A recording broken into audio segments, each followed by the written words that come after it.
gaming.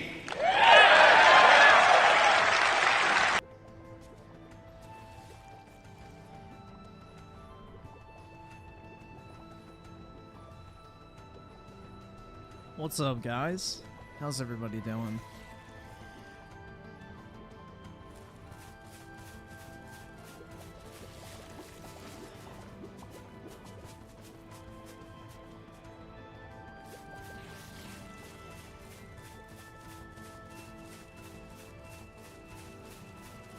Xbox is back, and no, it's not. Bro, that fucking whatever direct event they're doing, whatever day, dude, that is a direct response to all the controversy, so you already know it's gonna be complete trash.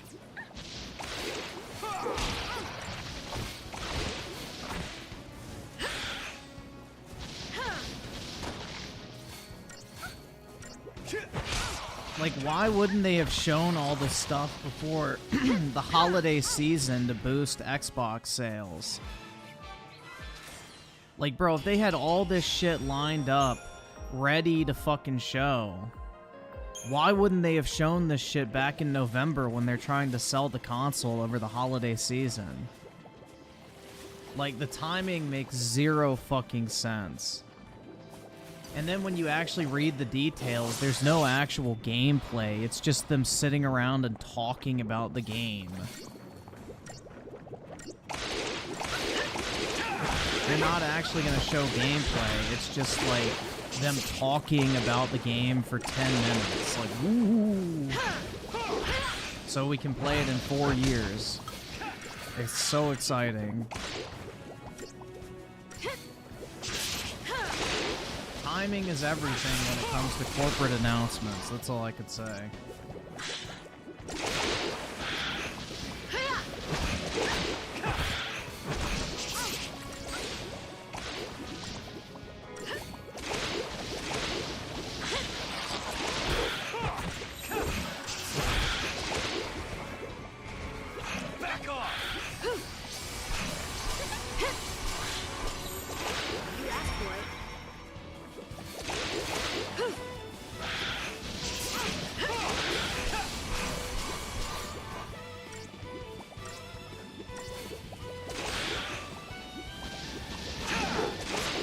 No, I'm saying what you should read is, like, the actual tweet from Microsoft. It's a 10-minute discussion, is what they said.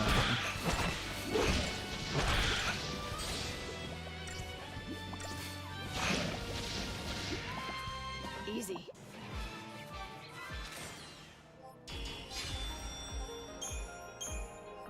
It'll be like that time where they sat down with, like, the heads of Bethesda, and they just sat there and talked in, like, the fucking armchairs, if you remember that.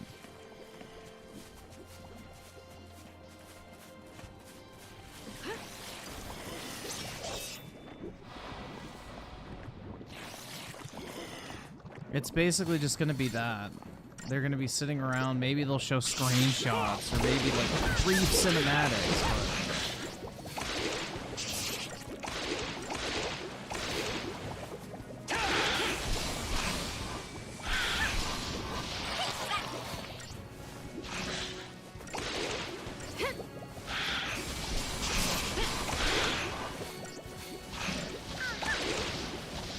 I'm not excited for anything that has Disney's fucking okay on it anymore.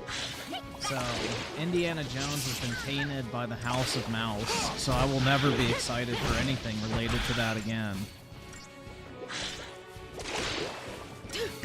But, given Bethesda's recent track record, I'm definitely not excited for it. No problem. Nor do I really want another Uncharted clone that doesn't have a female character that I could, you know, cast my male gaze on, like a womb raider.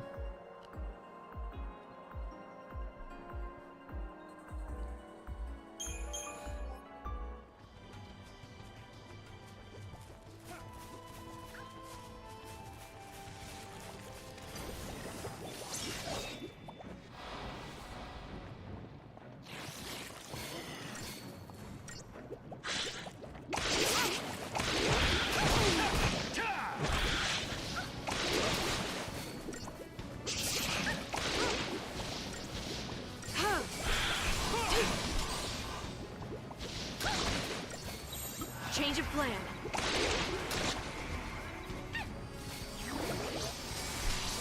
Oh, shit. Time for another approach.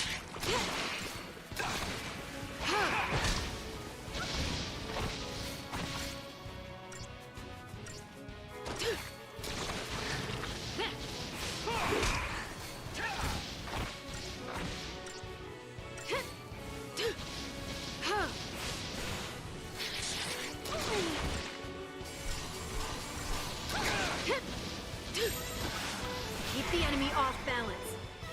We gotta win this.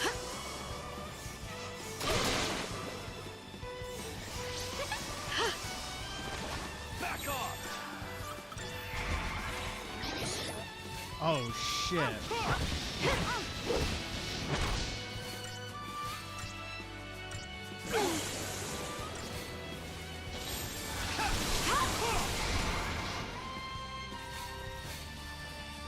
Gotta win this.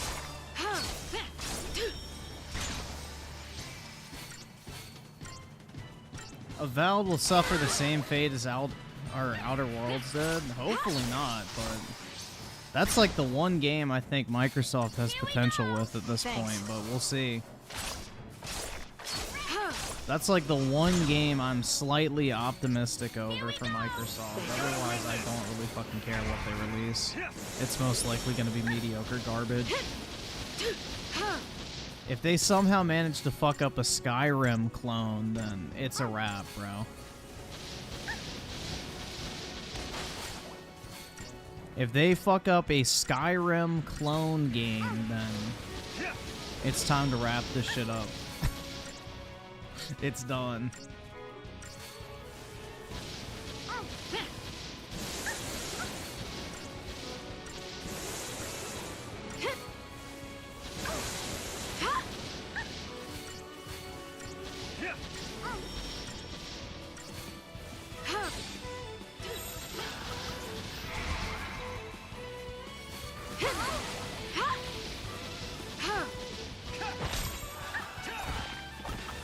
Change of plan.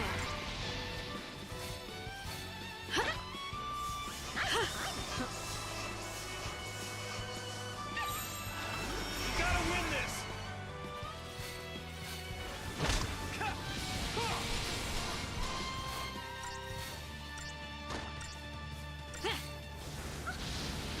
They said that it's going to be more linear than Skyrim, but they also said that it's going to be like segmented open world, so I don't really know. I would probably have to hear more before I would draw any final conclusions on that, but I don't know. I guess is the best way to put it. I don't know. There's kind of been mixed signals on that. They said it's going to be much more linear and focused than Skyrim, but they also said it's going to have exploration, so it's like maybe it's going to be kind of like a Mass Effect game where you have or Starfield. Fuck. Never mind. No, it'll be like Starfield. Shit. Now we know what they mean. Nothing personal. Shit.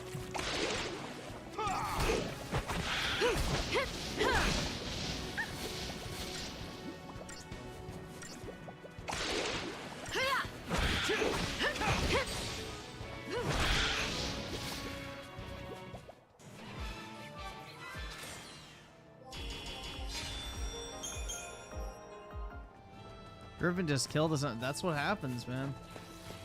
That's why I don't get hyped for video games at all anymore. Only Final Fantasy, my beloved, has not let me down recently in terms of gaming. Although, 16 could have been better. But, I don't know, man. Japanese games are just about the only thing that I would actually bother to play at this point, day one. By choice.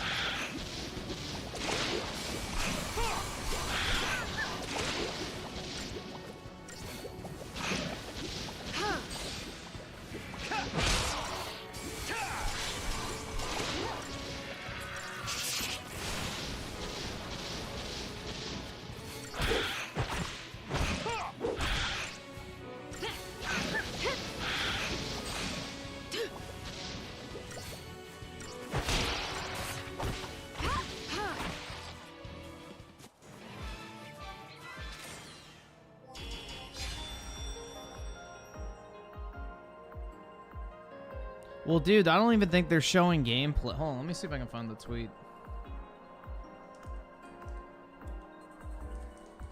I'll pull it up.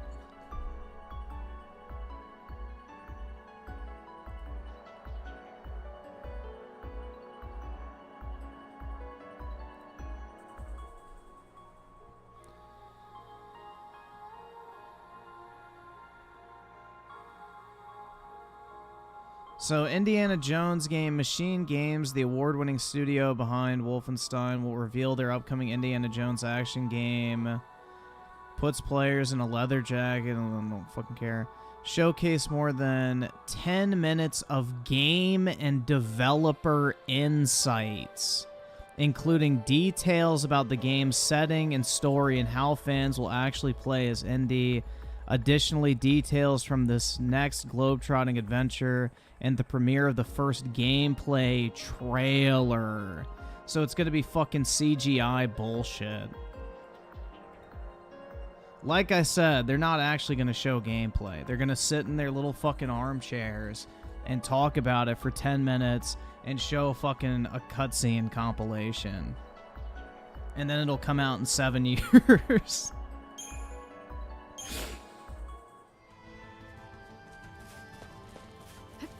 Why not use that 10 minutes to just show someone playing the game? Oh, wait, because they don't want to actually show what the game looks like.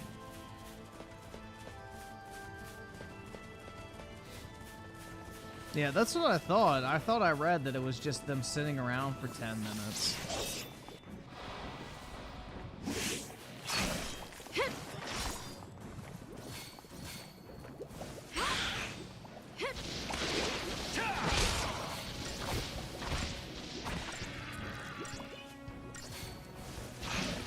Let's see, Rick Rod with the 1. You're broke!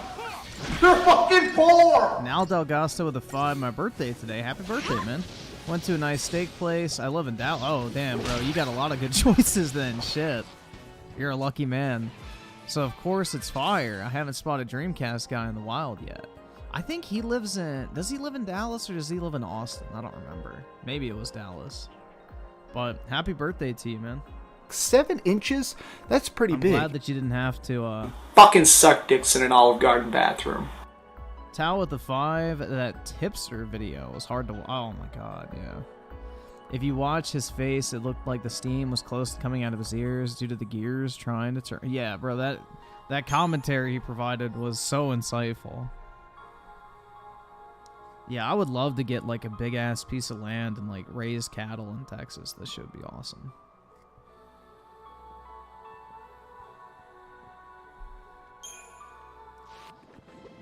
I would love to have, like, a fucking cattle ranch.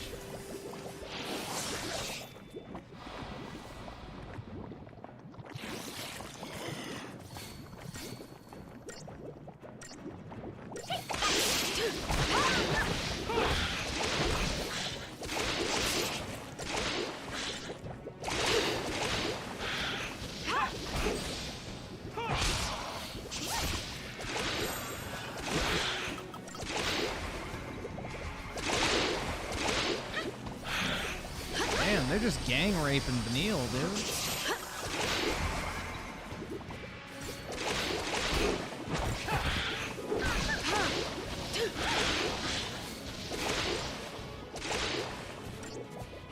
What would I name my ranch? I don't know. I guess it would depend on where it's located, like if it's on a river or, you know, no clue. A lot of ranches are already named when you buy them, so. And if they're historic, then I don't think you can change the name in a lot of cases. It's like if you buy a historic home in like historic regions of old cities, you can't change the paint color or the roofing style or the window style. You have to like maintain the original like, appeal of the house so that it, you know, qualifies as like a historic like dwelling. But yeah, I don't know. Be ready for I would the love to next do fight. that though. I feel like that'd be so much fun. And I would just like basically I would hire the people to come in and I would just let like the thing run at cost and then whatever like profit it made, I'd let the workers just like split and profit. I would just want my fresh cattle for steaks and shit like that. I would do like profit sharing with the workers, so that way they run it right.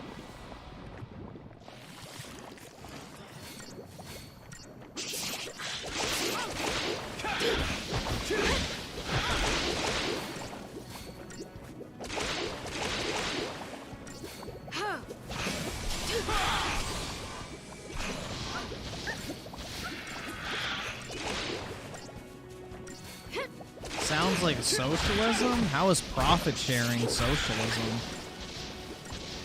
That's like literally the principle of being a shareholder. That's like buying a stock.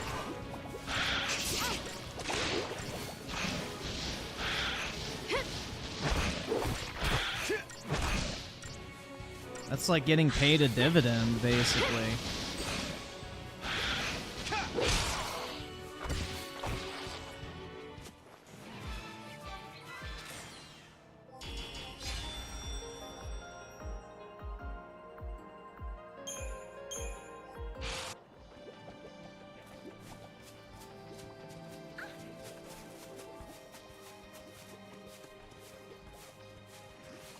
Well, dude, BJ Blazkowicz, or whatever his fucking name is, sounds Jewish as fuck already. So I don't really think it's too big of a stretch to, you know, say that he probably was intended to do that.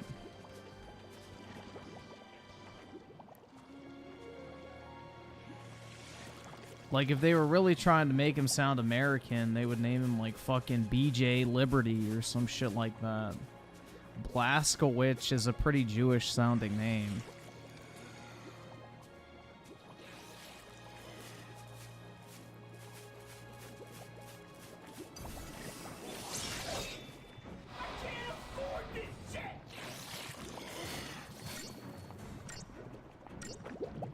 Backdoor meatpacking ranch, that's right.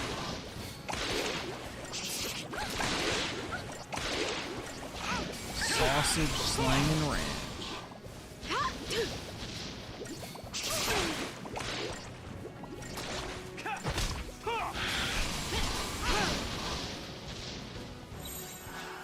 Change of plan.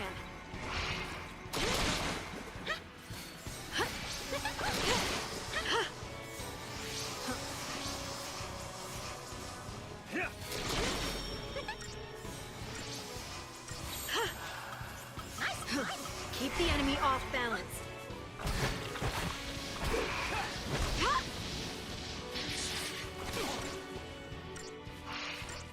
Manual with the 5 mute Yanya for me. I don't know where he is. Is he even in the chat? I don't see him.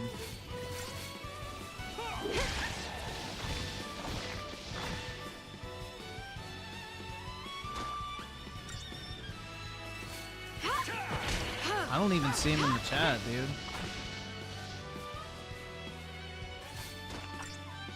Yeah, I can't mute somebody that's not here. Go get a job at fucking McDonald's, cause that's where you fucking 7 belong! inches? That's pretty big. And Scotty Man with the 5. I heard possibly Gear 6 will be announced this year too. Oh wait, too bad I'm not hyped for it by how they butchered Gears. Oh yeah, I'm not excited for any fucking form of Gears other than like Marcus Phoenix collection. That's the only announcement of Gears I would give a fuck about.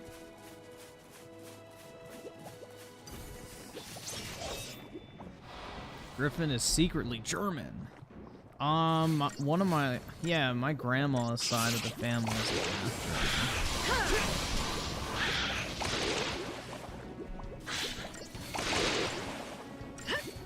somewhat.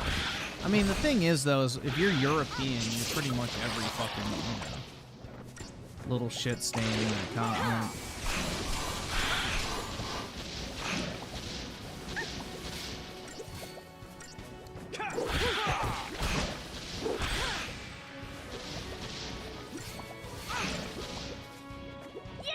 Dang, you really do got the Aryan. I never had blue eyes, but I used to have blonde hair.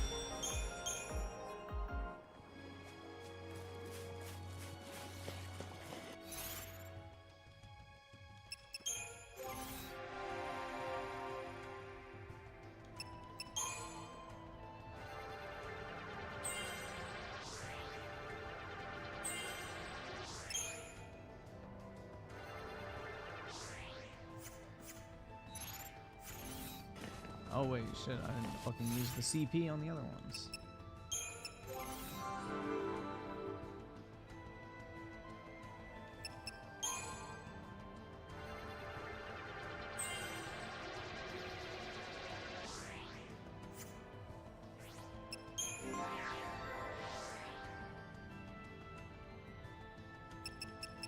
Medic.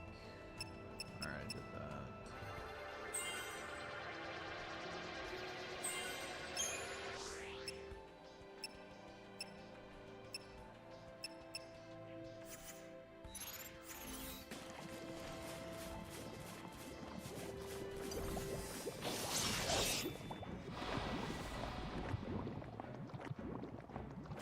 Did I dye my hair? No, I'm not getting.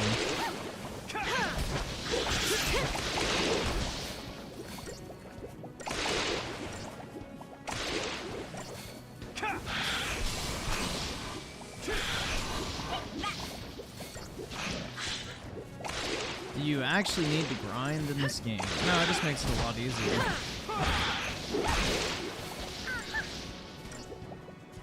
You'll have to later, like after this next boss, you have to grind again. So you just do it all at once. You don't have to do it again. You can just kind of knock it all at the same time. And then the end game boss, you have to grind your fucking titties off.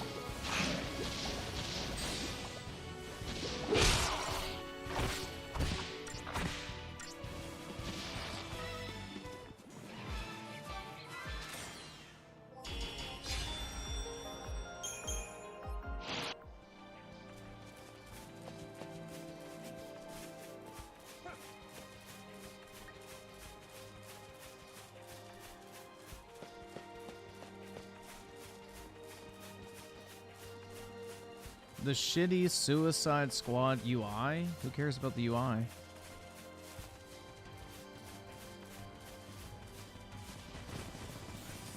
I care about the gameplay.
Yeah, out of all the issues I have with the Suicide Squad, or fuck, I can't even speak. The Suicide Squad game, I doubt the UI would even rank among the top 5. A UI I don't really fucking care about, to be honest. I tend to like just zone them out anyway when you start playing.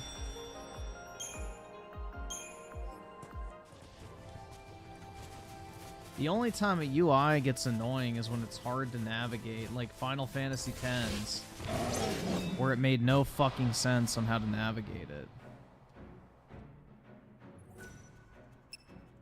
Actually, you know what? We'll go with it. Even though this fucker takes years to stab. Time for another approach. 10's UI is fucking horrible, though. You don't just scroll through the targets. You have to press, like, fucking side D-pad, then you can scroll down, then you have to press the right D-pad, then you can maybe scroll up. Like, it's fucking so weird. Whoever designed that shit, like, I don't know what the fuck they were smoking. Anytime.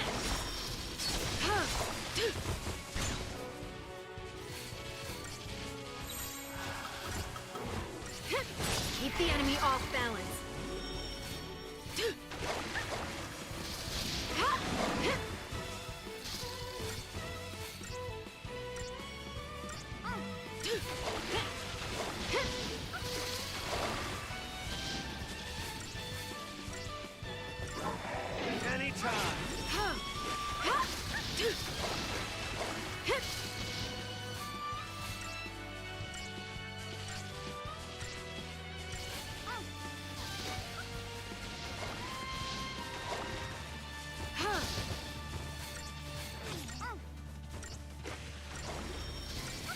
Dude, this guy takes so fucking long to stagger. I probably have to use like Synergist or some shit.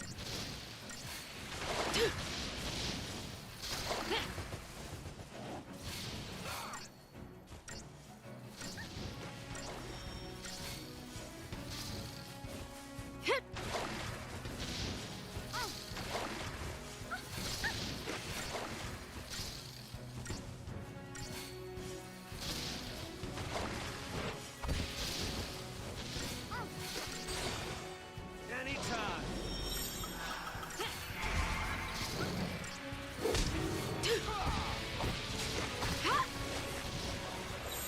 Change of plan. Yeah, Sunset Overdrive is good. It's an underrated game, but, you know, it didn't sell very well, so we never got a sequel. Which is unfortunate.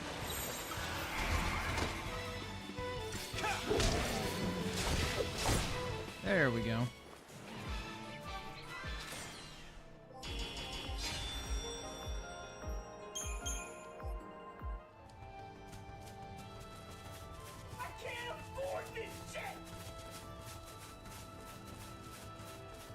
I'm pretty sure this is like the...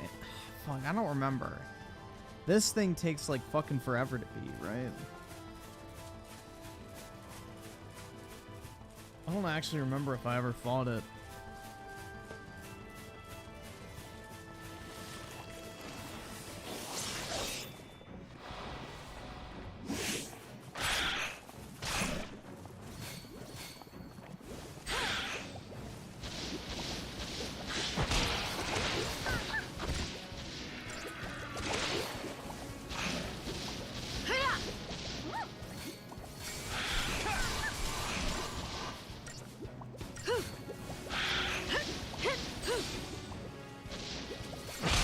See, Scotty Man with the 5, Poison Ivy and Suicide Squad's gonna be a child, and I think Harley Quinn will reminisce on how they were a couple. Well, they could be still, dude. Age is just a number.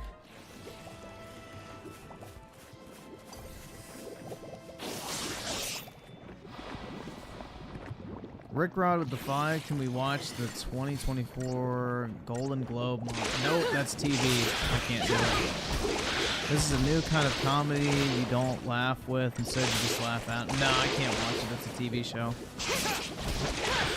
I can't watch anything from like late night TV, movies, TV shows, award shows, music videos. I mean, just making sure I think it's all good and complain.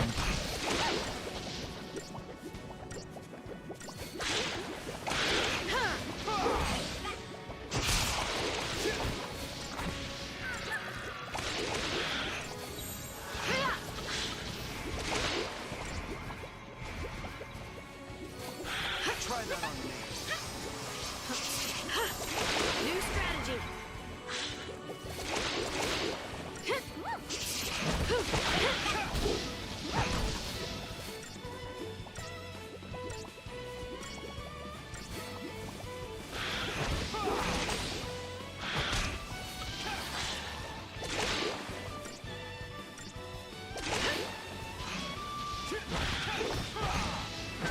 Gears is no longer good?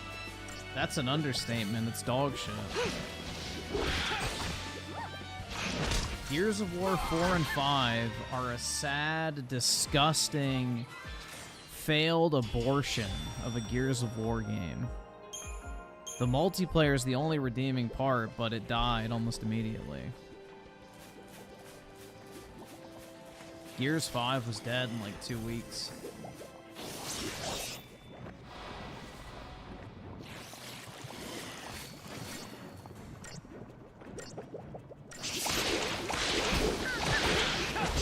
Yep, Gears of War is literally Disney Star Wars, the video game. It's the exact same plot line. It's wild. It's absolutely wild. It is literally the exact same plot.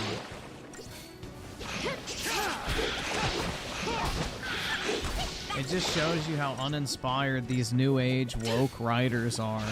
They all regurgitate the same garbage story over and over again. Yeah, the only Gears of War related announcement I'd be excited for is a Marcus Phoenix trilogy. That's literally it.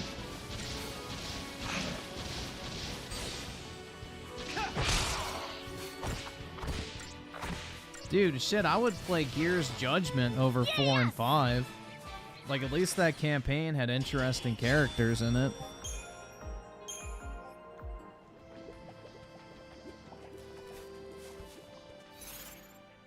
At least that game still had good characters. Yeah, both GOW franchises are done. It's a shame.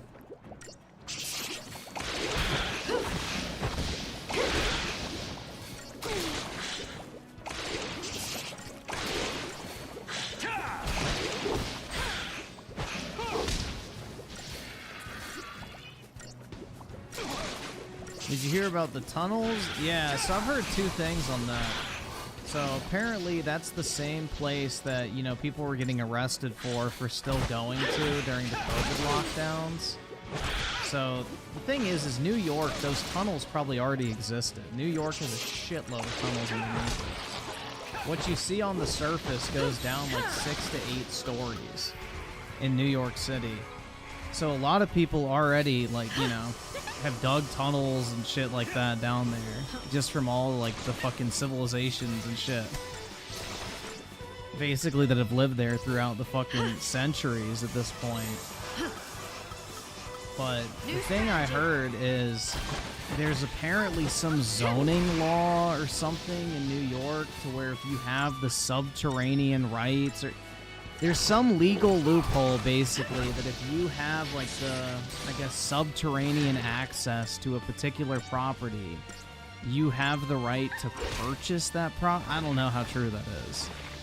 But that's the other theory, is they were digging the tunnels to basically encroach on other people's property, so then they would have the right to purchase it. I don't know. It's something weird like that, but I have no clue.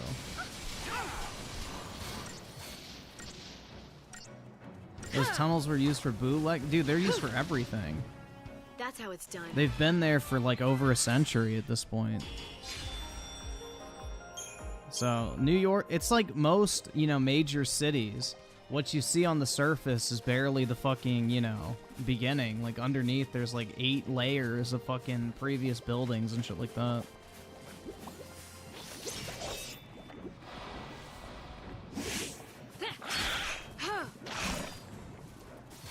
But I saw the video of the inside of it. It just looks like a fucking shithole, so I doubt it was actually being used for anything.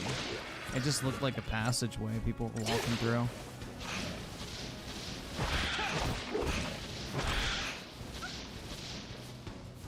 Well, dude, a lot of illegal stuff happens everywhere in New York. It's a fucking shithole.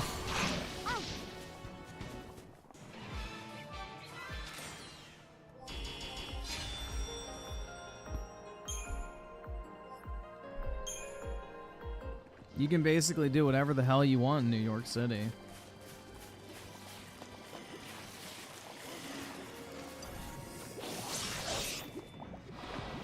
That clone Pokemon game? I don't care about clone Pokemon games.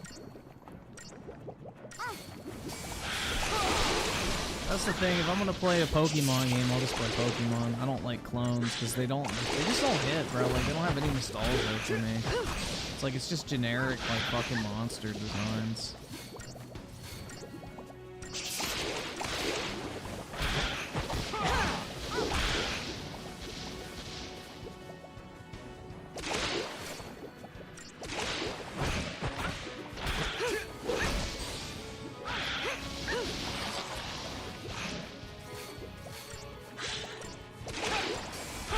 Those tunnels probably lead all the way to Israel, and then they would have to run deeper than the Jewish bloodline.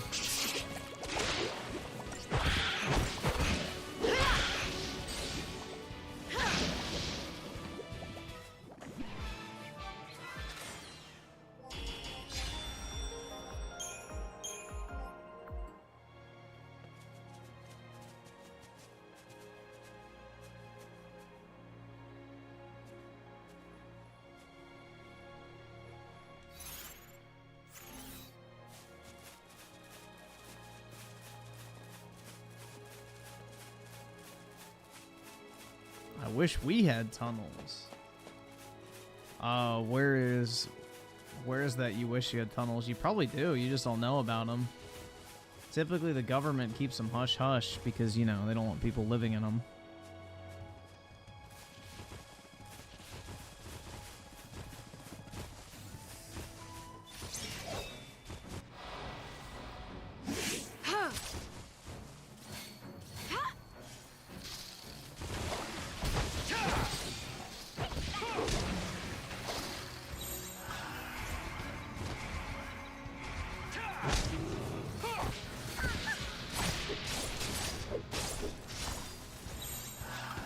Change of plan.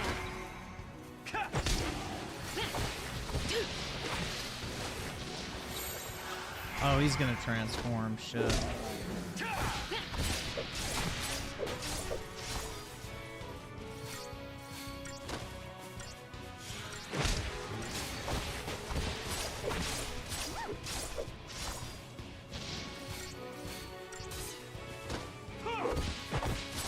Oh, barely. Barely.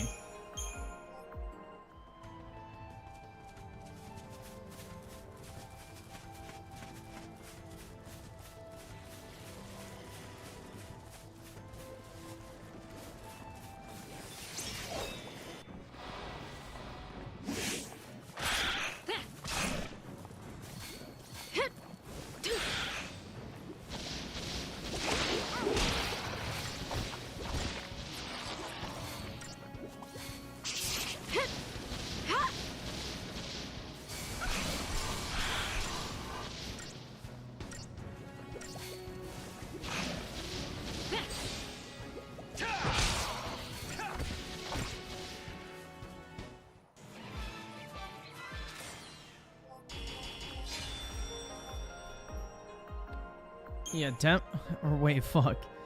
fucking Detroit and most of the Democratic cities are shitholes. Detroit is just sad, man. It used to be the best city in the world, pretty much, and it's literally desolate now. It's a fucking joke, man. Sad.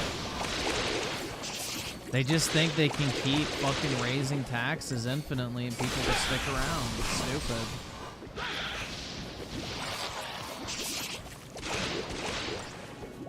Companies will move.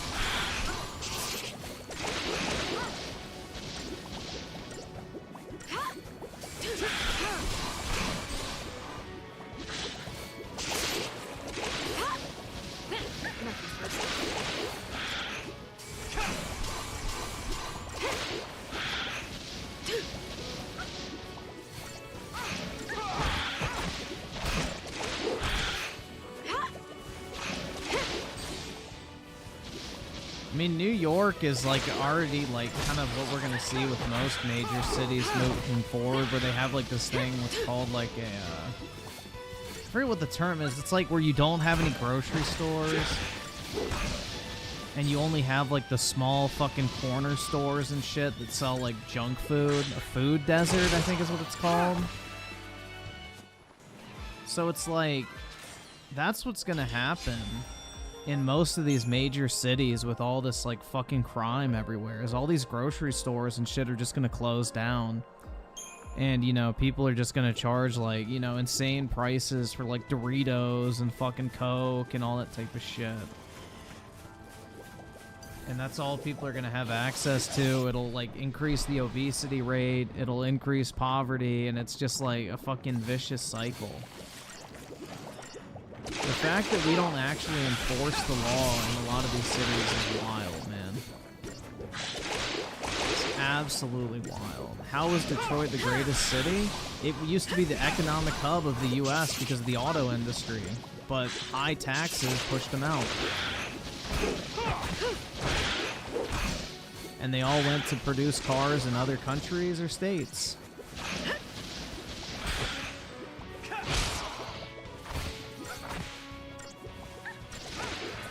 See, the U.S. is very fucking dumb. We have a mentality of punishing our companies. Whereas, like, the Chinese and Japanese create a environment where their companies can thrive.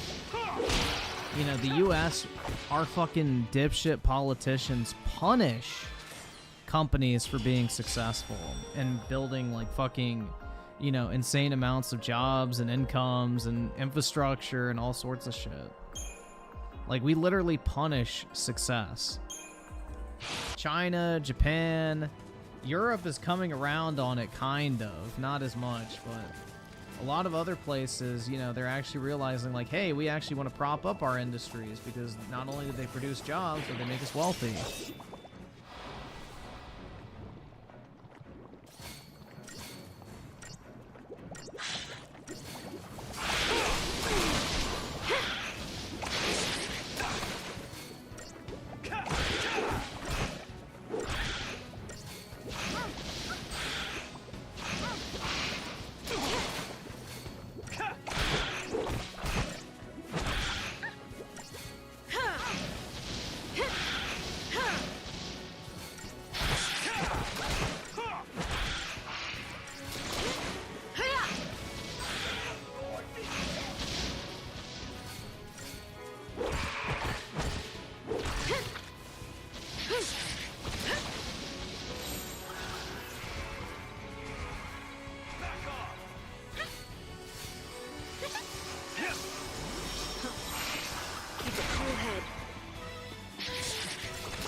There we go.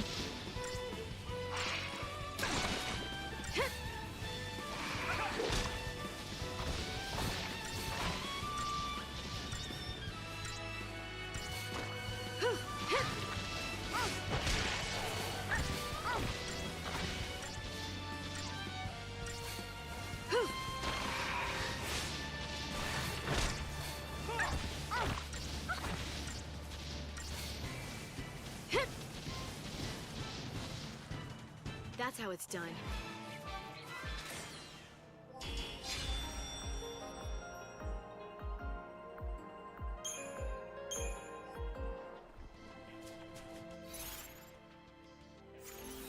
Damn, bro, 24,000 CP.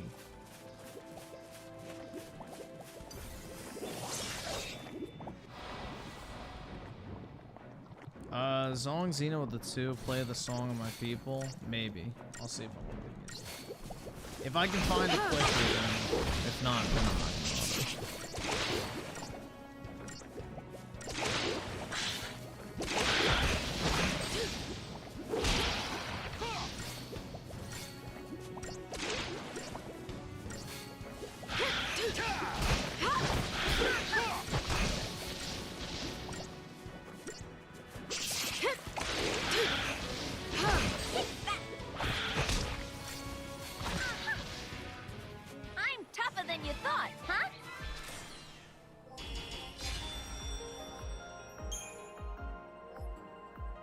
Griffin is a corpo tar at base. That's right. I like money.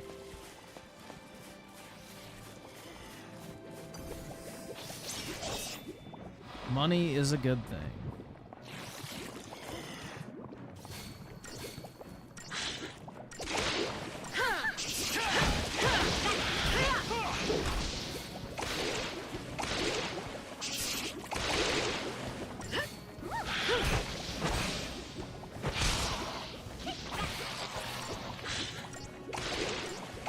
I told you a developer direct will get announced and all the dooming. Oh, wow. How exciting, man. We get to hear him talk about games for 10 minutes. Woohoo. More games without release dates. Let's get excited, everybody. Because Xbox's impeccable track record makes me so excited.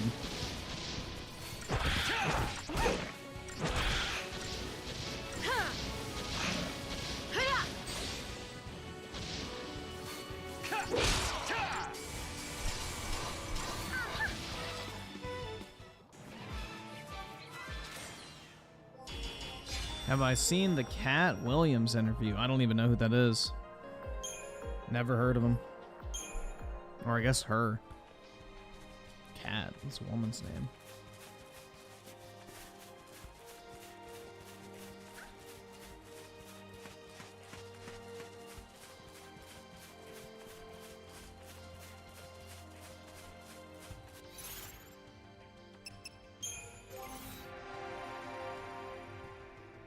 Cat's literally crying downstairs. That's right.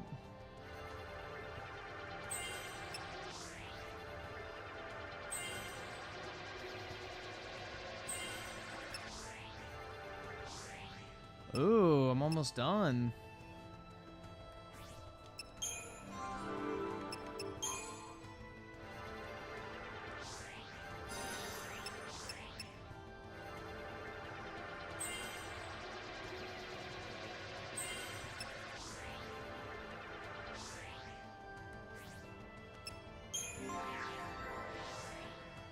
Y'all got to remember Griffin finds no comedian funny.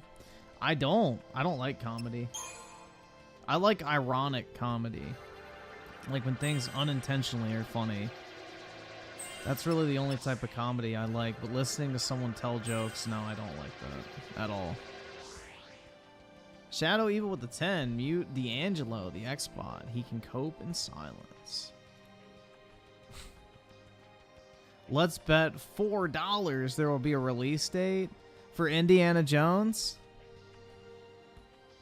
I mean, I don't know how I'm going to send you $4, but you can send me the $4 if I'm right. All right, bet. There will be no release date for Indiana Jones. And when I say release date, I don't mean 2025, 2026. I mean a specific date.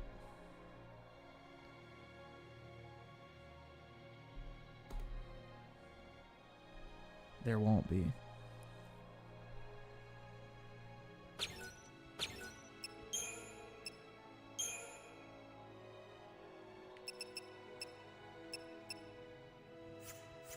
Spoiler alert, there will not be a specific date.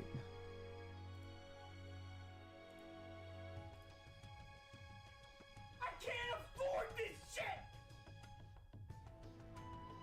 Yeah, they'll do the typical Xbox strategy of wait until 2099. But yeah.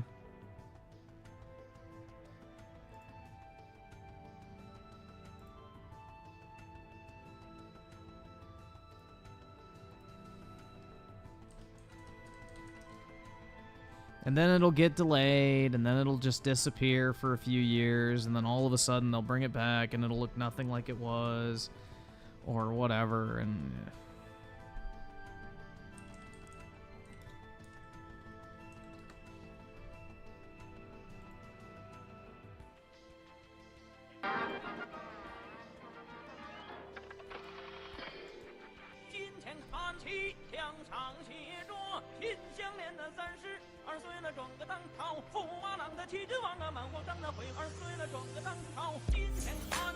yeah.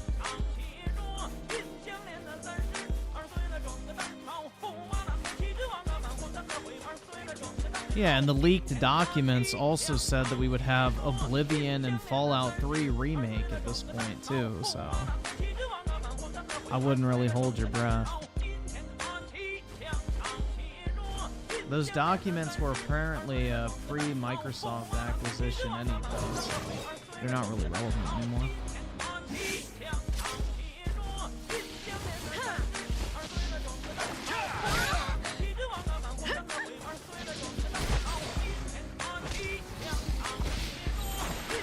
Keep a cool head.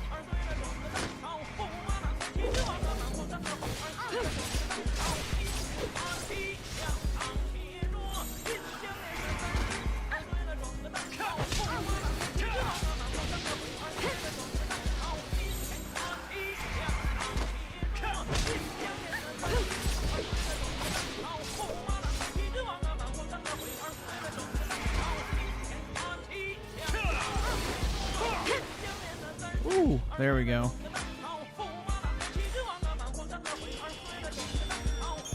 Yeah, I guess we'll just have to wait until E3 to find...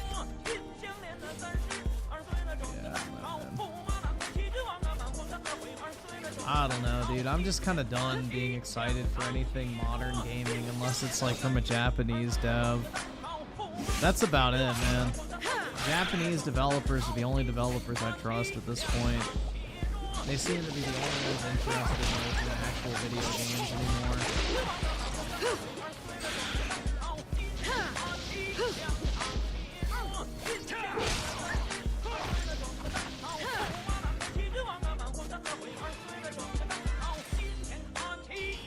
What about Ukrainian devs? No thanks. What the fuck has a Ukrainian dev made? Other than that shitty fucking Ghost of Kiev video. Or the Russian tanks getting blown up video. Stalker? Oh, I don't like those videos. Way too slow. I despise tactical shooters.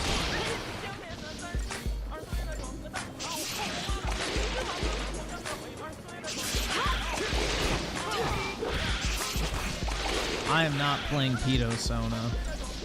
Pedo Sona is junk.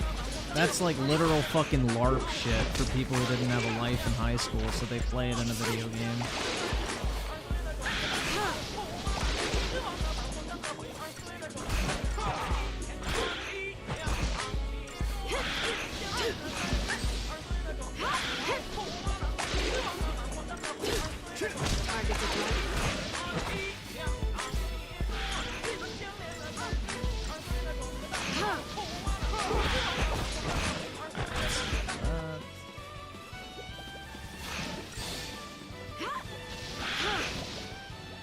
Just another battle.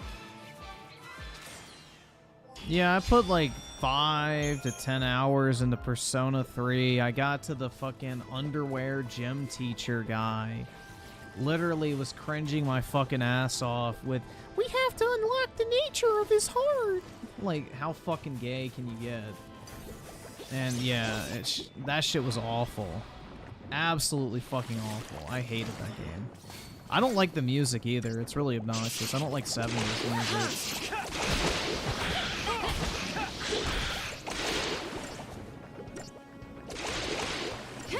But yeah, I have zero desire to replay through high school. That shit's so lame.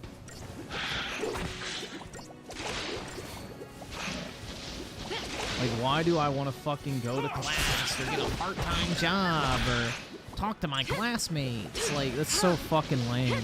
That's why I dropped Fire Emblem 3 Houses, dude. That shit was fucking miserable. I don't want to groom my students in between missions.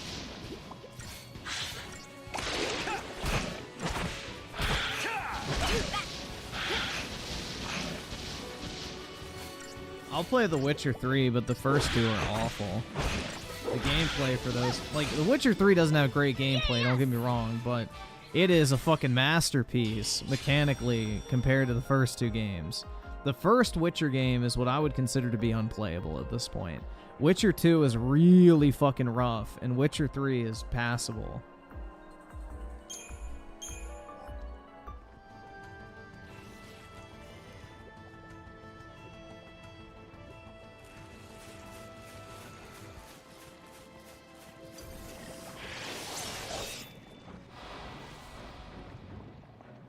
Yeah, the Japanese are obsessed with high school because it's like the one time in their life they're happy. Because they live such a miserable lifestyle once they get out of school. It's like the one time that they look back in their life to where they are actually alive. It's kind of fucking sad, man. But, you know, they all live like this shut-in fucking, you know, no life mentality type thing.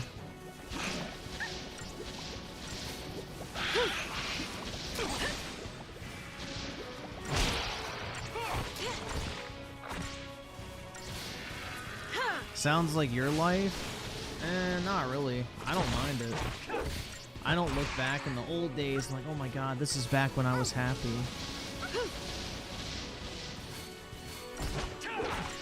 That shit's corny as hell, bro.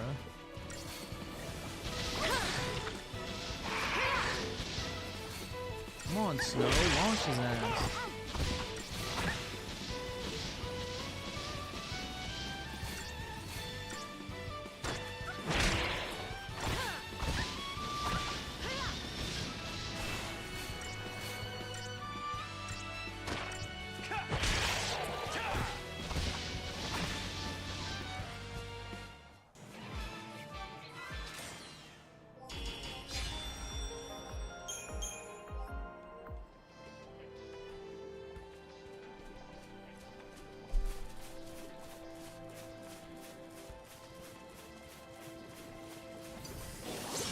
Yeah, I don't know, man. I'm much happier now than I was in high school.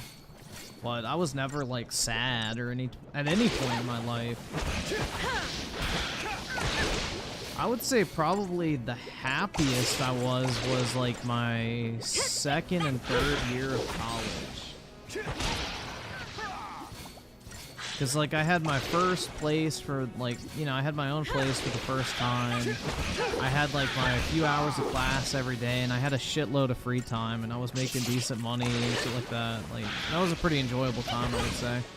I had a really free schedule, which was cool. Yes! But I wouldn't really say that I'm unhappy now.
Griffin is like Howard Stern, a shut-in. I'm not really a shut-in though. That's the thing, is like I go places pretty much every day. Like I go to the gym, I walk my dog for 2 hours, so it's not like I'm just locked up in my fucking apartment all day every day. I actually get outside and do stuff, so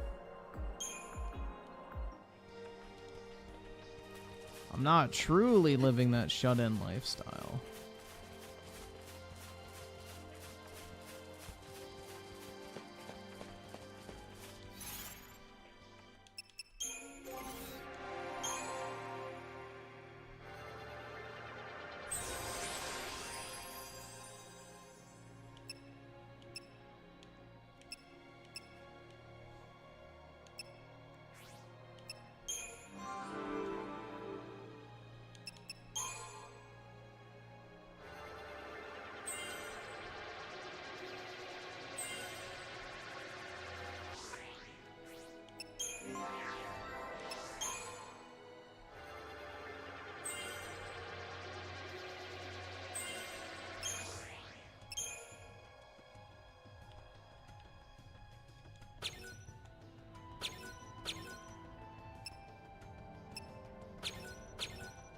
No.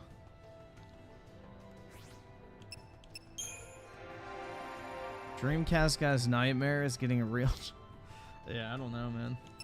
I've never minded the idea of having a real job.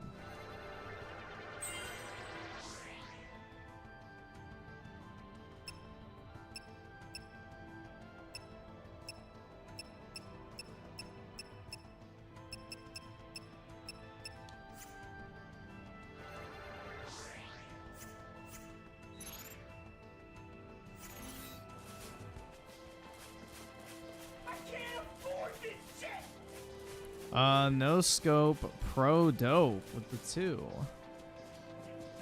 Griffin, thoughts on Elden Ring? I liked it. It's just not as good as Dark Souls 3 from a From Software game perspective.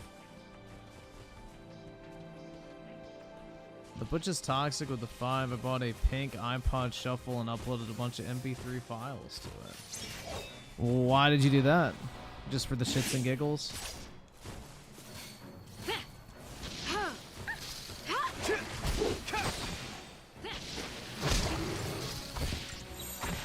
Keep the enemy off balance.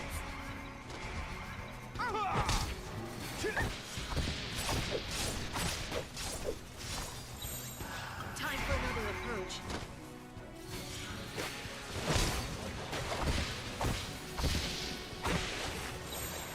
Keep the enemy off balance.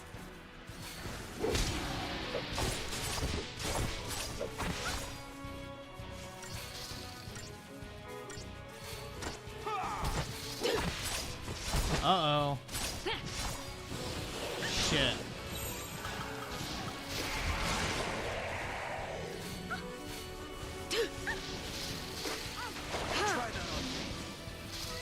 That's a wrap.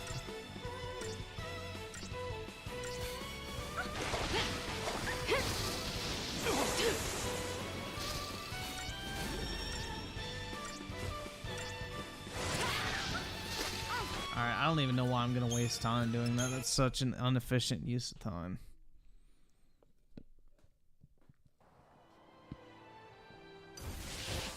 Oh shit, dude. He turned on my ass immediately.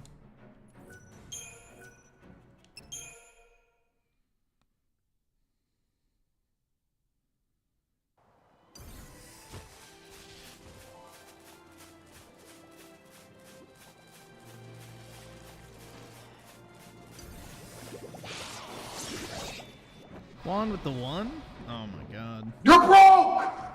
You're fucking poor! Hot take, warm ice cream is amazing. You mean sweet milk? Anki, just put sugar in your milk, bro.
DSP fears not being in debt. I really don't know what he would do if he didn't have to beg, but his fucking personal, you know, lack of self-control basically will ensure that he will always be in debt. He can't resist himself. He's his own worst enemy. The Butch is toxic with the 5. I couldn't figure out how to enable iCloud sync. Well, iPod Nano. Do they even have iCloud syncing on it? And do you want to watch Matt Pat's Goodbye Internet? I'm not familiar with Matt Pat or why he's saying goodbye to the internet. Is it worth watching?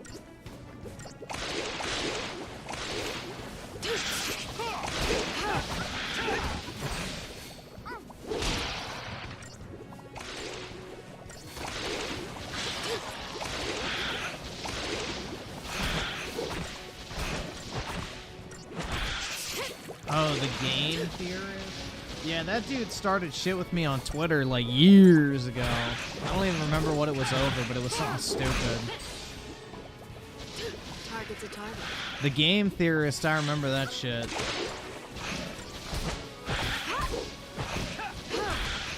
It may have not been him, but it was someone from the game theorist, I remember. Be ready for the next fight. I forgot what it was even about, but yeah, I got into like some fucking Twitter beef with him.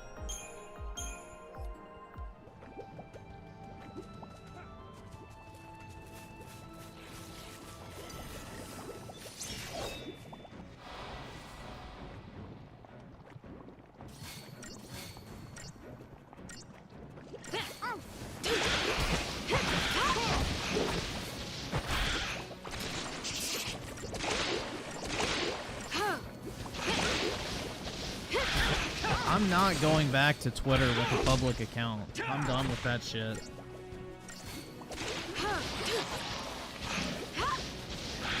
My goal in life is less social media, not more. I don't want to have any more fucking platforms that I fucking interact with.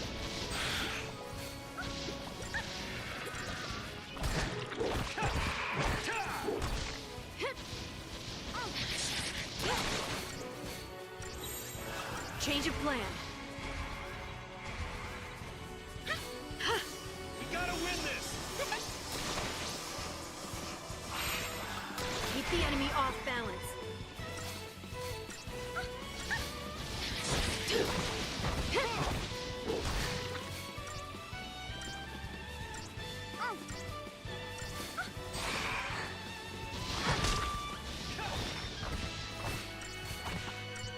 All I have is a burner Twitter account to follow like restock bots. That's literally it. Aside from that, I don't really use it.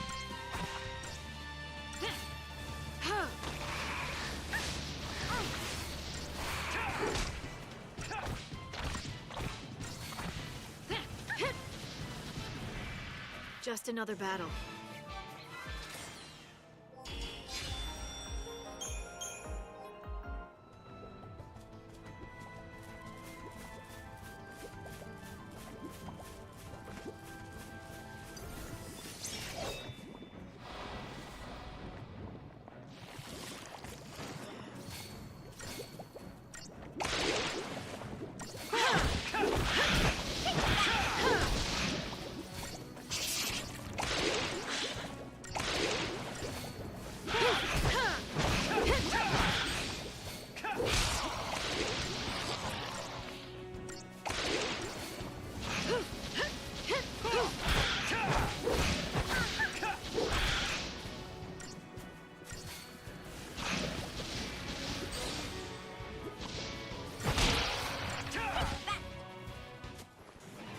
Yeah, I don't know, dude. I just have zero fucking care in the world for what a bunch of online retards have to say.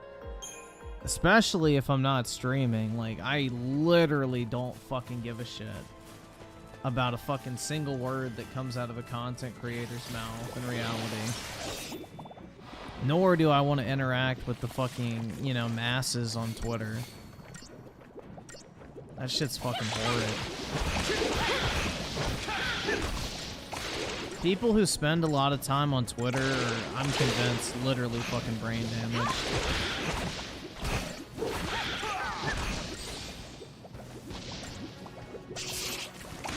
Target's a target.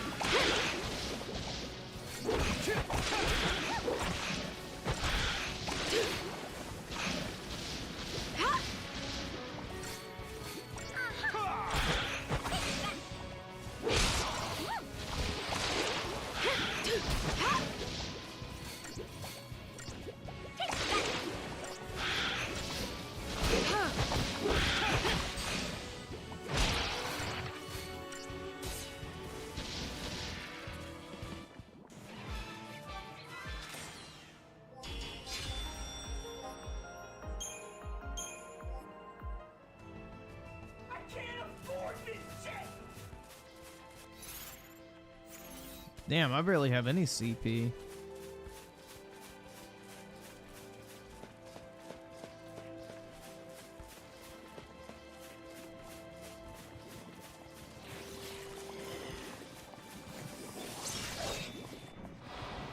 Dude, I don't know. I just don't like the idea of some, like, I mean, this may sound really fucking pretentious, but like some fucking wagey, like, trying to tell me why I'm fucking wrong 24/7, which is literally what fucking Twitter is, bro. It's a bunch of broke-ass dipshits, you know, sitting on their fucking phone arguing all day instead of actually doing something.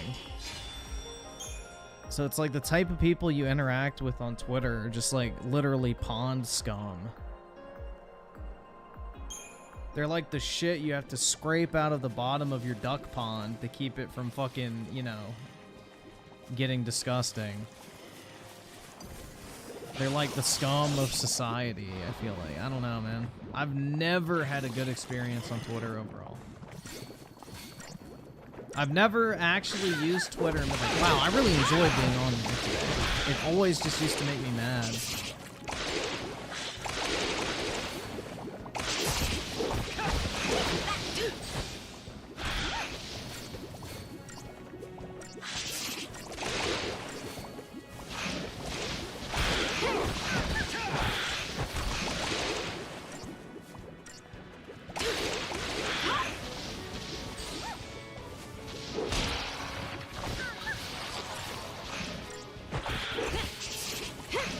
The only thing I liked about Twitter is how easy it was to make a lot of people mad very easily.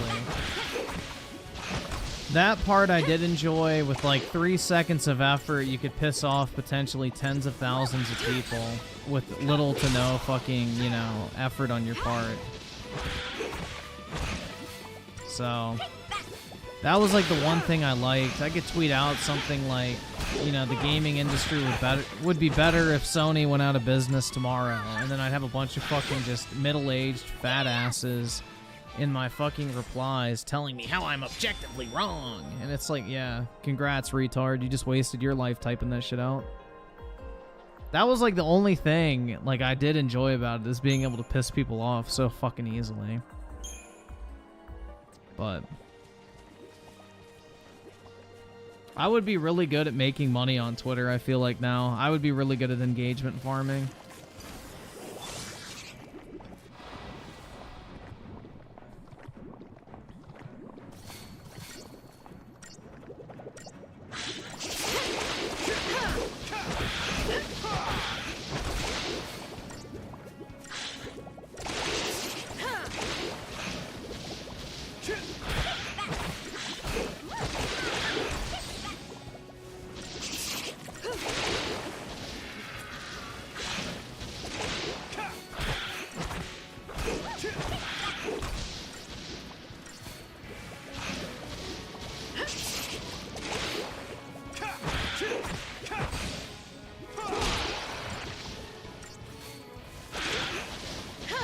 Yeah, and anytime you open a somewhat popular tweet now, you're just like greeted with 800 fucking OnlyFans whores.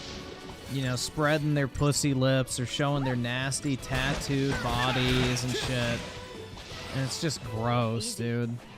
You can't even look at a fucking tweet without seeing 500 fucking, you know, nasty ass hoes.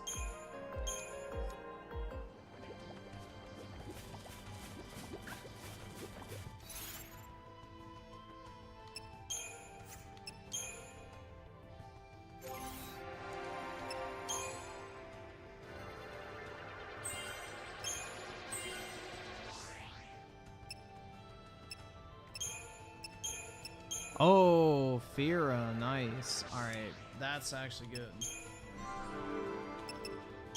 Did I? No, I did not.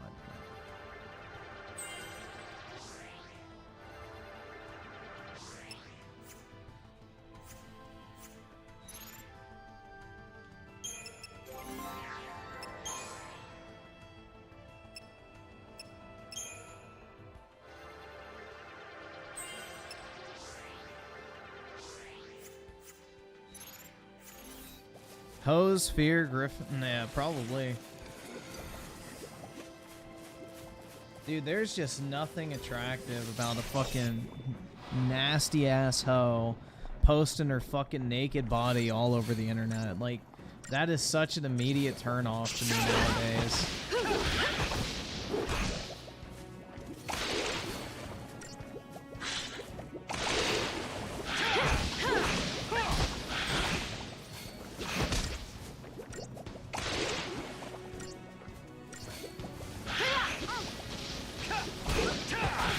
Do I hate people with tattoos? I don't mind them on men because I don't really want to see men naked. So the thing is, I'm not trying to fuck a dude, so I don't care if he has tattoos. But girls with tattoos, I think it's gross. I absolutely hate tattoos. No girl has ever looked better with a tattoo. They just make you look dirty.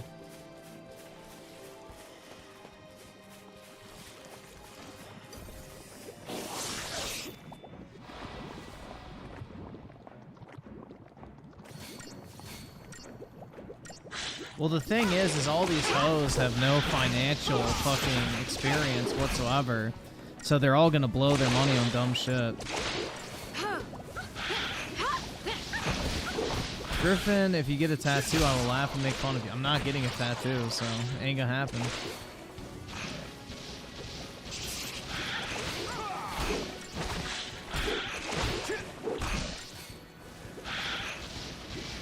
Dude, the best way I can describe a tattoo is like you see someone with a white button-down shirt on, and in the middle of their fucking chest on the right side, there's a massive fucking ketchup stain.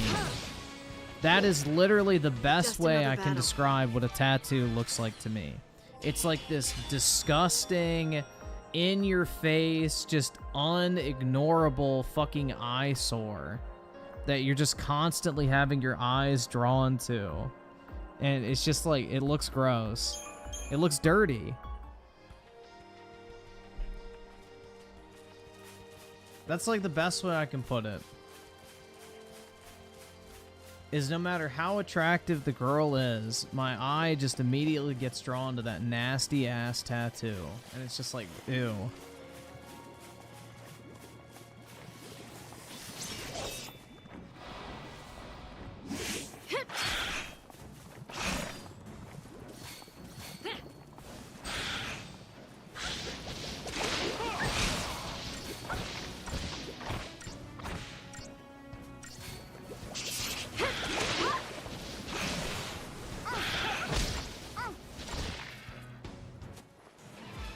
Griffin was rejected by a tatted babe in the past. Thank God.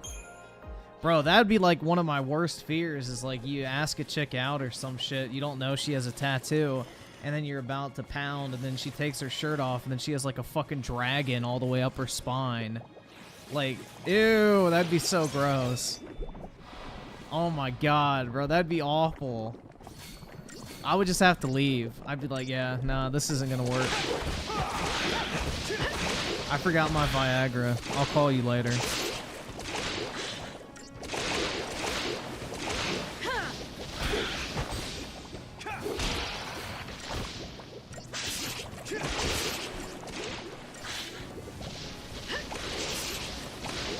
Griffin's cat, no! You're dead fucking wrong, bro. I think tattoos are fucking disgusting. I also think they speak to a greater personal issue, but I'm not going to get into that. Let's just say high-value people don't feel the need to have other people scribble all over their body.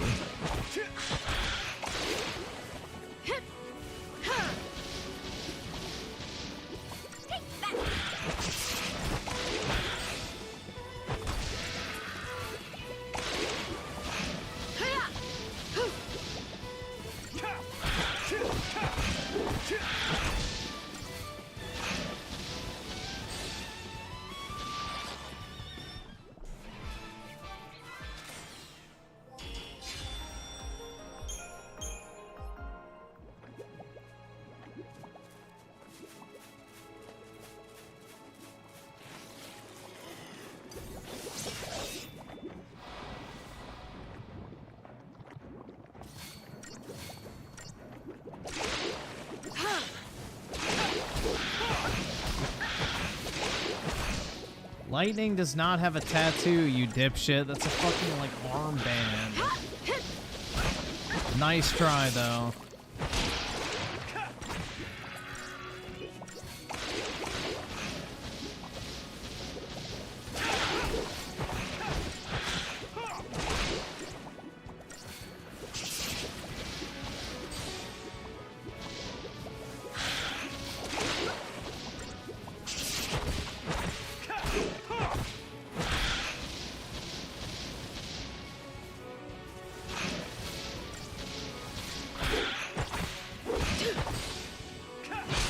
Yeah, Fang is the one with the tattoo.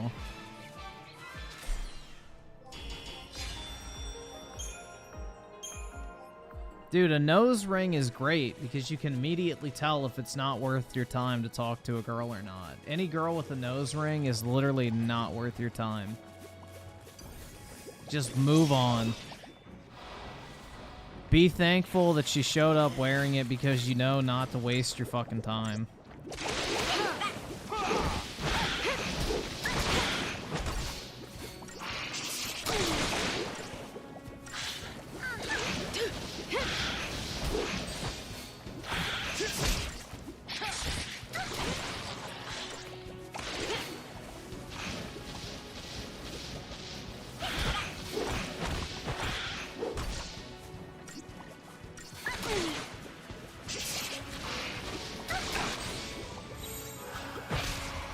Try that on me.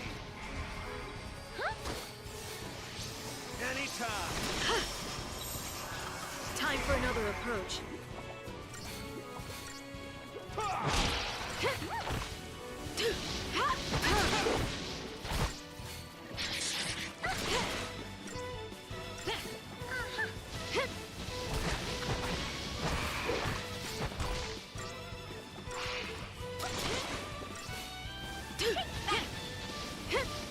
I don't know. The vibe I get when I see a nose ring is false rape allegations, to be honest. The I hate my parents, I'll probably accuse you of rape if you don't fucking do what I want, or is fucking dead broke, has a bunch of crystals and tapestries in her fucking room, and probably cares way too much about fucking astrology.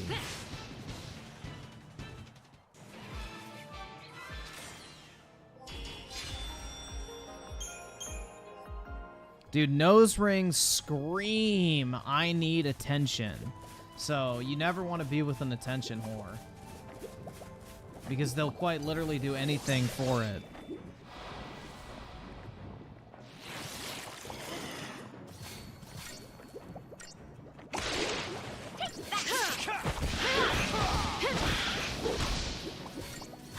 Where do I get this from? I'm a very good reader of people, man. It's a talent. I can know someone within the first, like, 10 minutes of meeting them. I know exactly what type of person they are.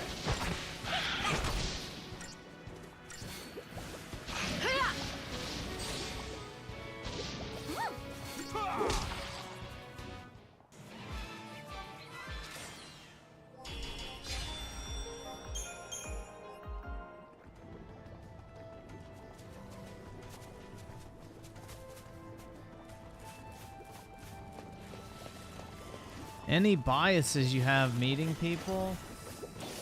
What do you mean? Like biases? Like, don't talk to me if you're white or some shit like that. What do you mean?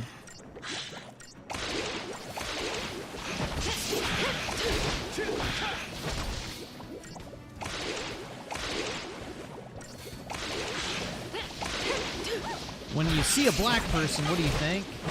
Oh my god, did I lock my car door?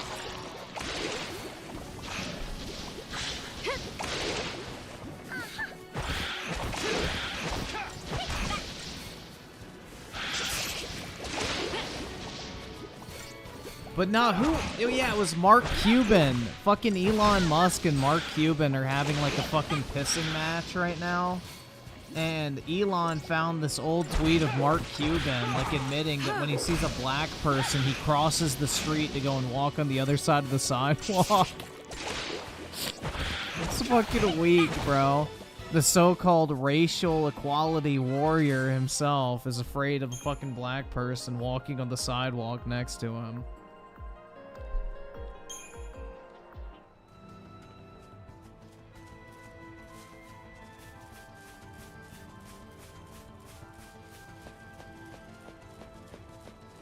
Dude, the only people that are gonna get robbed are the people who look like people that can get robbed. So if you're super fucking timid and scared and you're like, you know, avoiding someone or avoiding eye contact, like you're the prime candidate to be fucking stolen from. If somebody like walks up to you and 9 times out of 10 you look them in the fucking eye and just keep walking, they're not gonna do shit. Because you don't give off that vibe of being a bitch. Because the thing is with theft is you only get one shot. So it's like, you know, they got to pick their target carefully, and if they think there's going to be actual resistance, they're not going to go for it. They're going to wait till somebody else comes. Just So another how you battle. carry yourself and everything like that is very important.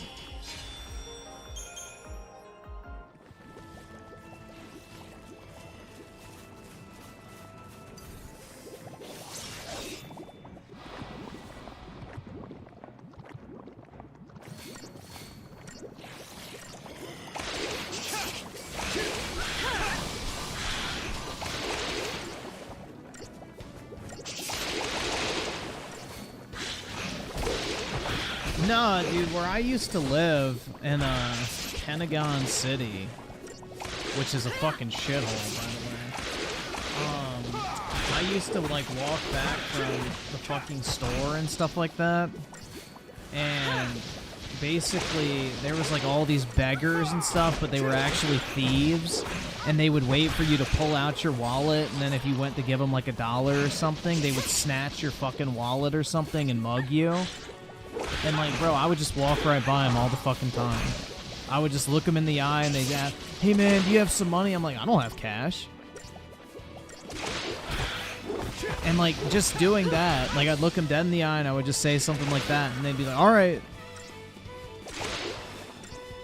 So, it's just, that's the way it goes, man. They're not gonna fucking risk it on somebody they think is actually gonna put up a fight. They'd rather have 0 resistance.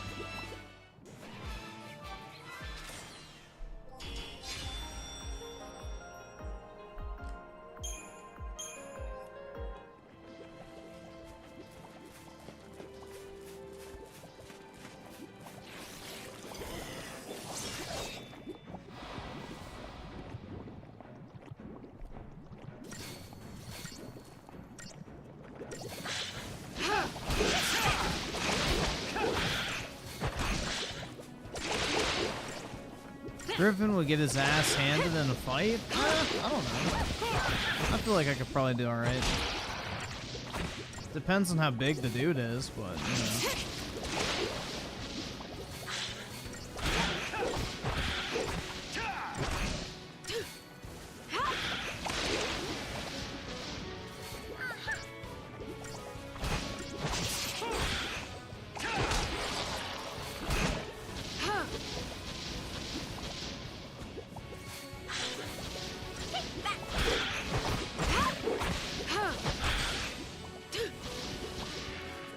Just another battle.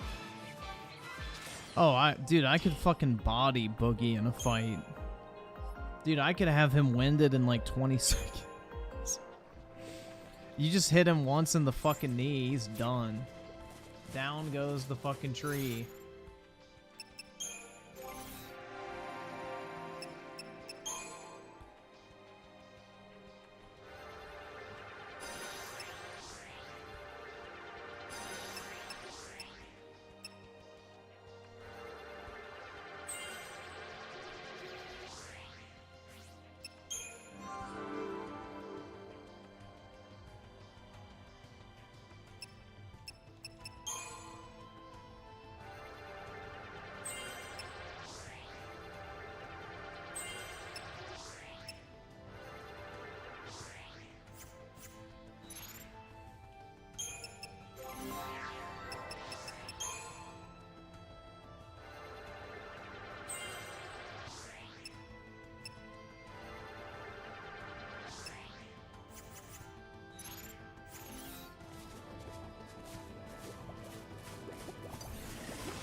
Dude, you could easily dodge Boogie's fist. He'd be so slow. You could just backstep.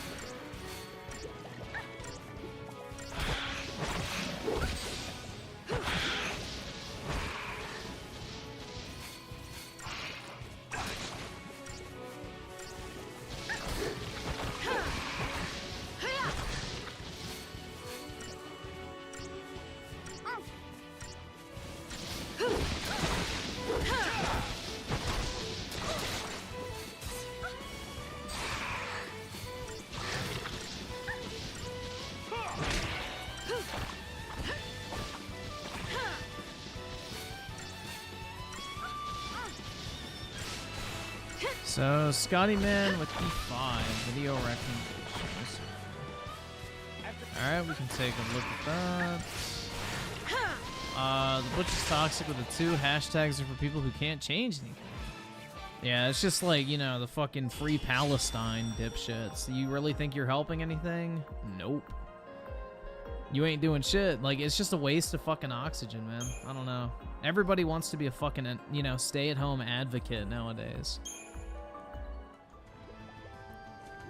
And Rat Kicker Sam with the 2. No, Griffin, capitalism bad. Rich people are evil. That's alright. I'll be fine with being evil.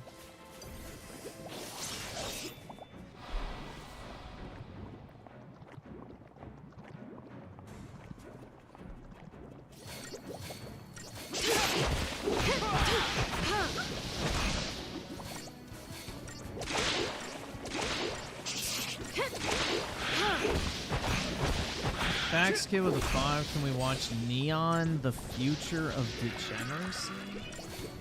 What is that?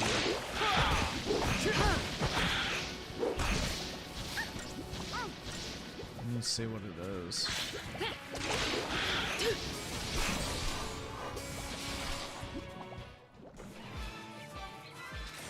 What the fuck? What is that thing?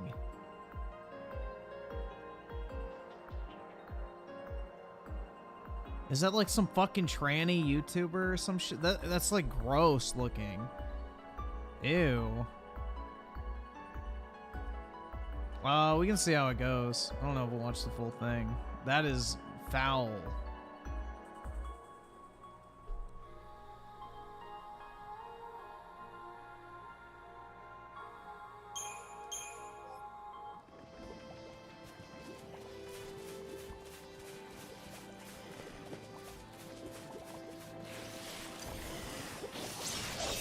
It looks like somebody took a twin brother and a twin sister's, like, fetus, put them in a fucking blender, mixed them up, and, you know, had a premature birth in a test tube. That's what he looks like. Or she, whatever the fuck that thing is. It looks like a female to male trans.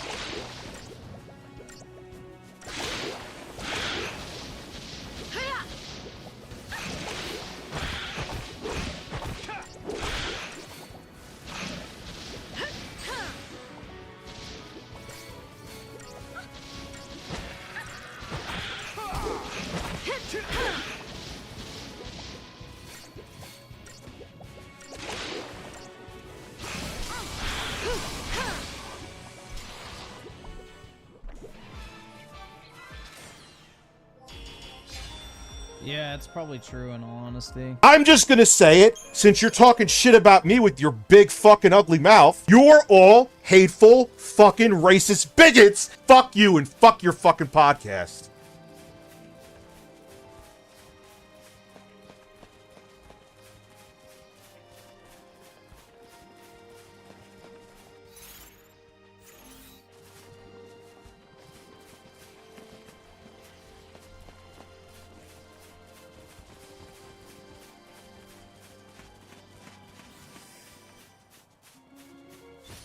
Alright, let's see if I can get it this time.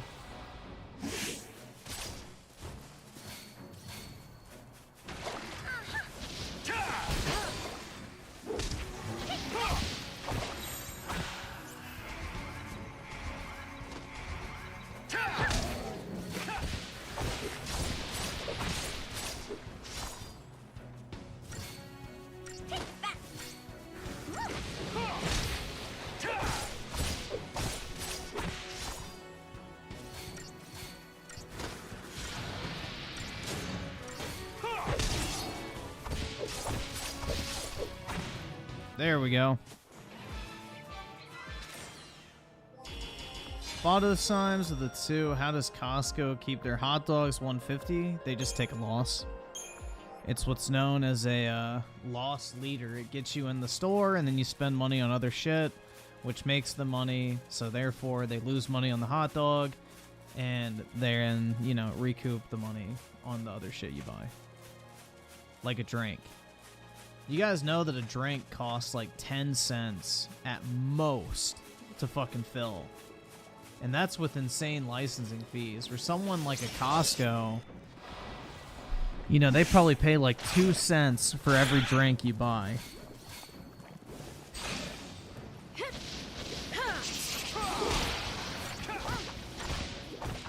So, you know, think about it that way. Like McDonald's, bruh, it's wild. The drinks are like the biggest fucking markup thing ever.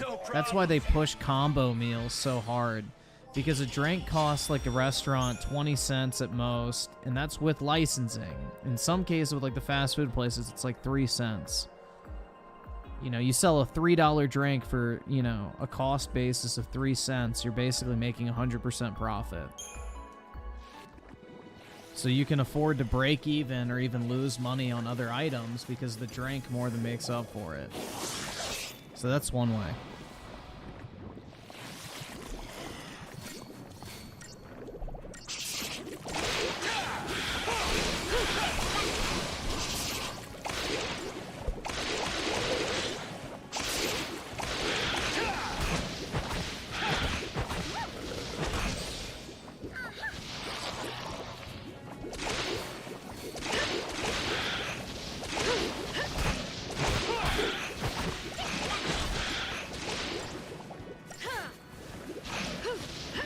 Griffin buys Prime before gaming. What, Amazon Prime?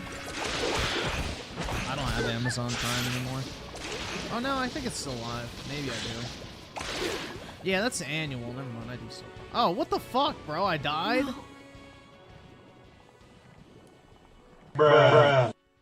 Gay. I wasn't paying attention.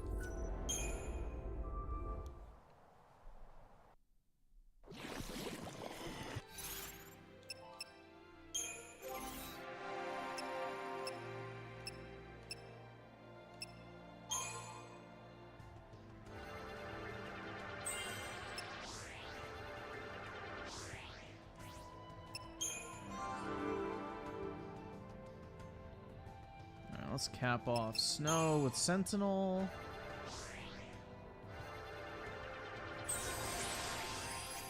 So now I can do... I think Commando is the one where he gets his 5th ATB gauge, right? No, it's not. What the fuck? Is it Ravager?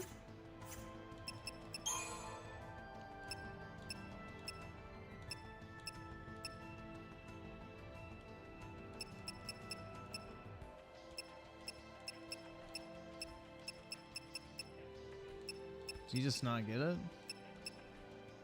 Guess so. He doesn't get his 5th ATV gauge yet. Sus. Alright, well.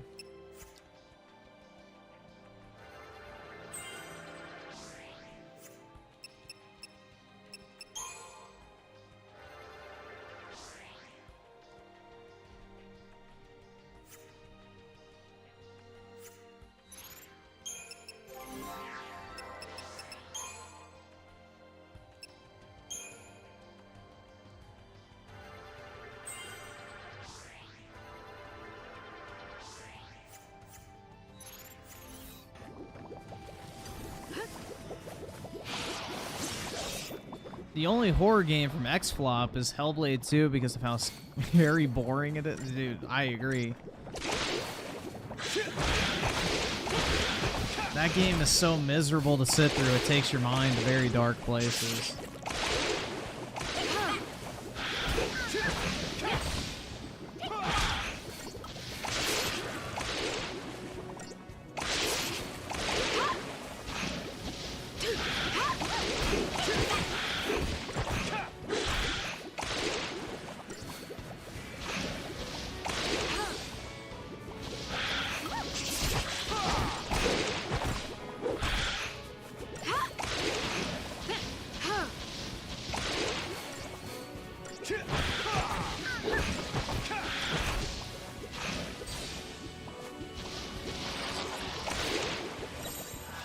Change of plan.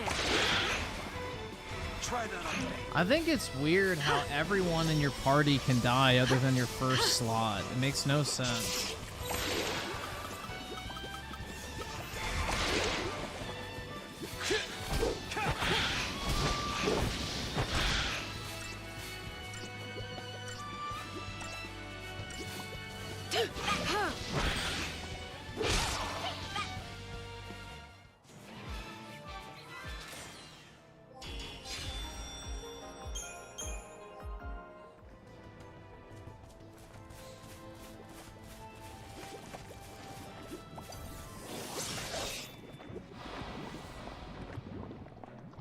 Dude, honestly, grinding in this game is kind of satisfying.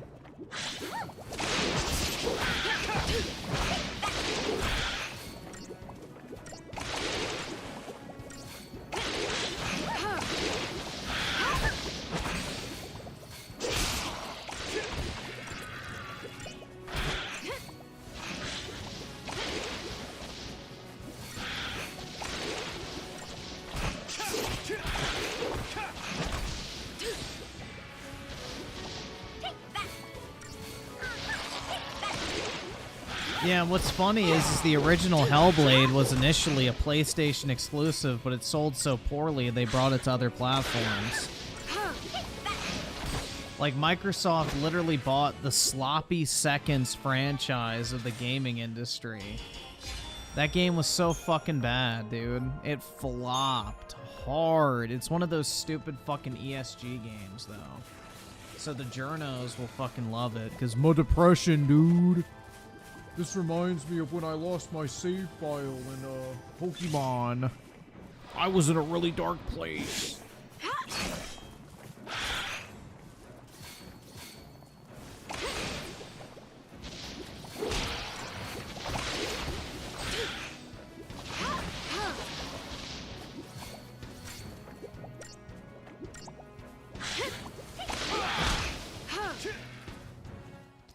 The incel gamer with the 5. Tattooed woman equals daddy issues. I don't even think it's daddy issues. Alright, if we want to get into this.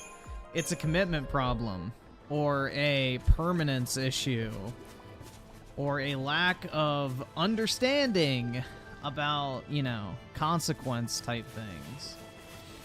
It shows a lack of foresight, let's put it.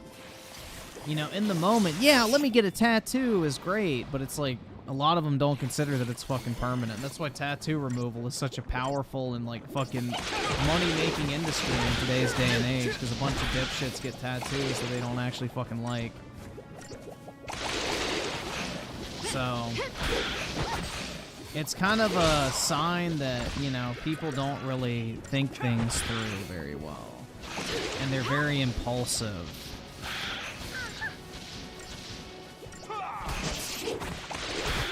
It's an impulse thing. Self-control, whatever you want to call it.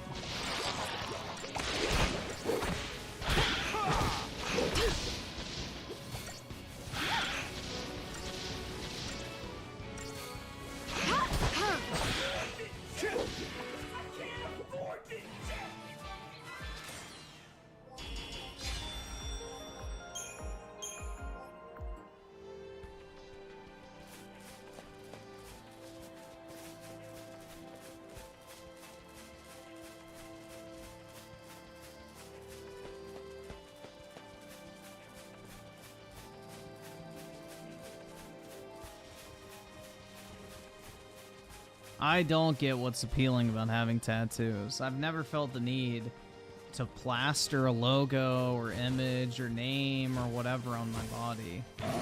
But people are like, but I got it to remember something. It's like, well, you could have bought like a fucking ring. You could have bought a necklace. You could have bought a watch. You could have bought a car. You could have literally gotten anything to remember someone from. Keep the enemy off balance. Like, your grandma's not like, oh my god, thank god he got a tattoo so I know he'll never forget me. Like, you could easily buy anything to use as, like, a memorial to someone you've lost. You don't need a fucking tattoo.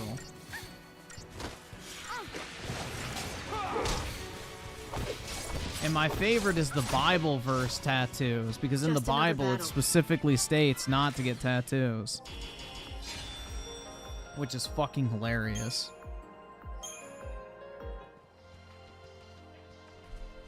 People who get crosses, Bible verses, Jesus, what biblical imagery, I think that's fucking great. Because it literally says in the fucking Bible, do not fucking get tattoos.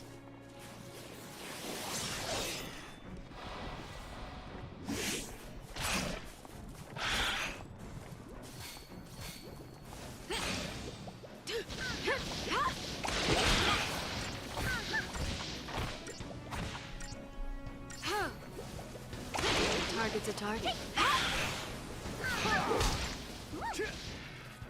I'm tougher than you thought, huh?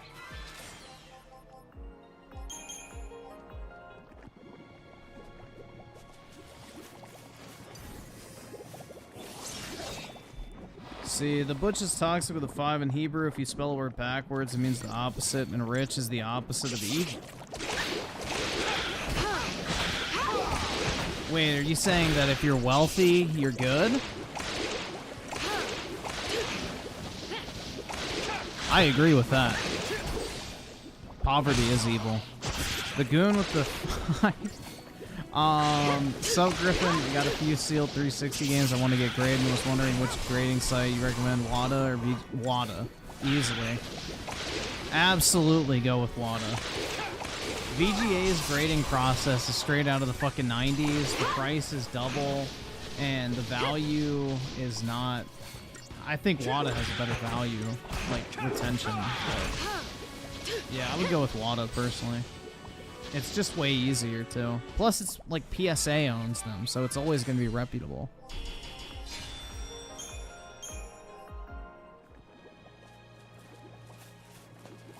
Tattoos are a badge of honor, a sign of your masculinity. What, by having another man mark your flesh permanently? No, thank you. Hey, dude, I'm going to prove that I'm the alpha male by getting someone else to scribble on my body for me in permanent ink. That'll really show everybody that I'm the fucking man, dude.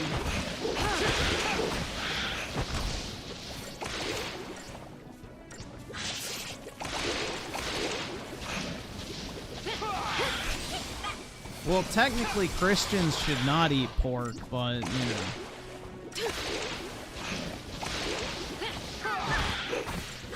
That whole debate is not actually founded in scripture whatsoever. It's more of like what's considered to be a minor sin, so that it's like one that, you know, nobody actually cares about.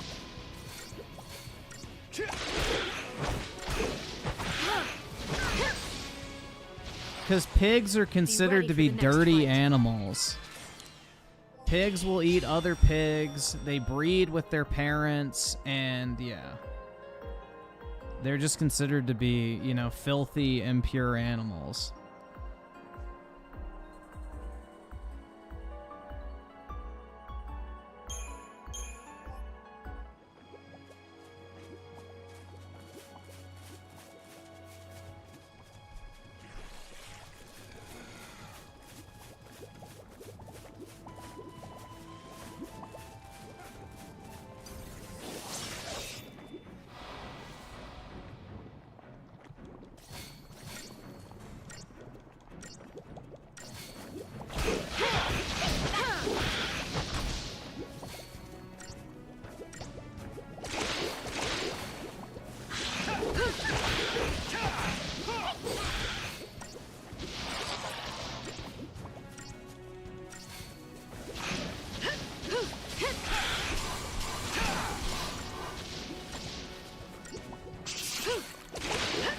I didn't know pigs were cannibals. Yeah, they'll eat their own. I mean, pigs are like the garbage disposals of mammals. They'll eat basically anything. You pour slop in front of them and they'll eat it. So, you can chop up other pigs, you know, and they'll eat it up.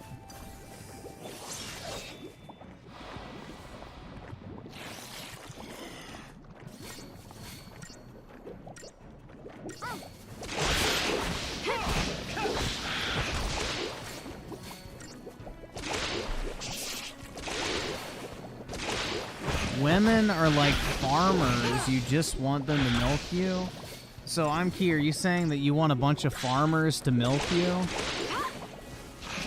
You want a big burly guy in a flannel shirt and overalls to come over and milk you while you're bent over? Damn, bro. I mean, thanks for that wonderful mental image, but...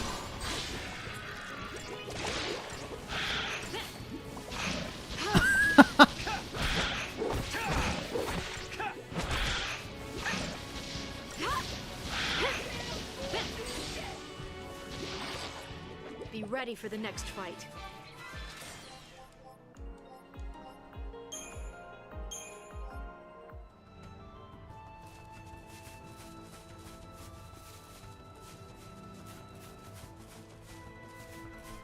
Female farmers exist? Not really. Most farmers are male. I mean, let's face it, guys. When you picture a farmer in the back of your mind, do you think of a big, busty woman? Or do you think of a dude in overalls?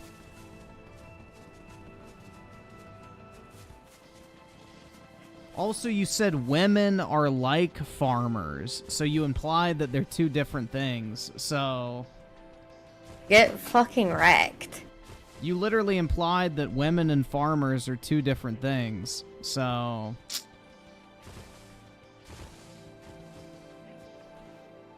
Unfortunate. Oh, I know what you meant, bro.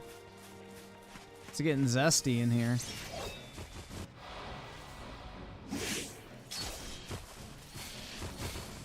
Too much Drake on the radio, bro.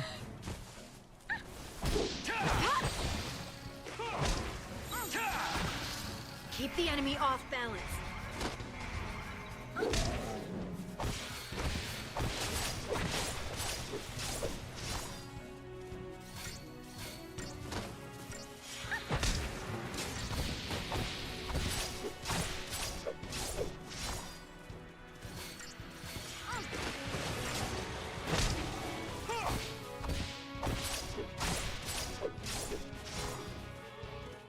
Alright, I can kill these things immediately.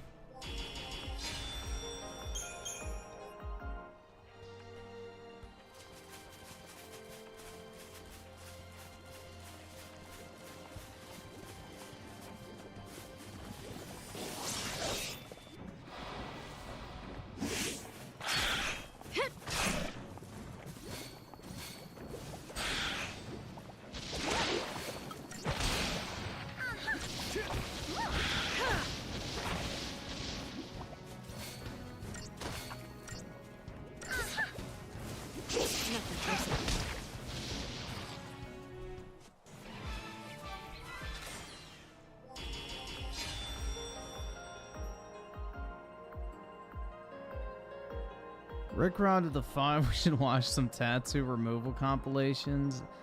They're pretty gnarly, but oddly satisfying. Only if they're on the titties. I want to see him recoil as the fucking laser zaps him.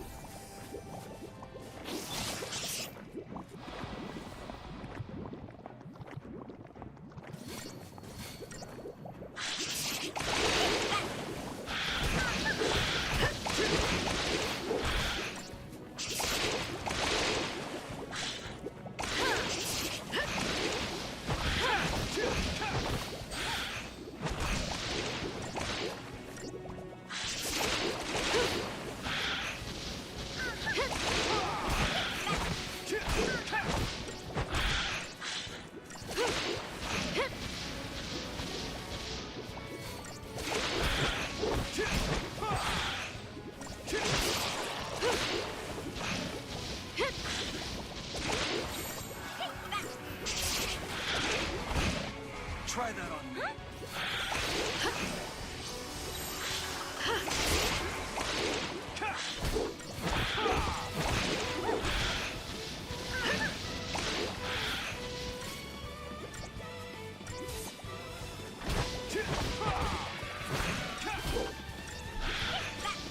Timothy Marco the 5, did you hear about the situation in Ecuador? Some gangs took over TV channels, they took hostages, took over the prisons, and the countries... Yeah, I heard like they're basically staging a coup at this point. The cartels or whatever. Pretty wild. Pretty fucking wild, man. At least get one small tattoo, Griffin, you won't regret it. No thanks.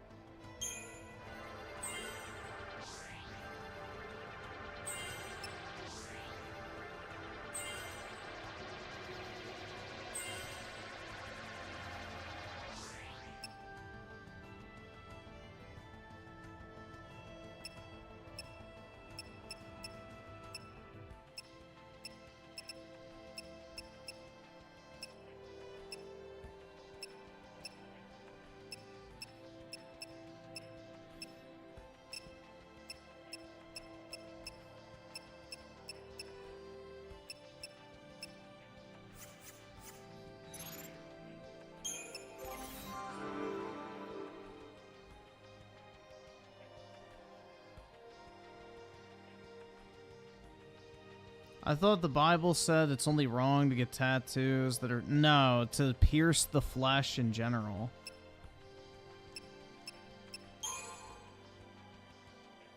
To get tattoos for the dead is particularly wrong, but to pierce the flesh in general, because, you know, throughout history, you know, tattoos signified that you were a slave. And, you know, to identify yourself as belonging anyone or belonging to anyone other than God is a sin, essentially. You know, tattoos historically were a means of marking property. That's how they were, that's how they originated.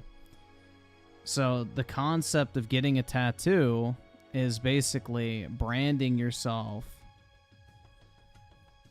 in like a way that doesn't fucking, I don't know, man. You can get in the whole fucking debate about it, but it literally is a sin in the fucking thing. If you want to get in the religious debate, you can look up videos on it, but I don't really care that much about it.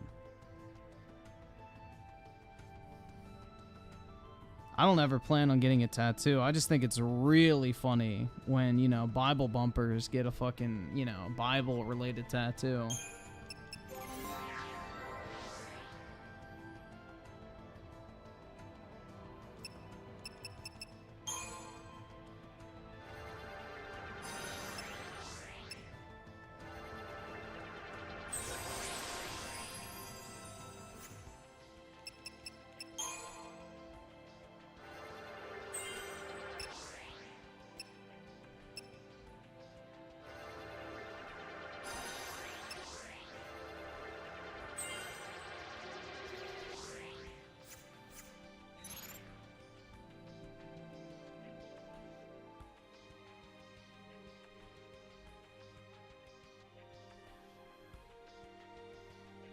So Christians may eat pork because God has declared it wants to be clean. What God has declared clean, you must not call common. Let's see what this is. Because this might be one of those Roman injected verses because they had a huge pork industry. Let's see.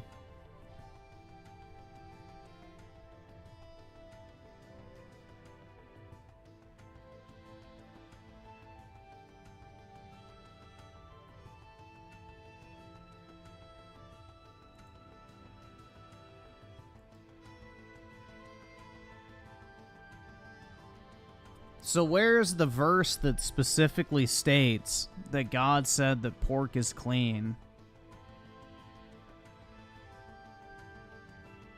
Because this doesn't specifically talk about pork.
Yeah, so basically what this is referencing is more so that basically God loves all people regardless of how they sin.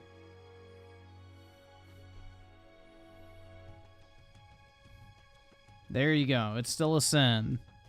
Despite what sins you commit, God still loves you. That's basically what that fucking verse means.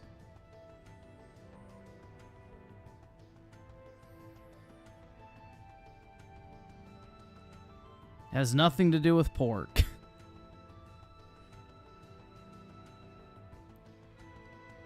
The butch is toxic with the 2. I want a hot equestrian horse riding. Oh, you want the crazy horse girl?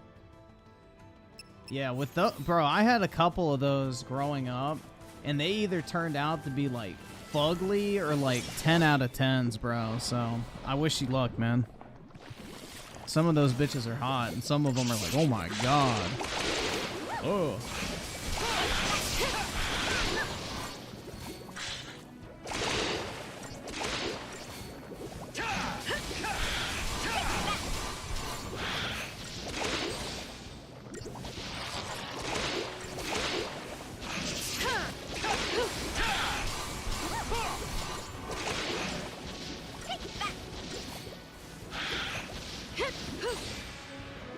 Yeah, Paul, alright. So the Gospel of Paul is literally the Roman insert gospel. So you have to take that one with a massive grain of salt. Because Paul was literally, you can look into the shakiness of that entire fucking gospel, but basically, if you want to look to any one of the Bible's Gospels that are somewhat shaky at best, that's the one you look at because that's the one the Romans edited the most. There is no Gospel of Paul, then why is Paul cited in the fucking Bible, bro? They may not have like a specific part, but anything from Paul is shaky.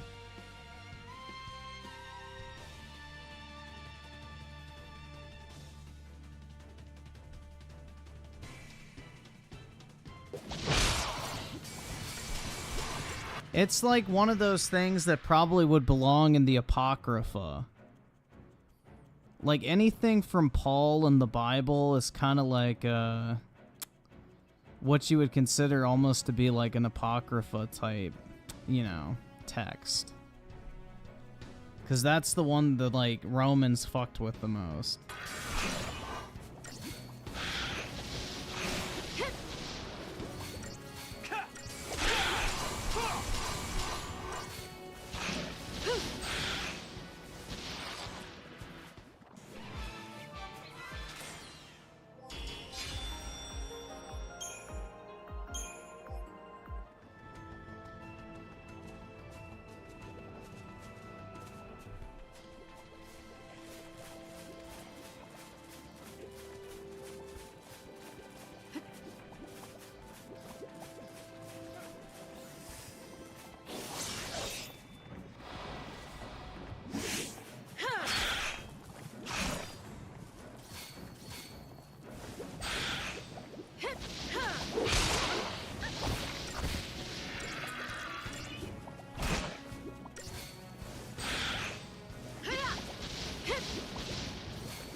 Griffin feels like a Reddit atheist. How's that?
Yeah, y'all need to look into the Council of Nicaea if you like are wondering what I'm talking about, because That's basically when the Roman government, when Constantine converted to Christianity and declared it the state religion, they gathered up all of the Christian texts and basically decided this is going to be the Bible.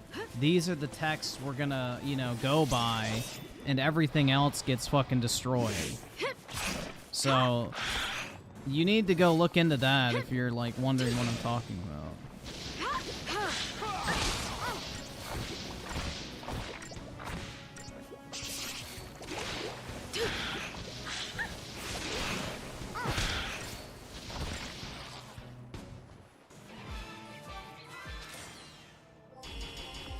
Which version of the Bible is the Roman version? All of them. The Roman version's the only one that survived.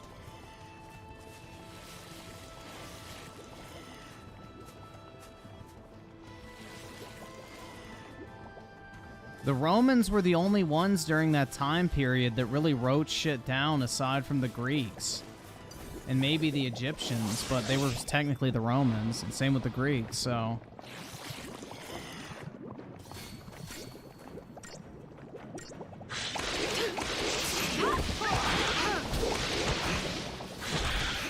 No, alright, let me make this very clear. There was no such thing as the Bible until the Council of Nicaea from the Romans. Before that occurred, Christianity was just following the teachings of Christ. There was no written Bible that people followed. The Bible is a Roman invention. It is a collection and compilation of all the religious texts related to Jesus that they approved of. They didn't put everything in there. And they changed a lot of stuff. Like, you know, Christmas is an old Roman feast day. They don't actually know the day that, you know, Jesus was born. They just used, you know, December 25th because it was an existing holiday and they didn't want to double dip on the feasting. So, there's some aspects of it you have to take into fucking consideration with that.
Be ready for the next fight.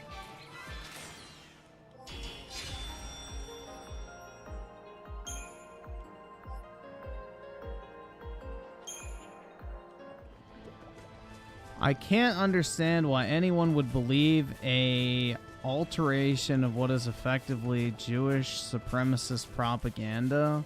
What is that? The Talmud? So the Talmud is not actually a divine text. It's more of a... It's basically almost like a lawyer going through and, you know, writing shit out. The difference between the Torah and the Talmud is pretty fucking dramatic.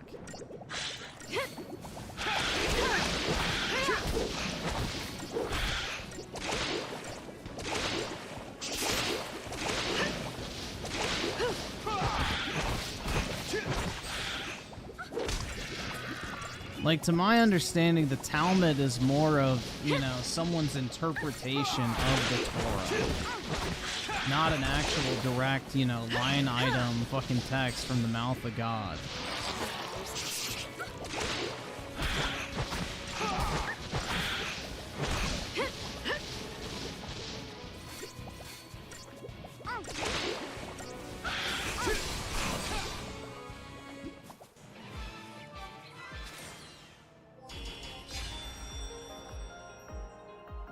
Lol, the Talmud is basically a lawyer is the most anti-Semitic thing I've heard this year, and I love it. How so?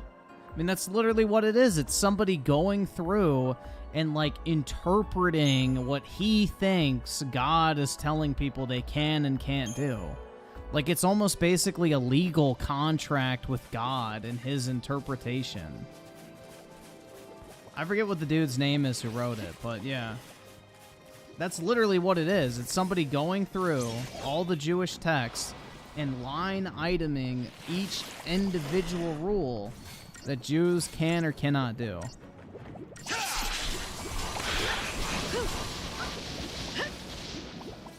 Like, it's basically like reading the interpretation of the Bible from, like, a famous cardinal.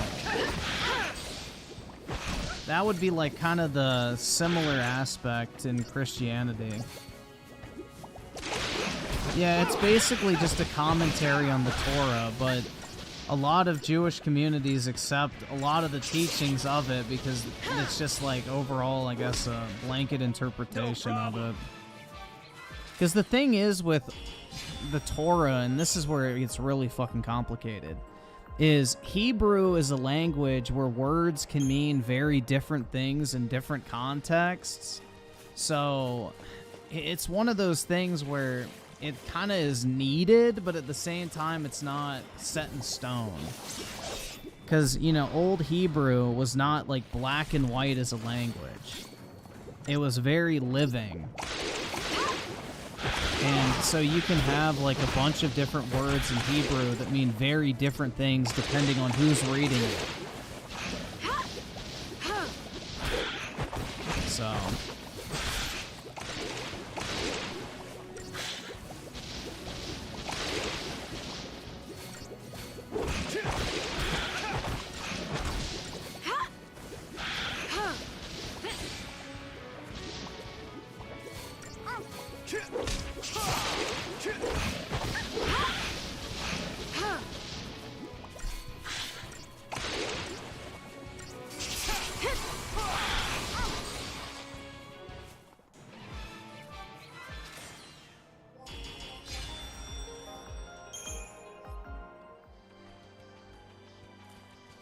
I don't think we're having a religion argument right now. This doesn't really feel like an argument. This is more of a, I don't know.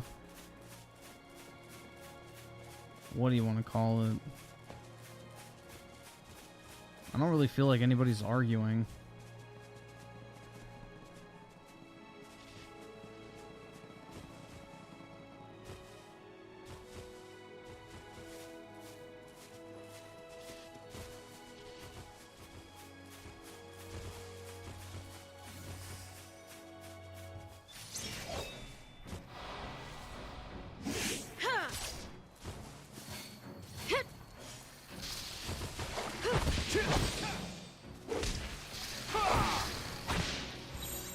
Keep a cool head.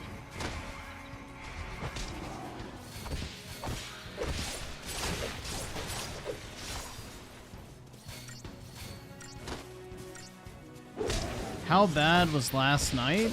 It wasn't that bad. I would say the gist of it is people were trying to convince me that the only people that are considered global elites trying to, you know, manipulate the world behind the scenes are exclusively Jewish, which I strongly disagree with. You have groups from all fucking aspects of life, race, religion, ethnicity, geography that are classified as elites. It's stupid to only focus on one group. That was basically the gist of it. And I had a bunch of fucking dipshits trying to tell me that, no, bro, they're all Jewish, bro. It literally can't be anyone else.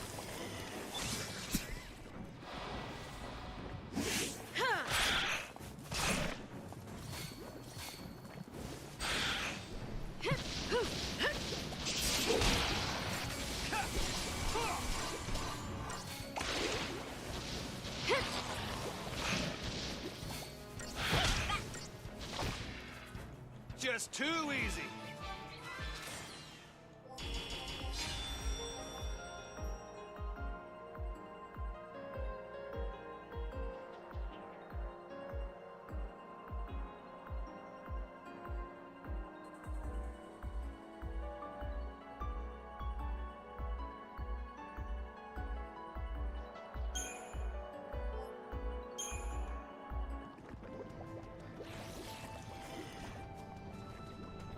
Well, a good quantity of them are Jewish. Well, in the West, yes, but in Asia, in Africa, in South America, in the Middle East, no, they're not. Like, that's the thing, is people are looking at it with a very narrow lens. You can't do that. It's more of a classism issue than a religion one. It's classism, not, you know, theologically based. Like, you're dealing with a class of people that basically view themselves as above everyone else.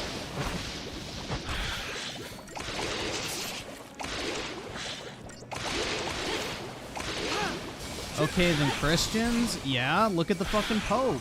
He's part of this fucking New World Order bullshit.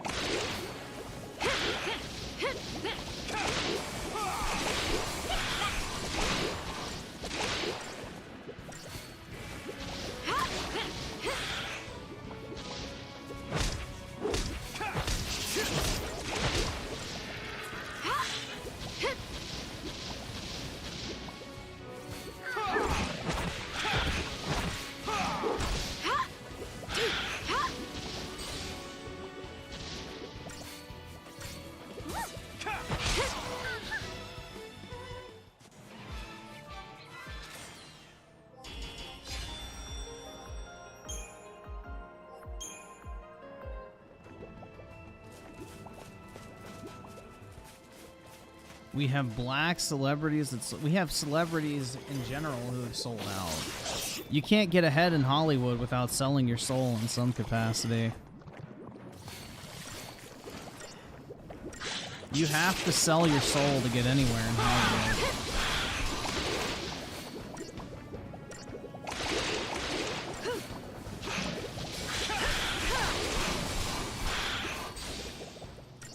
They're not gonna give someone a fucking platform that they can't control.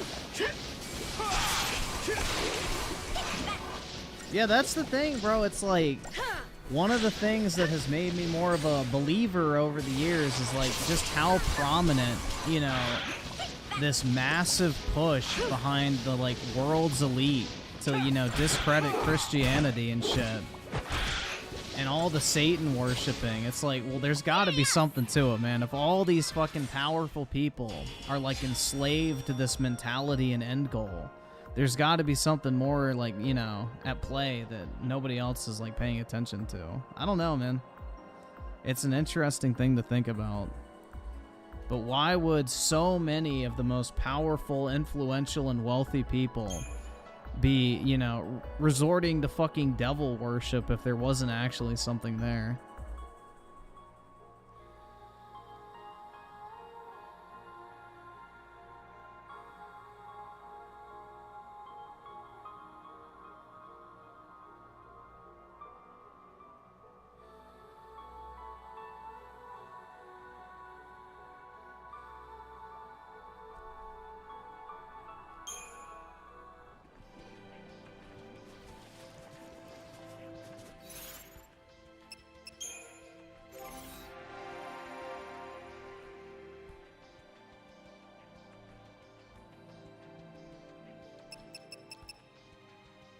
Why doesn't God just kill Satan? He has the power.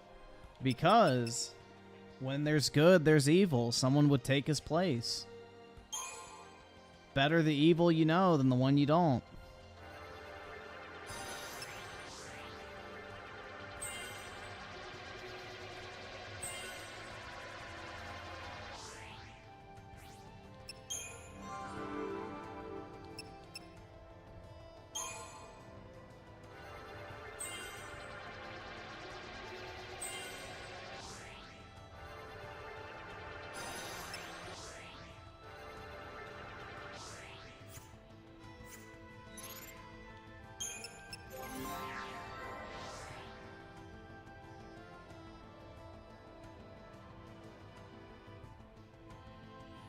If heaven was perfect, Lucifer should... Yeah, but that's the thing, is angels aren't perfect. The only thing that's perfect is God, bro. That's the thing.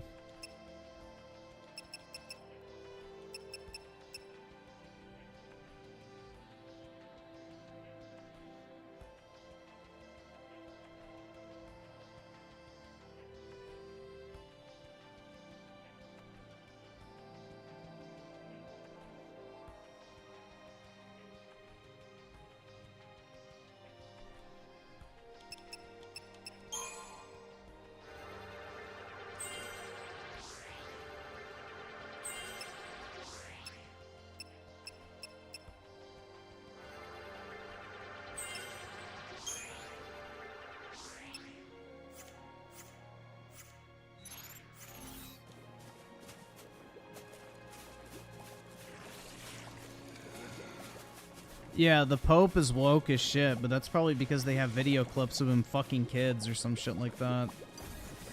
He's a plant. He's like a Trojan horse.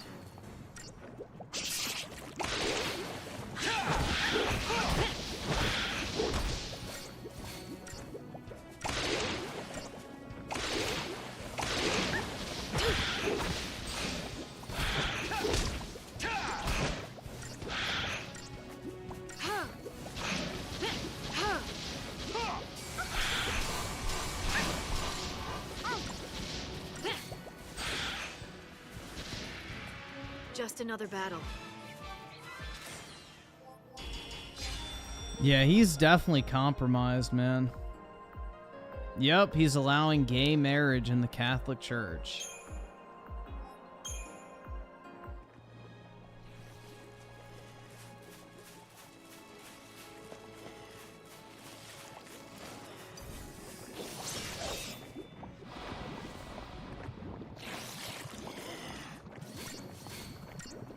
Yeah, that's what I'm saying. He's a fucking plant.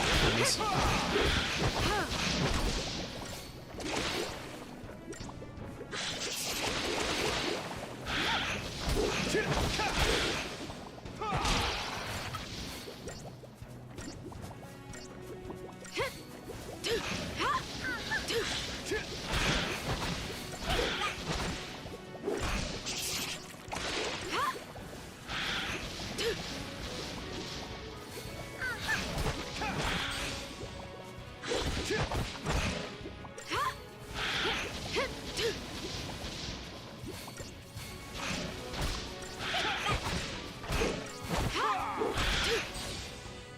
Just another battle.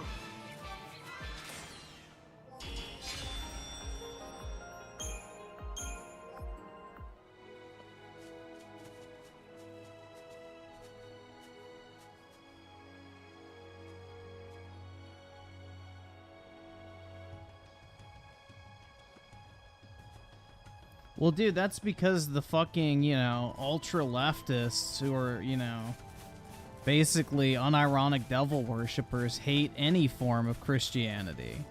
They can't have any semblance of it remain. That's their ultimate end goal, is to get rid of any and all of it. It doesn't matter how much you cater to their wants and desires. The only thing they want is to get rid of it. It's a threat.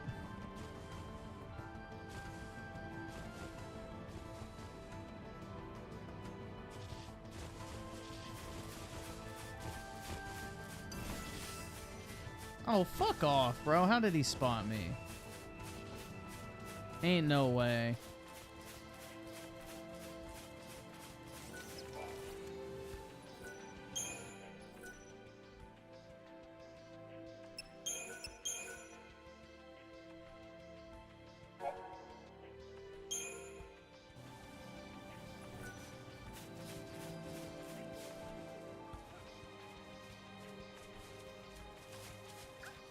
Why is it a threat? I mean, I forgot who said this shit, but it's a very true quote. It's like when you take away the fear of God, you open up the possibility for the fear of everything else. And then people are easy to control. You can control them through like their wants and desires and fears. They're easy to manipulate.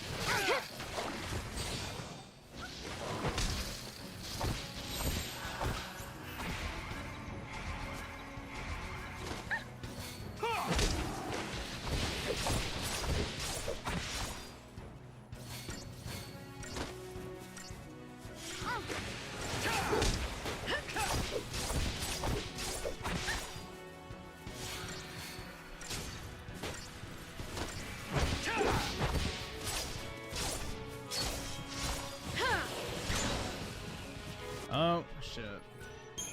Why the fuck didn't I kill him that time? I did nothing different. Damn, that's dark. I mean, there's some truth to it, though. It's like, think about it.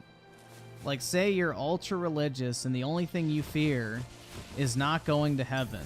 You don't really care what happens to you in real life because you know, like, after you die, you're good. Like, you'll live eternity in heaven, you'll be reunited with all your loved ones and everything like that. What do you have to actually fear? You know, death is just a temporary concept. But if you take away the belief in that, well, now you're afraid to die, now you're afraid what happens to you, now you're afraid that you don't get something before you die, now all of a sudden you start wanting things more. So it's like, that's kind of the concept behind it.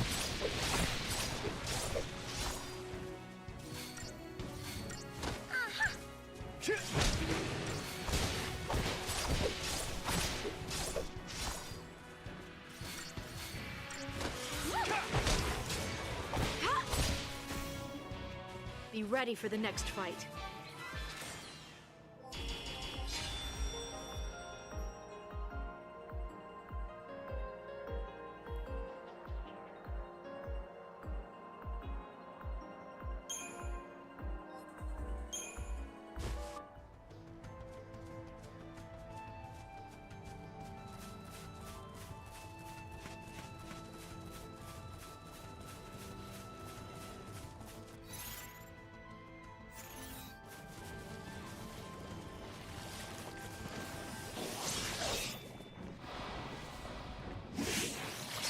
This ain't schizo, this is the truth. I mean, this is literally just like basic religious concepts. You can do with it as you will, but it's like, you know, this is like the fundamental belief structure behind pretty much every other religion as well, too.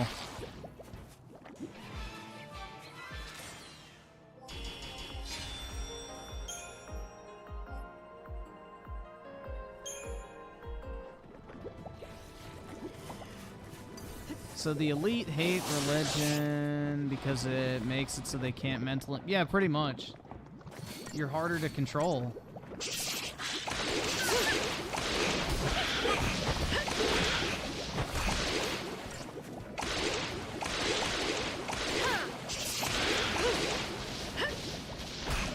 I mean, think about it. How do governments rule you? They rule you through fear.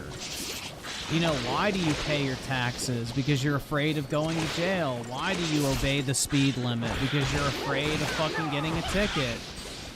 Why do you fucking go to work? Because you're afraid of, you know, going homeless and not having food and not being able to provide for your family. Like, everything that drives people is basically some form of fear. So if they can play on that fear, they can control you. It's like student loans. The fear of not being able to repay them forces people to take shitty jobs out of college just in order to pay their debt off out of fear of defaulting and losing everything. I mean, it's literally the most basic fucking play in, you know, the government's playbook from throughout history. Fear is an effective form of control.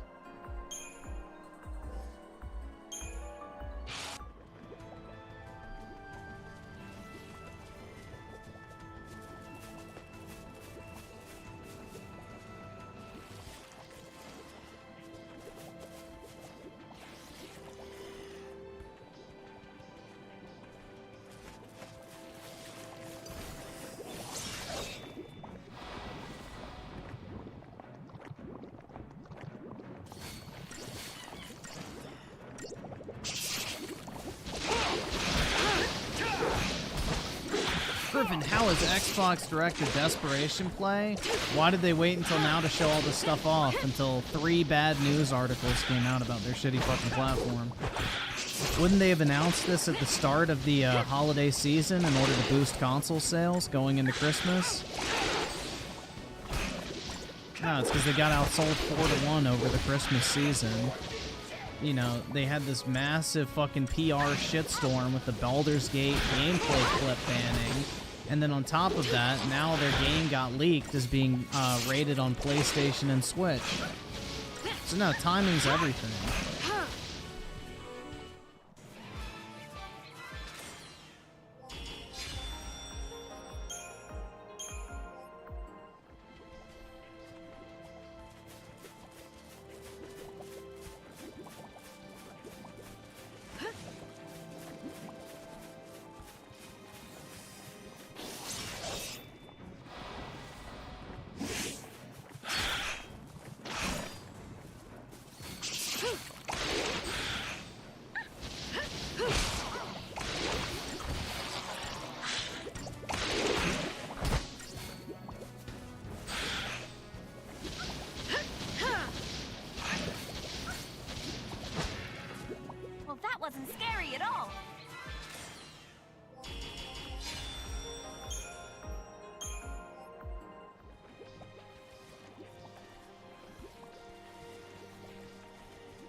Let's see. So Adam 1137 with the 5. In other words, any blacks born into slavery that became Christian, God gave them the middle finger.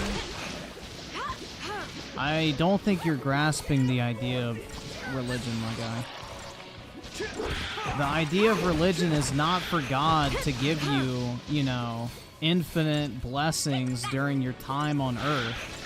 It's that you're supposed to live a righteous life so that when you die, that's when you get your reward. That's like the complete opposite of what pretty much every religion describes. Basically, the world is cruel, but once you die and go to heaven, you have eternal salvation, basically. That's the thing. So it doesn't matter what position you are in life. What matters is what you do during that life. Slayer with the 5, doing my second run, God of War. I really want to... Wait, want a Thor expansion. He's literally Kratos back in the day. It'd be nice if you actually got to kill him. That shit's so wild, man. You don't even get to kill Thor or Odin in a fucking Norse mythology God of War. That shit's so sad. And Rat Kicker Sam with the 2. That's where Santa Claus punched a guy. Something like that.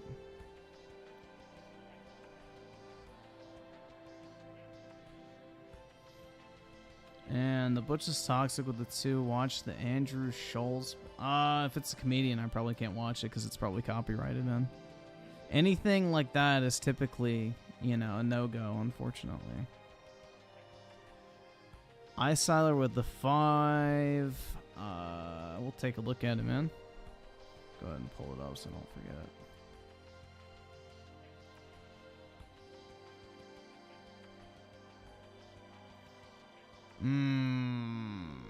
Alright, I'll pull it up, but that's a little edgy. That's a little edgy for the YouTube platform. Rickrod with the 2. Satanism is a fake religion. Changed my mind. Dude, I really don't understand Satanism. It's fucking retarded.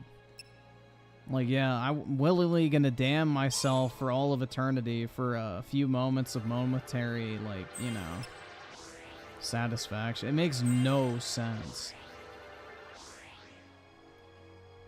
Satanism is fucking retarded.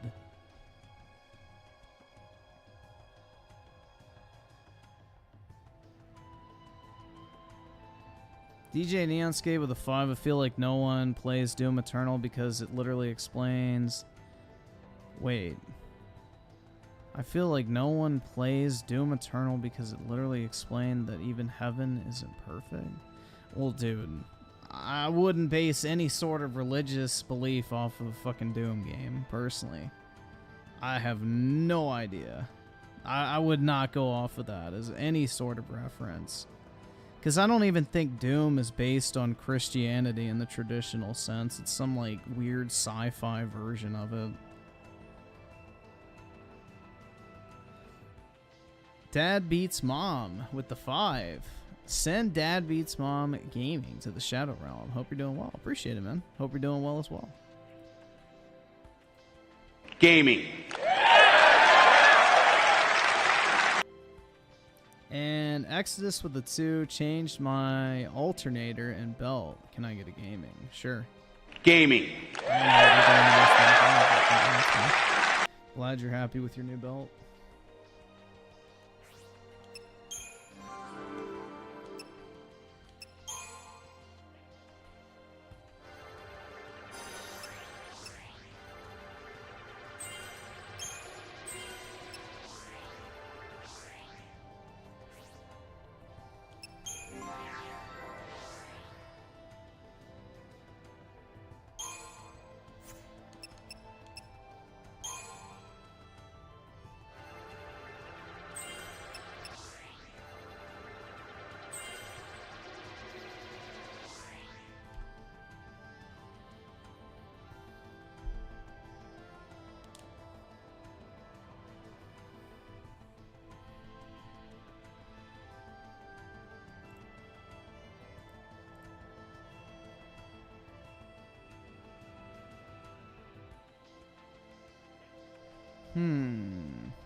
Juan with the 1. Uh-oh. You're broke! You're fucking poor!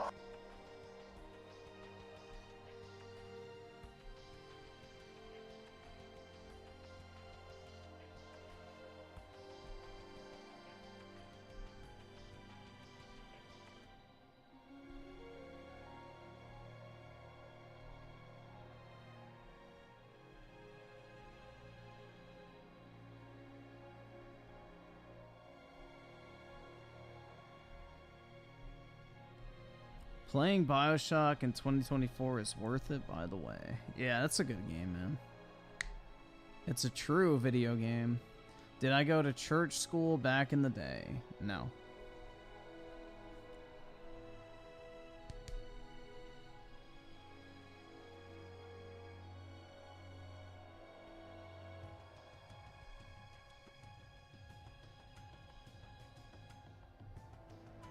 The only way to get into heaven is by saying the hard R to a black person's face. Are you doing it?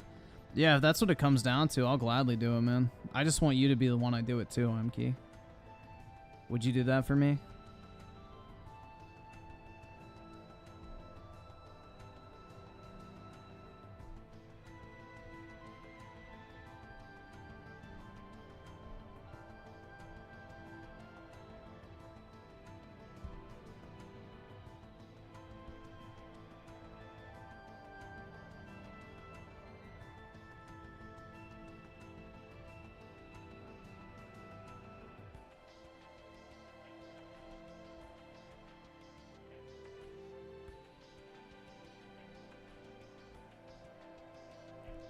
Griffin, you missed MrMattyPlays comment. He pointed out the Series S is the best console in terms of value and price.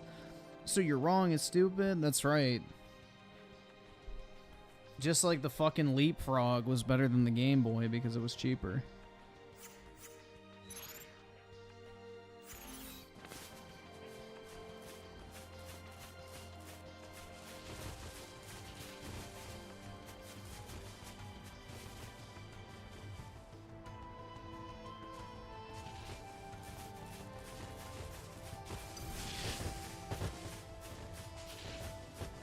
Dude, that fucking thing juked my ass.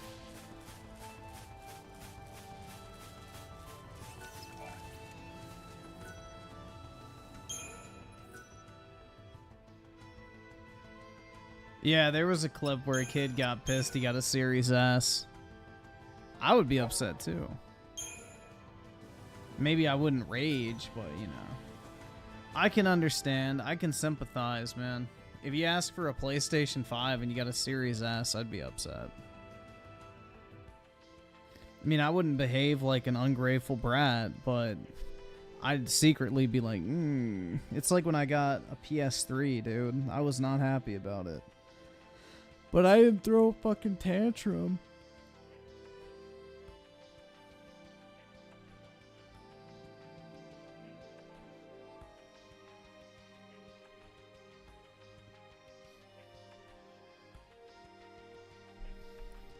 CIA with the 5, Doom 2016. Greater than Doom. Oh, you mean 6? Wait. Did I say 16? I'm guessing that's what you meant. Doom 2016. Greater than Doom Eternal. Also, the Will of Phil cult are hyping up the developers. I know, dude. I can't wait to watch them sit in armchairs and talk about games that aren't coming out for 4 years. I'm hyped. I'm hyped.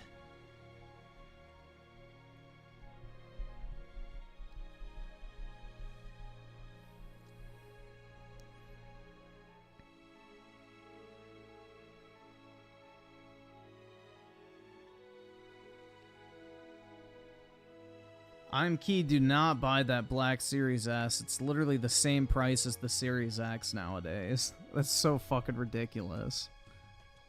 Just shows you how far they've fallen, bro. Quite sad, isn't it?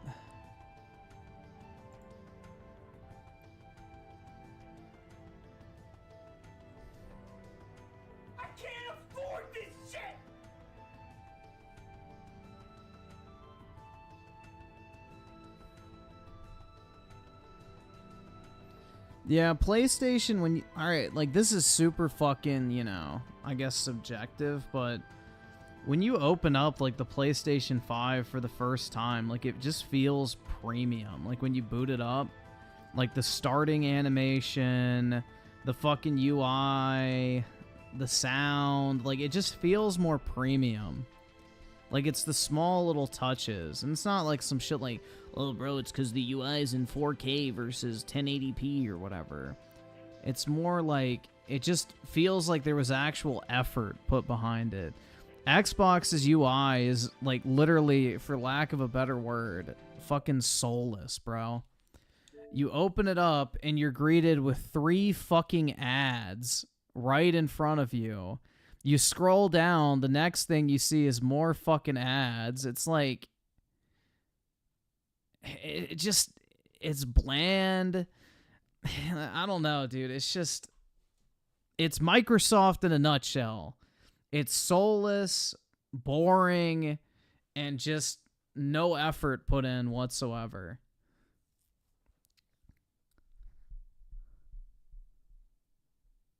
Where is your background? I don't fucking know.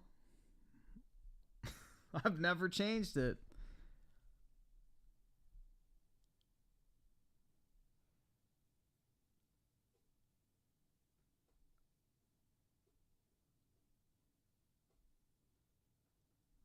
I've never had to change my PS5 background. It just had one. Yeah, but PS5 has no games. What does Xbox have?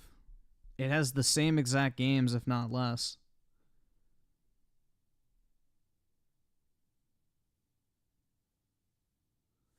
But anyway. Scooch on over here. Pokimane is so last year. Not to me, man.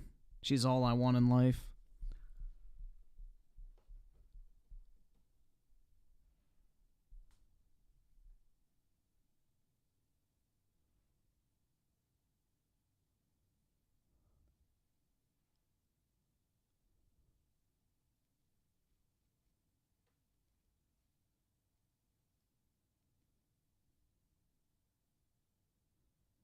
All right.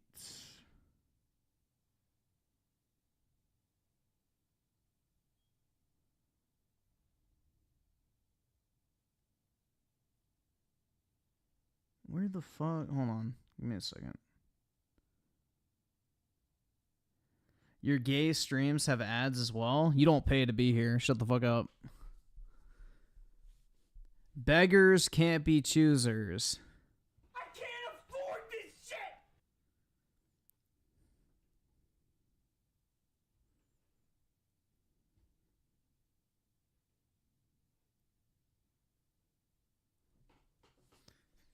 Like, when you open up your iPhone, do you have fucking ads on the home screen? No, you have all your stuff that you actually want to look at.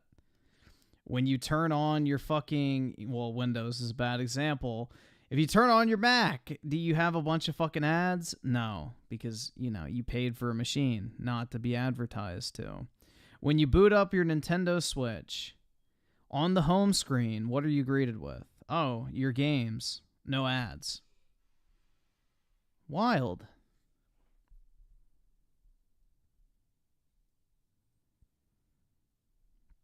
It's almost like when you buy something, you shouldn't be advertised to.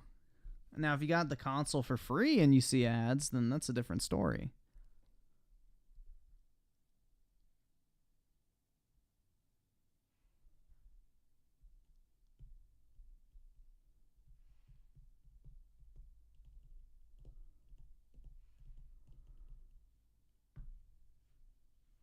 You need Linux for no ads? I'm not using Linux.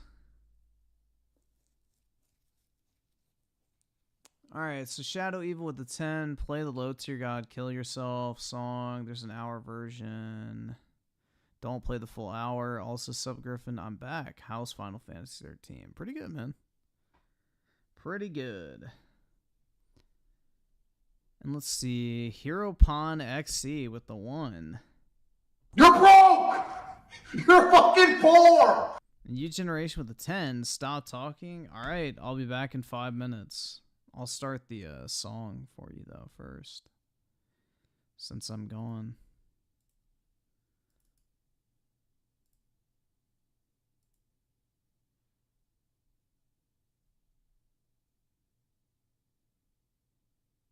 This one.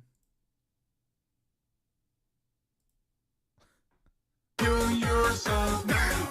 You should kill yourself now. And you're looking for nothing. And you should say what now. Kill yourself now. You should kill yourself now. And you're looking for nothing. You should kill yourself now. You should kill yourself now. And you're looking for nothing. And you should say what now. Kill yourself now. You should kill yourself now. And you're looking for nothing. You should kill yourself now. You should kill yourself now. And you're looking for nothing. And you should say what now. Kill yourself now. You should kill yourself now. And you're looking for nothing. You should kill yourself now. You should kill yourself now. And you're looking for nothing. And you should say what now. Kill yourself now. You should kill yourself now. And you're looking for nothing. You should kill yourself now. You should kill yourself now. And you're looking for nothing. And you should say what now. Kill yourself now. You should kill yourself now. And you're looking for nothing. You should kill yourself now. You should kill yourself now. And you're looking for nothing. And you should say what now. Kill yourself now. You should kill yourself now. And you're looking for nothing. You should kill yourself now. You should kill yourself now. And you're looking for nothing. And you should say what now. Kill yourself now. You should kill yourself now. And you're looking for nothing. You should kill yourself now. You should kill yourself now. And you're looking for nothing. And you should say what now. Kill yourself now. You should kill yourself now. And you're looking for nothing. You should kill yourself now. You should kill yourself now. And you're looking for nothing. And you should say what now. Kill yourself now. You should kill yourself now. And you're looking for nothing. You should kill yourself now. You should kill yourself now. And you're looking for nothing. And you should say what now. Kill yourself now. You should kill yourself now. And you're looking for nothing. You should kill yourself now. You should kill yourself now. And you're looking for nothing. And you should say what now. Kill yourself now. You should kill yourself now. And you're looking for nothing. You should kill yourself now. You should kill yourself now. And you're looking for nothing. And you should say what now. Kill yourself now. You should kill yourself now. And you're looking for nothing. You should kill yourself now. You should kill yourself now.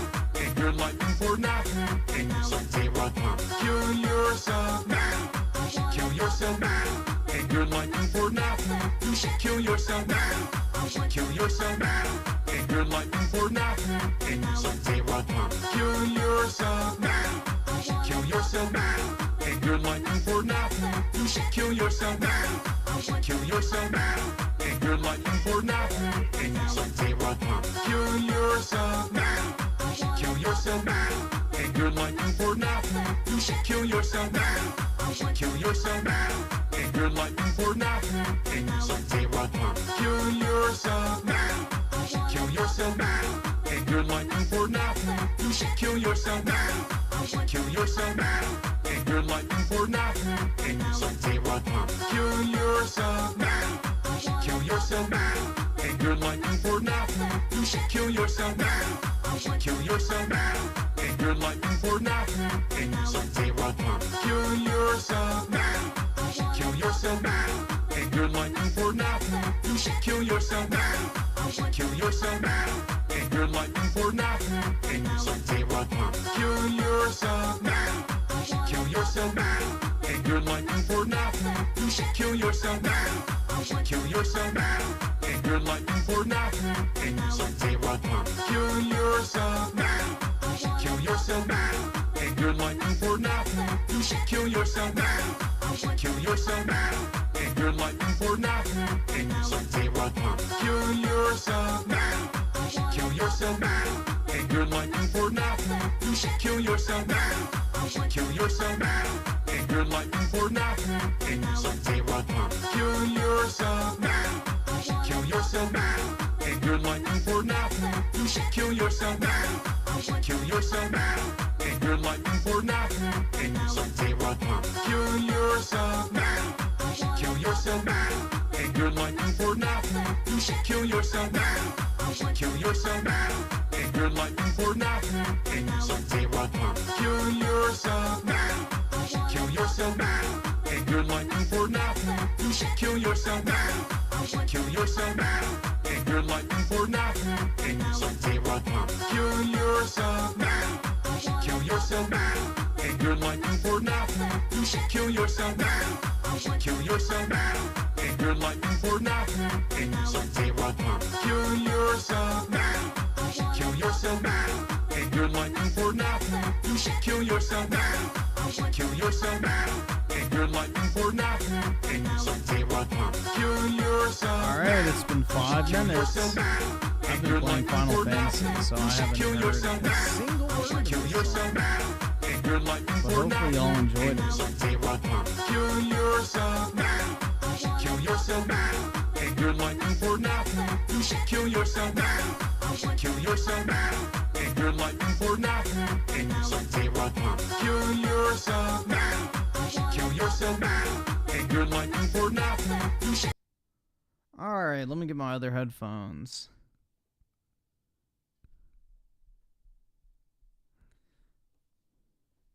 Nah, I just beat that behemoth a couple times while I was waiting. The grind doesn't stop. Alright. Let's go back here.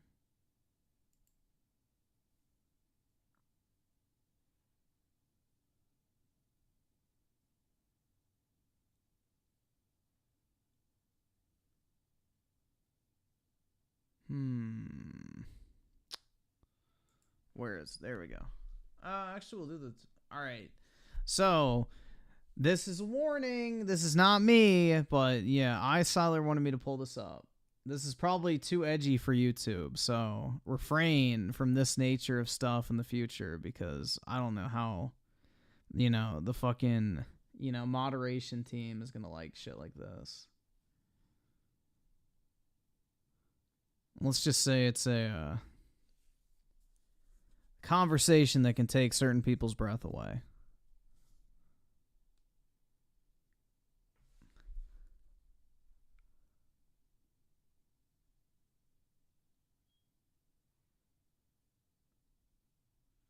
Alright, there we go. Y'all saw it.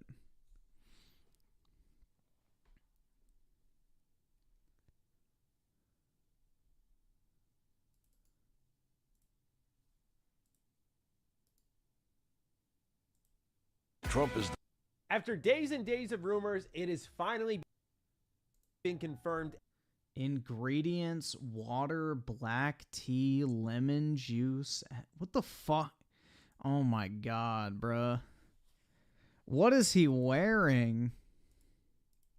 Xbox is doing a developer direct next week, and we're going to talk about it right now. This is exciting for a very obvious reason and a less obvious reason, I feel. The obvious reason is look at the slate of games they're about to show off. It's sick, man. You got Hellblade 2, Avowed, and Indiana Jones locked in for the same showcase, all with guaranteed meaningful gameplay showings. Like, yo, count me in. So excited. I think the less obvious reason is this is now the establishment of a cadence from Xbox beyond the summer showcase. We always knew they'd show up around June, but beyond that, things were always in question. When would Xbox appear to announce things that were meaningful to the platform? Last year at the top of 2023, we got the developer direct for the first time ever. And while the slate of games there I found less appealing from ZeniMax and Minecraft Legends and... Rat Kicker Sam with a 2 laughed so hard I couldn't breathe. It was quite breathtaking. Then you also had Forza Motorsport. It was really about establishing a format. And it was so strong that it provided a lot of excitement for the platform, regardless of what was shown off. Because now we're seeing here that this year, given the quality of the games that are ready to be shown off, this can absolutely lap the last developer direct we got and set the tone for 2024. So, ladies and gentlemen, I'm very excited. We got a lot to get into, so let's not delay any further. Subscribe if you're new. And let's start with some information from the Xbox Wire post, where they write, you're about to get an exciting look at some of the incredible games ahead with Xbox as we present a new edition of Developer Direct on Thursday, January 18th at 12 p.m. Pacific Time, 3 p.m. Eastern Time, 8 p.m. UK. Fans will get an inside look at a selection of highly anticipated games coming to Xbox Series X and S, PC, and Game Pass. Shortly after, ZeniMax Online Studios will host the Elder Scrolls Online 2024 global reveal. So last year, ZeniMax Online Studios was actually able to join the Developer Direct and then connect it to their big showing, but this time they're doing things separately entirely. Presented by the game creators themselves, Developer Direct offers an in-depth look at upcoming titles, how they're being created, and who's creating them. We'll visit Machine Games and... Yeah, I don't know, man. This I'm not excited for. Avowed maybe could be good. This is gonna be dog shit. I don't even know what the fuck that is. Hold on, let's see. And Senua's Sack, or whatever the fuck it's called. Hellblade 2 is gonna be dog water. So what is this shit? Aura? Let's see what these bots are hyping up. Wait, I don't even remember the name. History Untold. Oh, wait, fuck. Fuck! What is the name? I clicked the wrong thing. History Untold. Oh, God.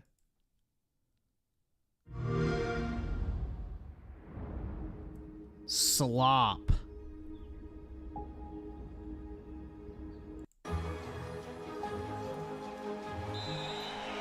Let's go back to the beginning. There. The world untouched. No thrones ascended.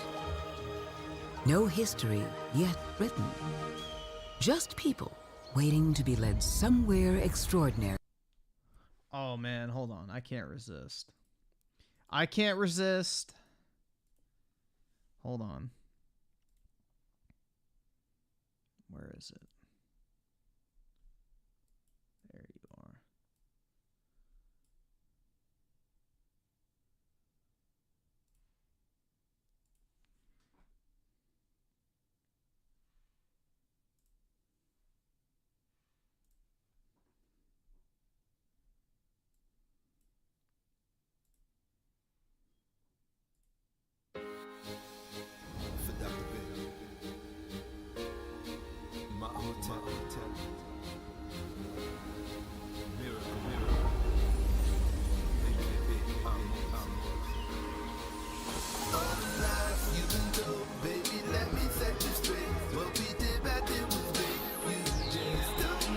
Let's go back to the beginning. There. The world untouched. No thrones ascended. No history yet written. Just people waiting to be led somewhere extraordinary by you.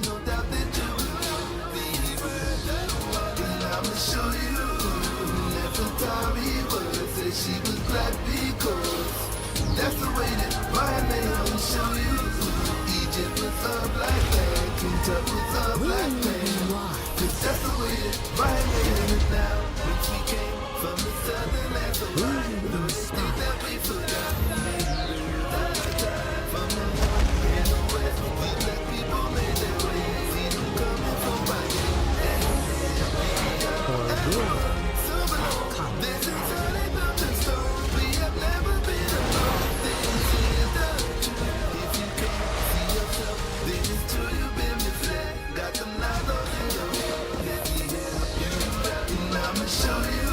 However you choose to change the world, one thing is certain. History will never be the same. That's the way that my name will show you our history. It ain't no mystery. Just listen and you understand and show you what they cannot hide, what they can't deny. That Egypt was a black land. There you guys go. It was just too fitting to not play. Dude, this looks like mobile game garbage. This looks like a literal fucking mobile game. It looks like Civilization, but worse in every way imaginable. I don't know, man. This will probably be the bulk of the show. Avowed will get a couple mentions, and maybe they'll show gameplay snippets. And, you know, Indiana Jones, they'll show the gameplay trailer, and then they're going to talk about it for 10 minutes. And then Hellblade is going to be complete and total slop. So, yeah. Mid.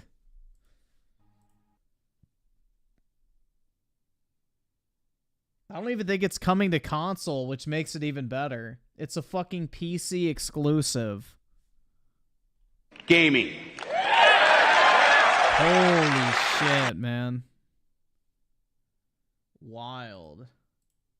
Sweden to check in on their Indiana Jones game, swing by Obsidian's Irvine offices to see more from Avowed, head to Oxide Games' Maryland home to learn about Aura History Untold, and take a trip to Cambridge, England to see Senua's Saga Hellblade 2 from Ninja Theory. Please note that while this show won't have updates on games from Activision Blizzard, you can look forward to news from those teams later this year. One thing that's not mentioned or teased is, much like last year, the potential of a shadow drop of some kind. There's been a lot of discussions. I saw that Double Fine was kind of teasing like something maybe nearby, so I would keep my eye on them. It's a new year. I've been in meetings. I got a COVID shot. Oh my God. Oh wow, they saved Grandma. How nice of them. Yeah, I will never buy another fucking game from this fucking studio ever again. Dude, I'm telling you, people actually think that Sony is the most woke company in gaming. Are you fucking shit? Like, oh my God, bruh. This is worse than Neil Cuckman cringe. This is like top tier fucking, you know, Redditor type shit.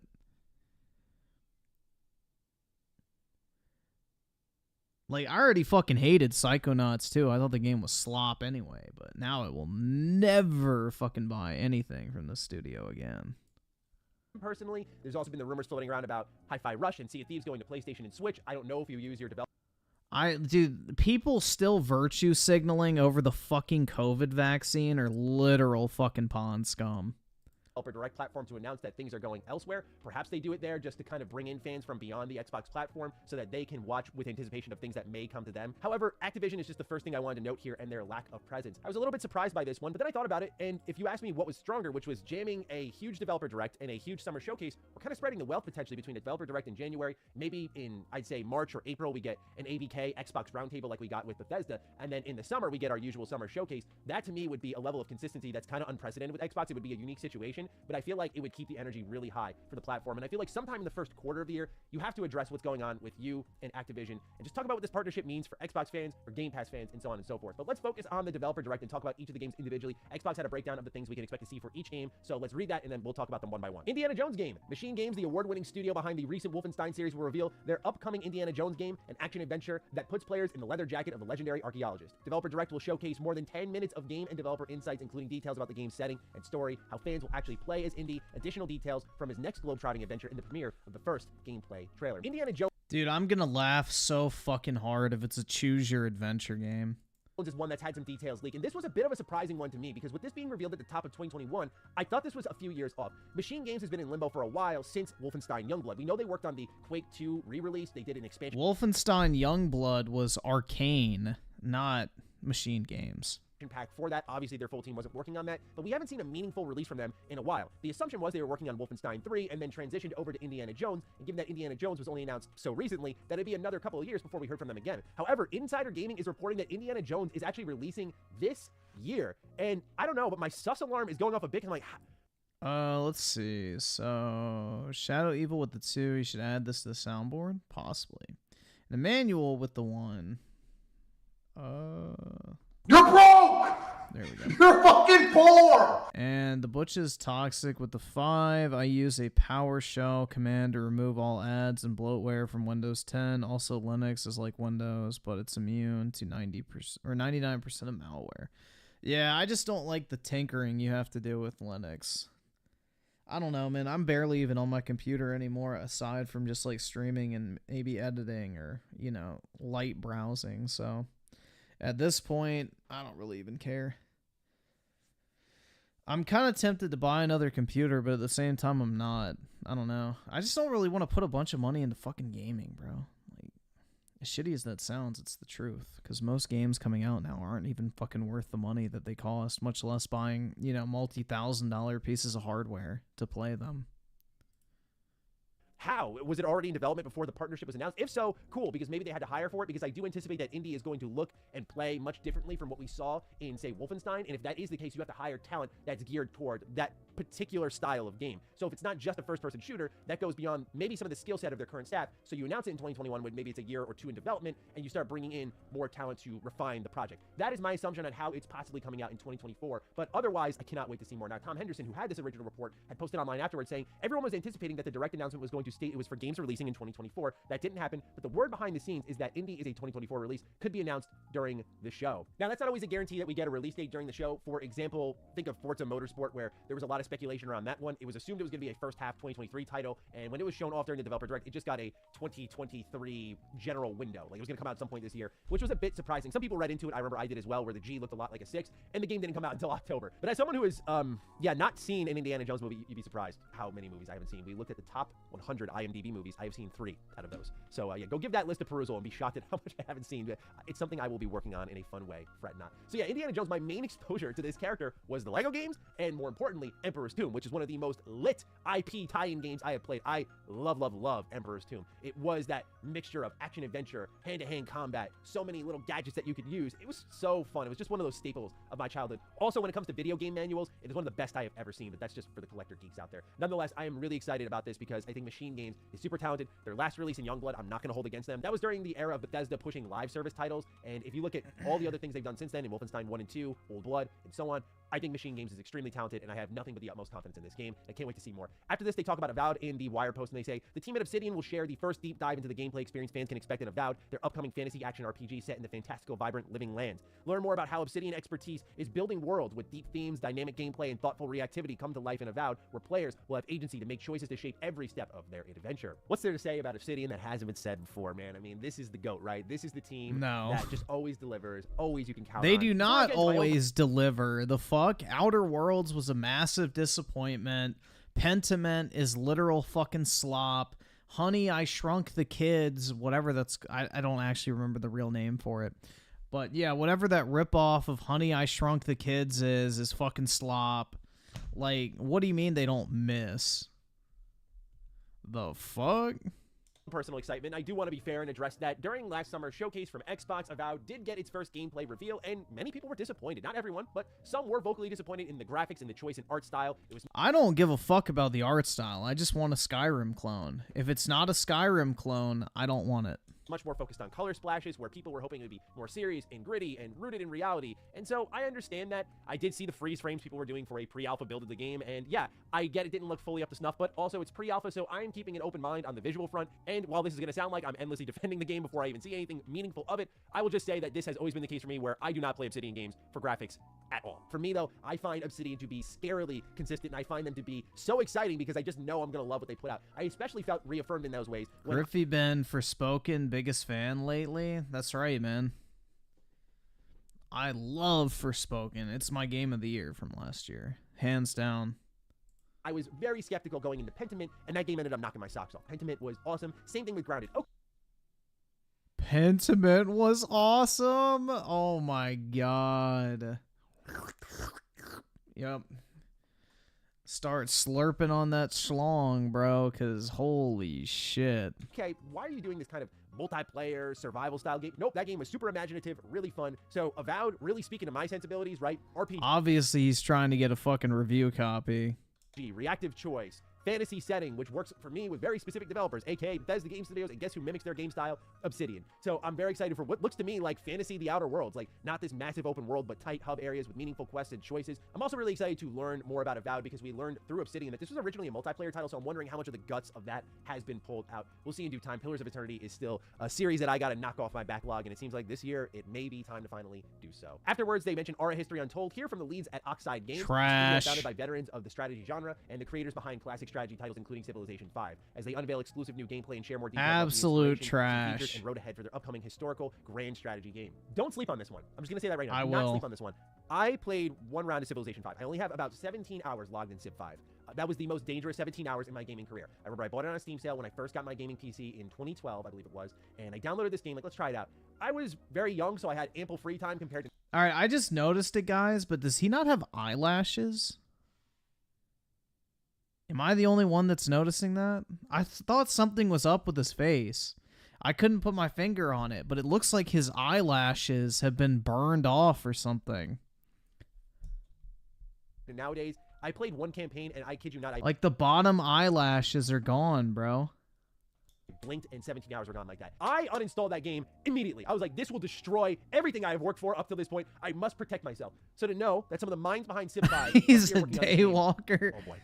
protect me, everyone. Just don't. Yeah, like something was throwing me off, bro. I couldn't put my finger on what it was, and I just noticed that like his bottom eyelashes are gone. I wonder if they got singed or some shit. Let me go install this game if it ends up being raw. Now, what I'll say here with Aura History, That's Untold as happened. well, is I like. That's happened to one of my family members before. We were like lighting a fire, and the flame like shot up, and it like singed, you know, the eyelashes. It's funny, but yeah. The diverse representation here. Most of these are heavy hitters. I like that. Real in the mix accident, of yeah. adventure titles and fantasy RPGs, you have this strategy game here. I think it speaks to what I and many others like about the Xbox platform right now, which is that they're really pumping a diverse catalog of games into Game Pass. And that is valuable for everybody. So don't hair is super flammable, so it burns off pretty quick. keep on Aura History Untold, even if it's not You have long eyelashes? I do too, I'm key. your speed. I'm excited to learn more about that one. And last but certainly not least, Hellblade 2, where they say Ninja Theory takes us behind the scenes at their studio in Cambridge to give us insight on how they are crafting Senua's Saga Hellblade 2. The team will speak to the ambition and meticulous care involved in creating Senua's journey of Yeah, eyelashes grow back, but survival. So this is the big one, in my opinion, mostly because this was revealed alongside the Series X, and since then it's gotten a bit of the Deathloop treatment. We have seen a lot of Hellblade. Only just recently we got our first meaningful showing of game. yeah, my eyelashes are like so long, they're actually kind of annoying because when I try to put my contacts in, they get caught on them all the fucking time, and it's obnoxious. Play. They didn't commit to any kind of release date, which was the expectation. Like, okay, it's going to be trailer 4. You might want to put a date on it this time because we've seen the game in action. Like, put some gameplay, get people excited, and say, and you want this? Bang, here's the date. Now, the assumption within the community was naturally, okay, they're probably holding it for Developer Direct, or this game's way further off than we all expect. This game needs a release date. Would I love a date for all these or a window for all of these? Yes. I want a date for Avowed. I want a date for Aura. I want a date for Indiana Jones. But if any game needs a date, it's going to be Hellblade 2. It has to be Hellblade 2. Dude, Hellblade 2 is literally the game I'm looking forward to the least out of the entire video game industry. Because I think this game is really important for Xbox, kind of marking... Eric Cardona with the 2, he looks like a soy synthetic. Yeah, they do kind of look similar. Yeah, they have kind of like the same mouth. And kind of the same... no, they have a similar face, I agree. Their territory a bit in the PlayStation style exclusive third-person over-the-shoulder action-adventure. Yeah, they do look pretty similar. That's funny. But this game needs a release date because we've seen so much of it. People will be very upset if they show up again. They're like, here's how we're crafting this beautiful world. Claw's Mystery with a 20. Griffin is a cuff fanboy, dude. He was a hero. That's right. I have my own replica cuff on right now. That's the only thing I'm wearing. And Majora Jeff with a 5. Damn, Griffin, I can tell you have no faith in Microsoft and Xbox. Yeah, I'm done, man.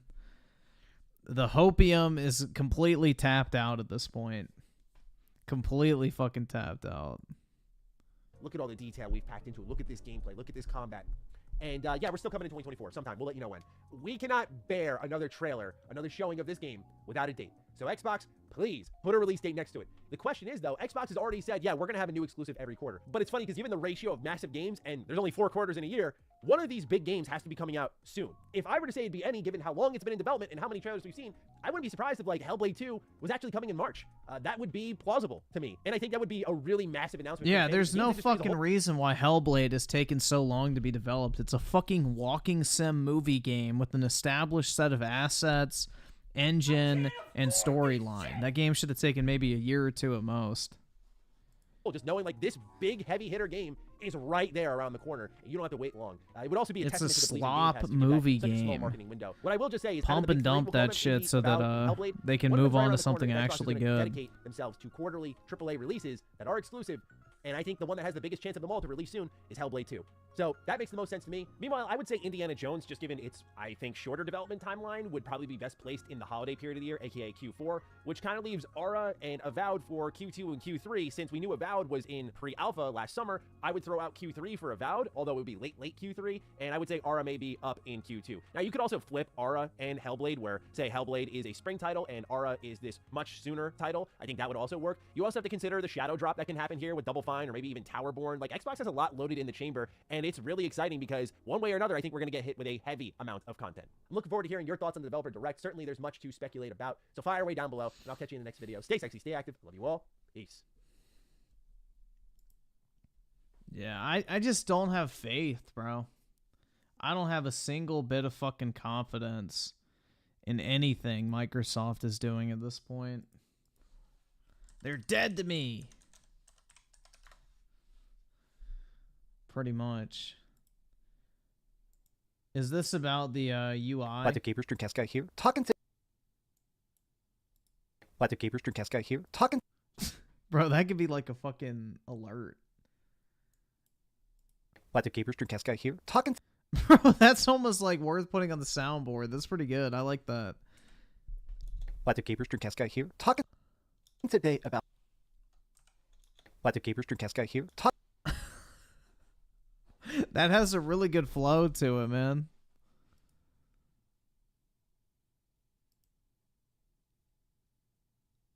That's got a good flow to it.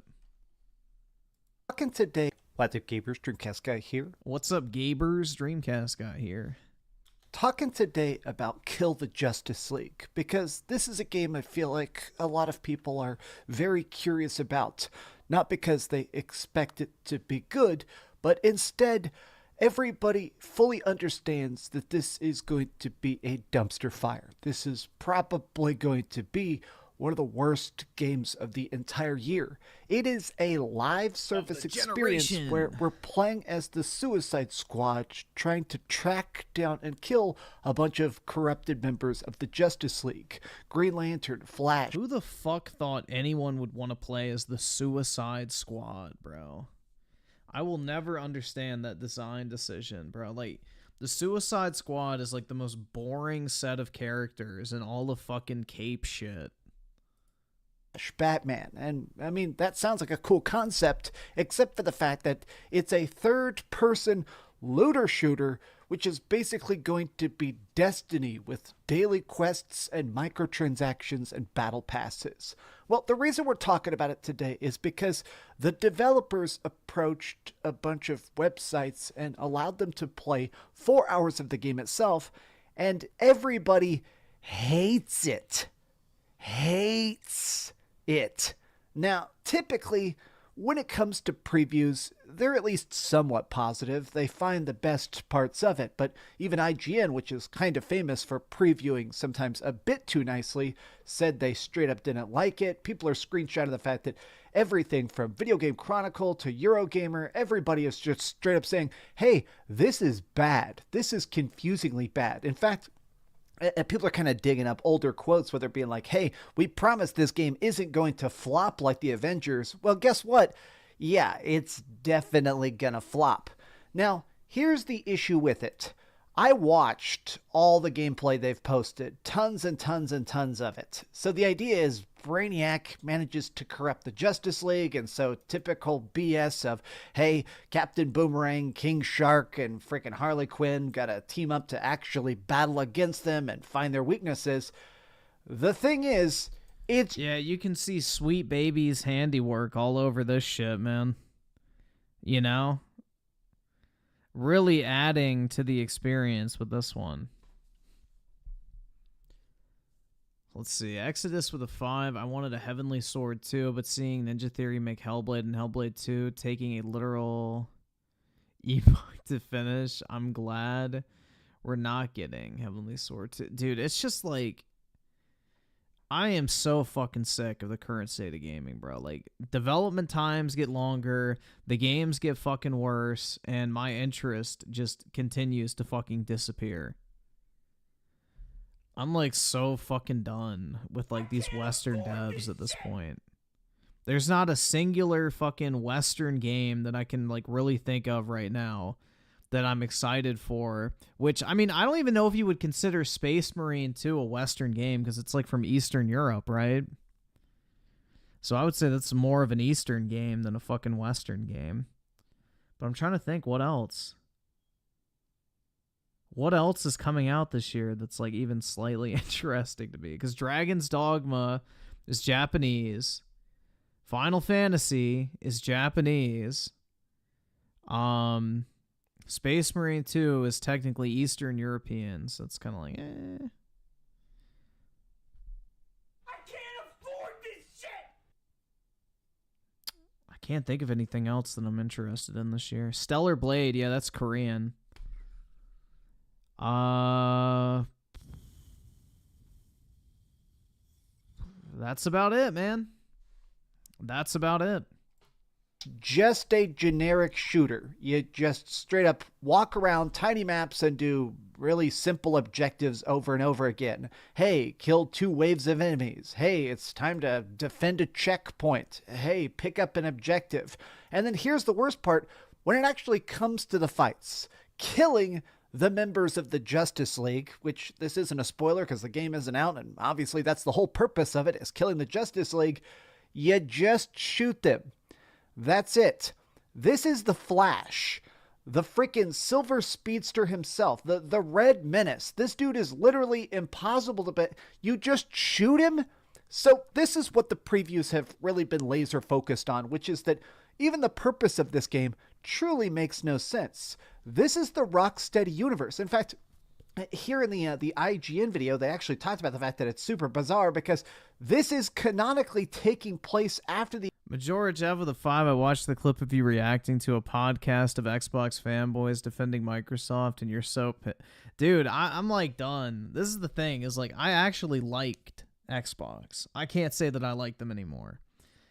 I liked the Xbox platform. I liked the games they used to release. I liked the studios that they had and the franchises.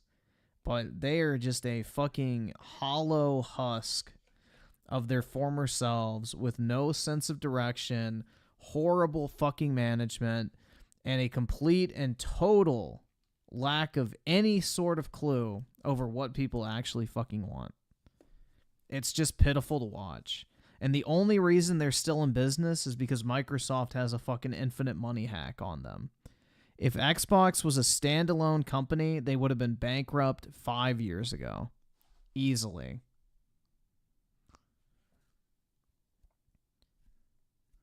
Claus Mystery with the 20. Spoiler, Harley shoots Batman's head with a shotgun. Oh my god, no! Never mind. I'm not going to make the joke. Exodus with the 2. Game looks like a rejected Saints Row 3 demo. Alright, fuck it, I don't care. Dude, what would have been better is if she could have fired a fucking tampon out of her snatch like a fucking slug round and domed Batman instead. There you go. There's something along the lines of what I was thinking. The events of the Batman Arkham games. So after we had Batman being sneaky and doing all these takedowns, this Batman gets corrupted and just shot to death by Harley Quinn.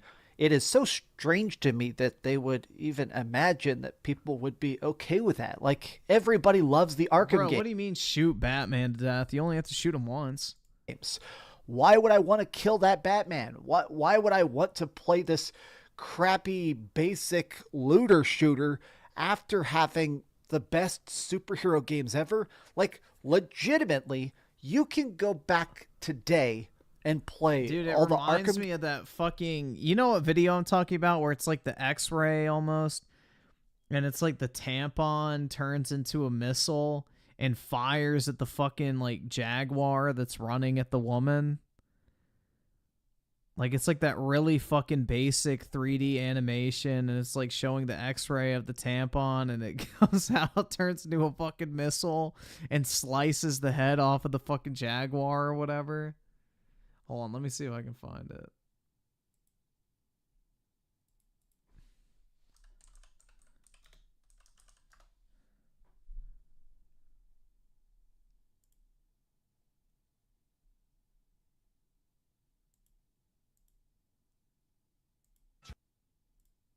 Is this it? Yeah, ignore the music, but this is it. I can't afford this shit! You've probably seen this before. You always do, face away and pretend that I'm not, but I'll be here because you're all that I got. I can't! It's like that. It's usually in a GIF format, but yeah, the tampon fires. Pretend that I'm not, but I'll be here because you're all that I got. I can't! But yeah, that was the inspiration behind the idea I had.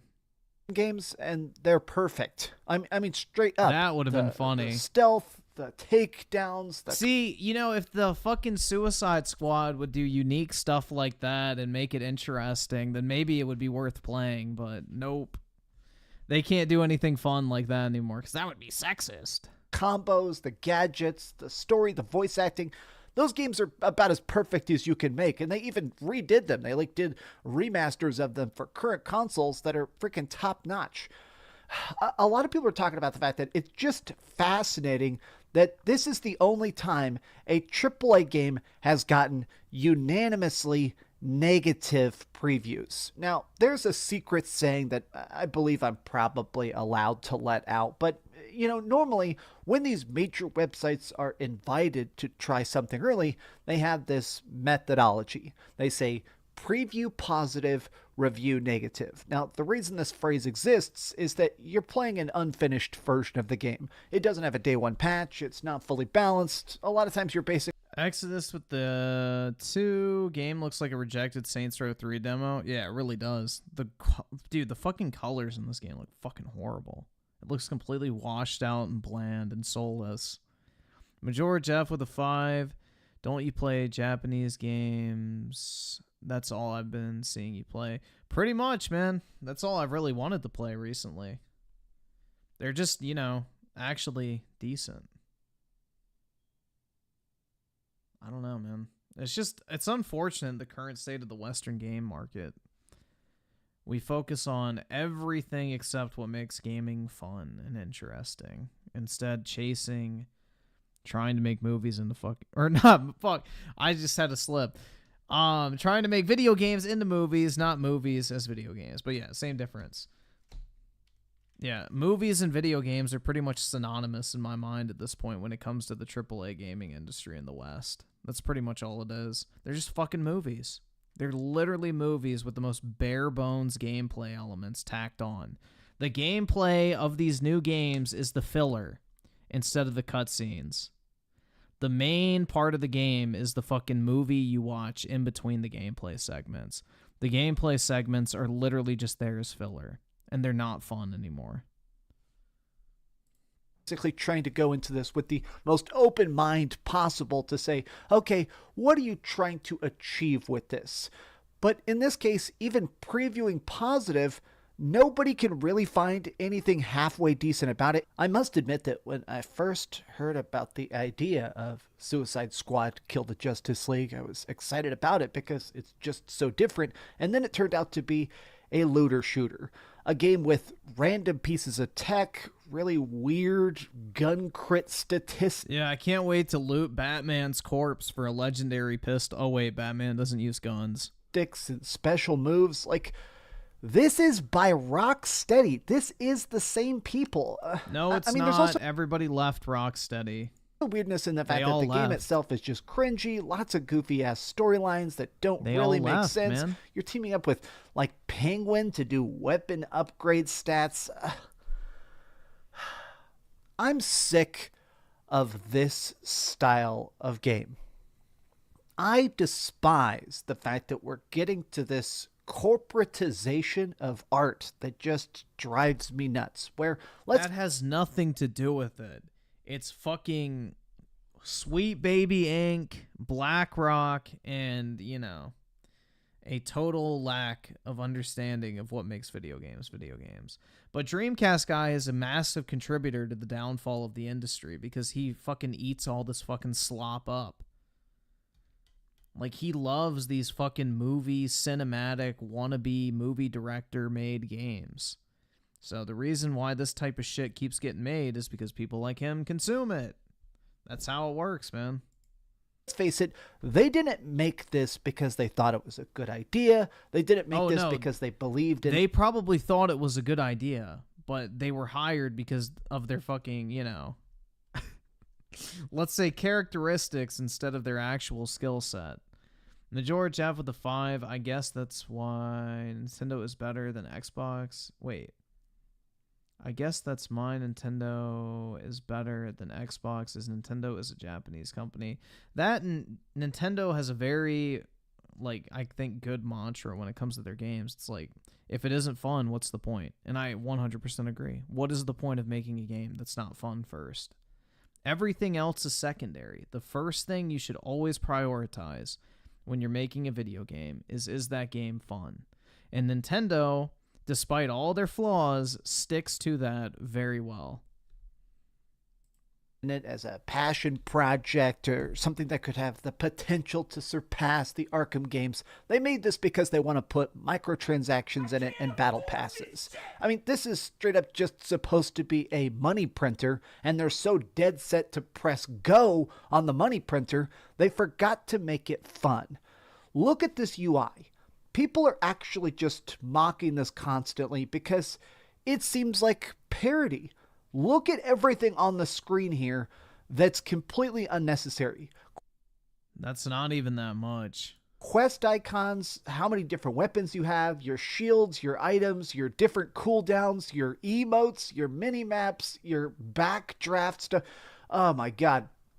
People are actually... There's all these like memes that people make where they try and make like the most purposely bad UI possible of like, hey, yeah, I don't really think that UI was that bad. Here's a heads-up display that's terrible, like Silent Hill 2 with a quest objective marker, a health bar experience. Yeah, this would be great. Yeah, everybody is straight up saying like this is literally beyond parody. This is just so terrible that jokes are not as bad as the actual UI. I don't think that looks that bad because this is obviously going to disappear once, I'm guessing, you start playing. But here's the other part of it. So I decided to... Of all the fucking things to bitch about, that is not even in my top 5 when it comes to this game.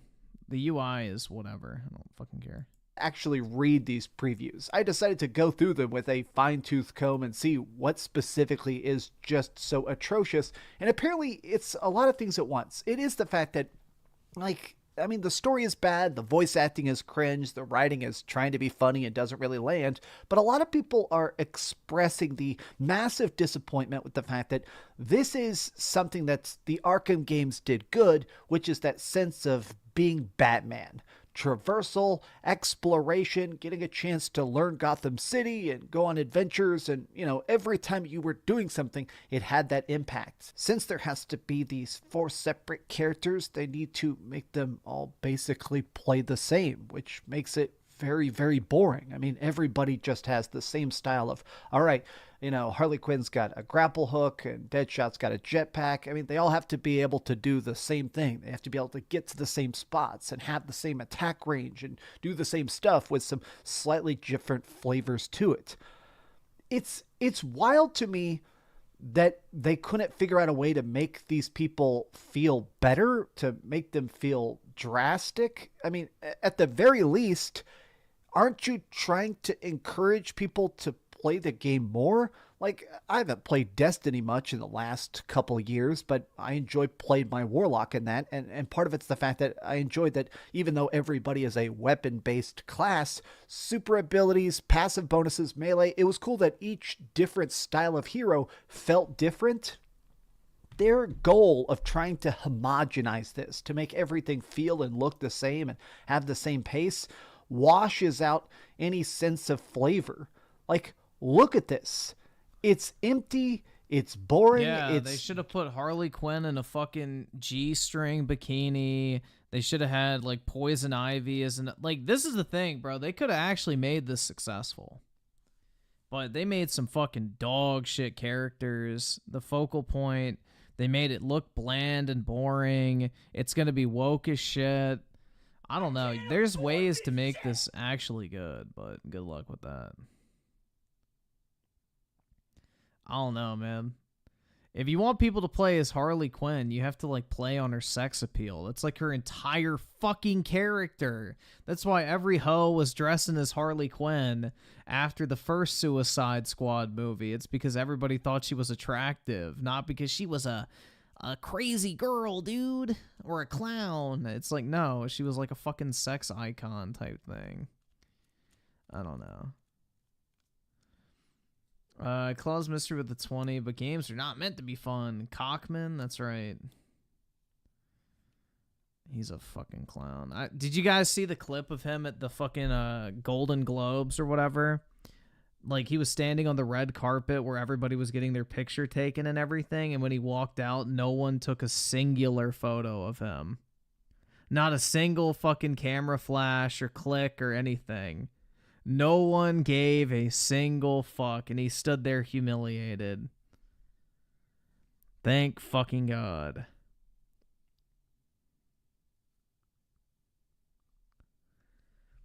iSolder with the 5. This is why Rocksteady asking price is $200 million to be put on Game Pass. They already know it will be bad. Yeah, exactly. 100%. This shit's gonna flop. Just so lacking any soul. Look at all the crap on screen. I will never get over the fact that there's just 8 trillion freaking things on screen. Look at it. Why is every single line of dialogue? Oh my God. You can turn that off, dude. Oh my God. Now, it's been a while since we just had a AAA game. Why are there subtitles? Because the fucking subtitles are enabled. You can turn them off. This is a tutorial icon. Every game does that. The UI is not that bad, honestly. Like, it's actually pretty minimal. Like, it's just around the borders. This is obviously just fucking tutorial shit. On release day. I think this is going to be one of the most expensive failures ever. I can't wait to hear the financials of how many hundreds of millions of dollars it took to create this. Like, why can Harley Quinn even double jump? Like, this looks so slow, so boring, so incredibly bad. What in the hell was the point of this? Why couldn't we just get another Arkham game? What's so wrong with a single-player Batman game? Studio. Why was this somehow supposed to be better? Claws Mystery with a 20. By the way, King Shark is like LGBT, so that's brownie. Well, yeah, that's Sweet Baby, man. This is one of the games that Sweet Baby Inc. was advertising that they were writing on, so of course he is. And Exodus with the 2. Where is this Cuckman public vlog? I don't know. You can look it up. Like, just look up Neil Cuckman, or wait, fuck, hold up. Neil dude, I had to think for a sec. I forgot his actual name. Holy shit, I've said Neil Cuckman for however many fucking years at this point. I actually forgot his name. Yeah, just type in Neil Druckmann Golden Globes and it'll pop up. It'll pop up. Claws Mystery with a 20. In the movie, King Shark is one male character's ex. Hell yeah. I can't afford this shit! Nothing like fucking a shark. Dude, can sharks even fuck? I don't think so. All right, I just wanted to talk about this because honestly, I've never looked into shark sex. Y'all have to let me know. I am annoyed. I am very disappointed with the fact that this game could have been great. It could have been fantastic. There were rumors at one point that Rocksteady wanted to try and do a Superman game, and I don't really talk about it in video games, or sorry, in videos, but I'm very obsessed with Superman. It would have been cool to have a gritty, realistic Superman game, but instead we got this. A gritty, realistic Superman game. Realism and Superman do not go hand in hand, Dreamcast guy. See, this is what I mean, that gamers don't actually know what the fuck they want. How the fuck are you going to have a realistic Superman game? There's no such thing as a realistic Superman. That's the entire fucking point. Oh my god, dude. This is what I mean, man. This is what I mean. Like, these are the type of people that lead the gaming industry down the path it's on right now. He wants a fucking Last of Us clone with Superman. Majora Jeff with the 50. I hope you know I'm a Nintendo fanboy, but I won't shill for the company. I do know they have their flaws, but all I know is they used to be... All I know, though, I really used to be a big Xbox fan, but I'm just not... really a big fan of their games anymore, especially Halo and Gears. Same here, man. Like, Gears of War 3 is the game that pushed me to buy a 360 way back in the day. Like, that's when I finally was like, all right, screw it. I'm going to save up. I'm going to buy an Xbox 360 because I really want to play, like, Gears of War and Halo and stuff like that. So I saved up money, got my 360 right before Gears 3 came out, and I bought Gears of War 3 for it. And it's just sad to watch the complete in total destruction of those franchises. And I even liked Halo 4 and 5. but it's just really pathetic. They have completely mismanaged every single aspect of the Xbox platform, ecosystem, and development cycle, and all of their IPs as well. It's really sad to see, but I feel you, man. That's the thing. I'll be a big fan of a company, but I'm definitely not afraid to call them out. And that's the best way to be, because if you're actually a fan of something, you should be the most vocally against bad decisions because it actually affects you. But really appreciate it, man. Thanks so much. Claus Mystery with the 20. Constantine is King Shark's gay... Wait, the fucking Keanu Reeves movie? Are you... Wait, that Constantine? I can't afford What? this shit! Hold on. That makes no fucking... Oh my god. Oh my god. I'm so glad I don't read comic books, man. Scotty Man with a 5. Sony games have ruined people's taste in game. Well, what they've done is they've just replaced people's like movie and TV show cravings. Because, you know, now that movies and TV shows suck, you know, gaming has filled in that void. So now everybody's trying to fill that void. Exodus with the 2, bro. I just saw the Druckmann's Globe, but yeah, it's sad. Not a single flash. Nobody cared who he was. Great. Claus Mystery with the 20. King Shark even winked at Constantine. Ooh. They can roll around in the fish tank. Where we're just probably going to shoot. We're just going to shoot Superman. We're just going to shoot Batman. We're just going to shoot everybody. Just everybody. Just shoot them. Yeah, great. Wow, look, a perfect picture to sum this up. Amazing. Well, what do you guys think about Suicide Squad Kill the Justice League? I'm looking at the same image right here.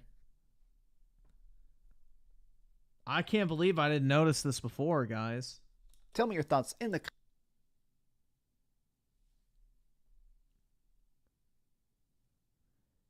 I can't believe I didn't notice this before.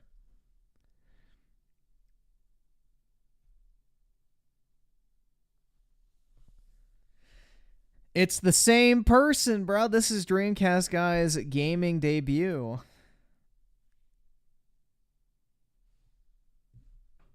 That's actually funny, man. They do kind of look the same. They look pretty similar. Put him in the game, it would immediately make it better. If Dreamcast Guy was starring as Captain Boomerang, or whatever the fuck his name is, that would automatically make the game an 8 out of 10 in my book. But yeah. Comments down below. And if you enjoyed this video, be sure to give it a like, subscribe if you haven't already, and please keep dreaming. What a flop. Thanks so much for watching that video. If you want to see something else, you can always click this link to see what I put up last, or, you know, subscribe and see what's coming up next. Also, I promise that whatever I do, it'll try not to suck. Mission failed. We'll get them next time. Oops.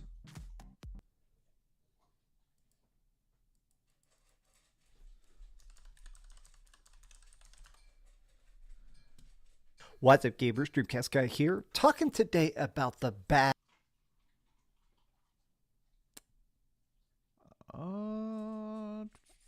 Where was it? I thought I had another video pulled up.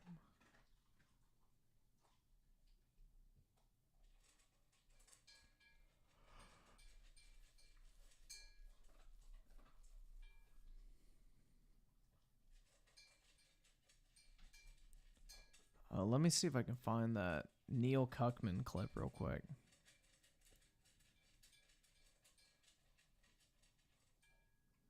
Oh, wait, there it is.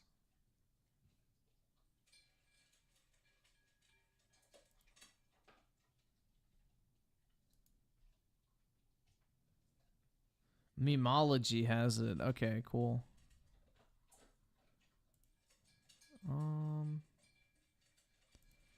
Why is my fucking Chrome tab completely dead right now?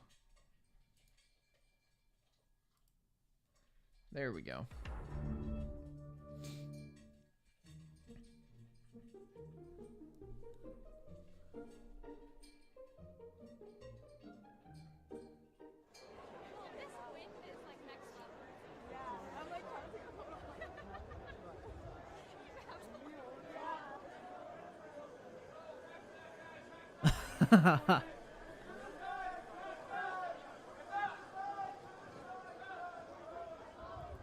You can't even hear a single click of the camera.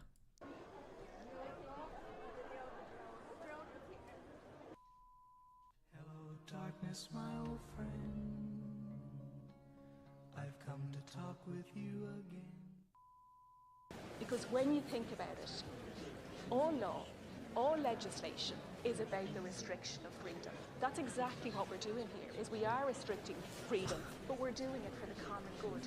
You will see throughout our Constitution. Oh god, what the fuck is playing? Dude, my chromes are like, fuck.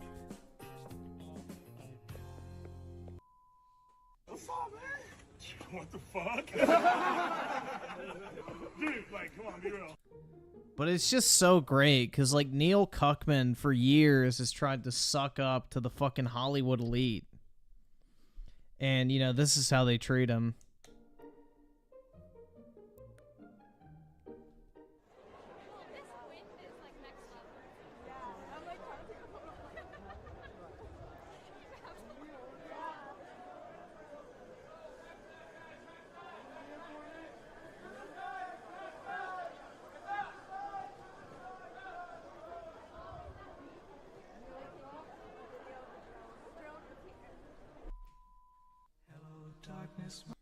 It's great, though, man. It couldn't have happened to a better fucking person.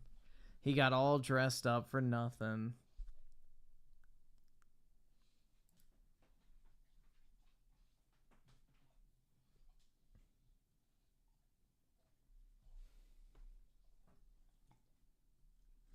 I think it's going to be interesting to see how the TV audience reacts to Neil's storyline of The Last of Us Part 2. When they see Pedro Pascal get his fucking skull caved in with a fucking golf club. Although I saw that they casted Abby, and she's not a fucking, you know, muscular woman. She's just normal looking, which I think is funny. So Neil's fetishized version of a fucking muscle mommy will not be in the TV show. Which I think is interesting. They definitely did that shit because HBO probably told them, yeah, if you make her this muscular, manly woman, everyone will fucking hate her. So, yeah. You know, TV producers still have a little bit of common sense, unlike Neil. I can't afford this shit! So, they still want to make money. Majority F with a 5. Can you do 5 most salty Yeah, we can do that next.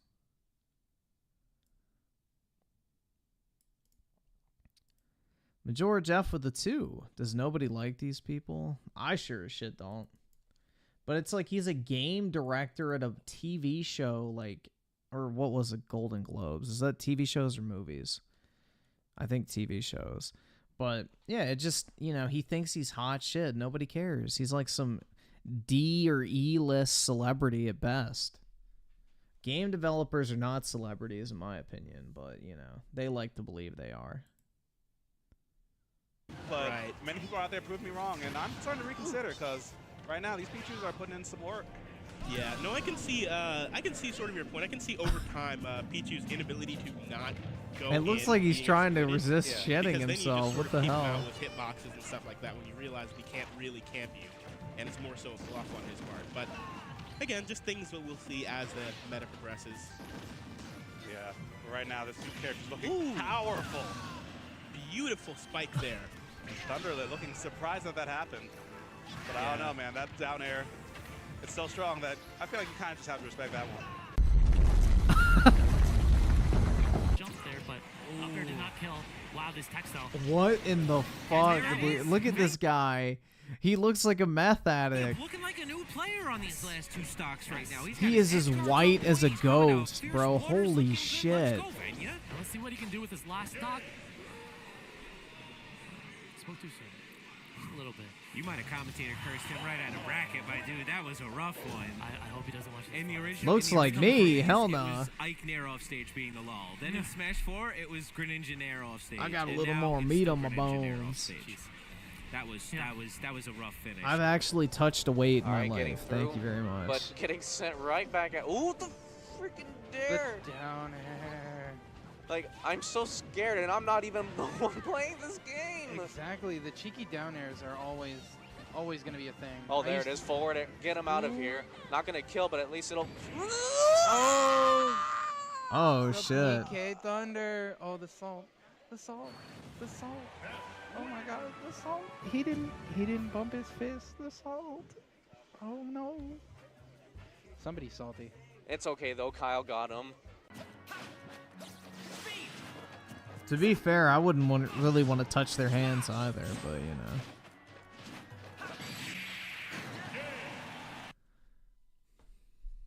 No, I'm not big boned in the way that I wish. Let's put it that way. Yeah, exactly. If you stop throwing it out, you know, your opponent's going to forget about it. And that's obviously what happened there. Forward throw. Great use there. The side B. Just trying to get an early KO. There is the cave. Ah! Bro, he's tilted. Down throw. Up air. Forwarder. Not going to do it. No. Yeah, But the forward smash on Damn, his bro, side. he's putting pit mains to shame. No, I'm just kidding. Forward throw. Still not He's making enough. us look bad. I like There's the playing forward pit. He's air. making everybody look bad. This dude sucks. Another ledge get up option. Pure Flax very good at that as of late. Look at that Let's little see what the fucking crowd bubble is. bitch. Oh!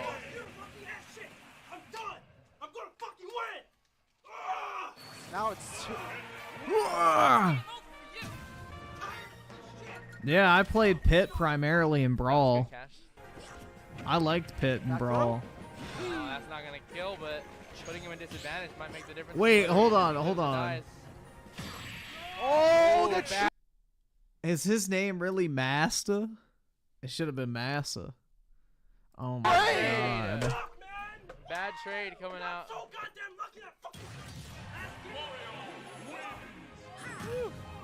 Running it down to the wire. Trade on the ledge get up forward air, dude. How unfortunate. The disjoints just eating. Yeah, I straight from the love disjoint. Pit's moveset. It's really diverse. Like, he's just fun to play.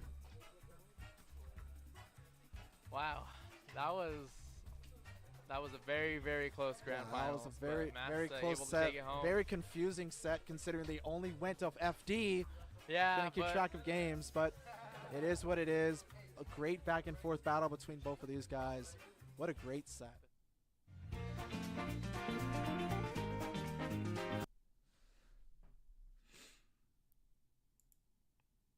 Does Griffin play normal pit or edgy dark pit? Depends on how I'm feeling. Typically normal pit, but sometimes when, you know, I want to take a ride on the dark side, I'll play as a dark pit. Or if I'm trying to impress a milady, let's just say. Oski Bosky with the 2, the moment she kills Joel is when they'll hate her. Yeah, but the thing is she's actually, hold on, let me see. Let me pull up the picture.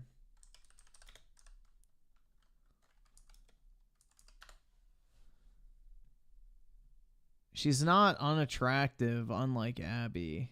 That's the thing. So people might accept it more. I mean, she's not like a fucking 10 out of 10, but compared to Abby Zilla, she's way more feminine. So that's who's playing Abby. Like, see, she's got, you know, a normal build. So they're not going the fucking muscle routine. So there is a chance that the fucking, you know, simp audience will be like, oh my god, yeah, she's beautiful, dude. I would be perfectly fine with her caving in my skull with the golf club, just as long as I got to hit first.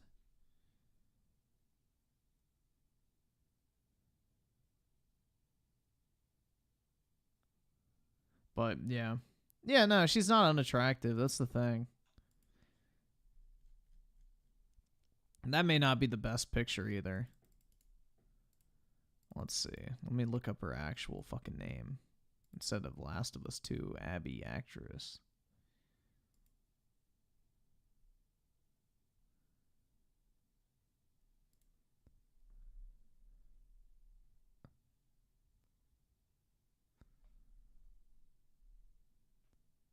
Oh, yeah, that was a bad picture. Hold on. Here you go. That's a more accurate one. Yeah, she looks completely different. She doesn't have a man's jawline. She does not have a man's jawline whatsoever, unlike Abby's, you know, fucking Chadzilla jaw. So, yeah, she just looks like a normal girl, so. Ugh, she's flat-chested. Oh, my God, dude, no.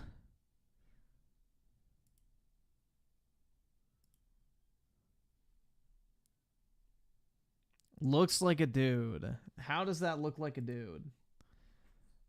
Oh, my God. Don't start with the fucking, oh, my God, she looks like a dude. Y'all are just so fucking autistically attracted to anime girls that you think that every woman needs to have comically large breasts, a fucking, you know, literal hourglass figure, and has to wear a fucking skirt where her fucking pussy lips are poking out the front. Like, dog, y'all need to lay off the anime if you think that actually looks like a man.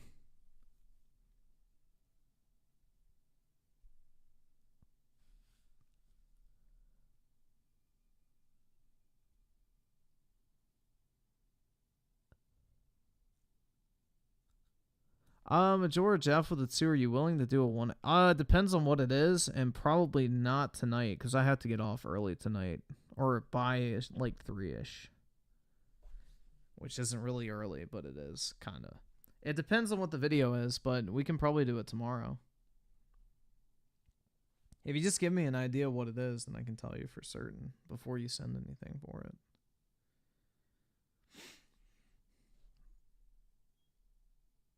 Bro, you literally called Abby a man because she has muscles? Dude, she literally is modeled after a fucking man. That's different. And she's not real! Oh my God.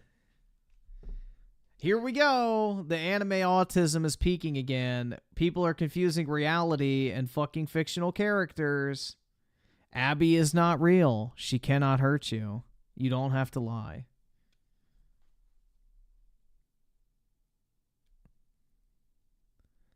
It's like, yeah, I don't know, man. She's not that attractive. I think, fucking, Sakura from Naruto is way more hot. I couldn't think of another girl. But, yeah. Insert your favorite big titty anime bitch. I can't think of one. But, yeah.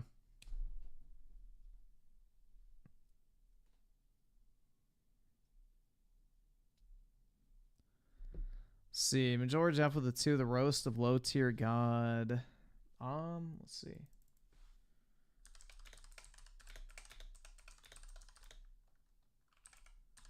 Most likely we can watch that. It sounds like it'd be pretty interesting. Is it just him talking shit about him? Like, or is it a documentary type video? If it's a documentary, we can definitely watch it.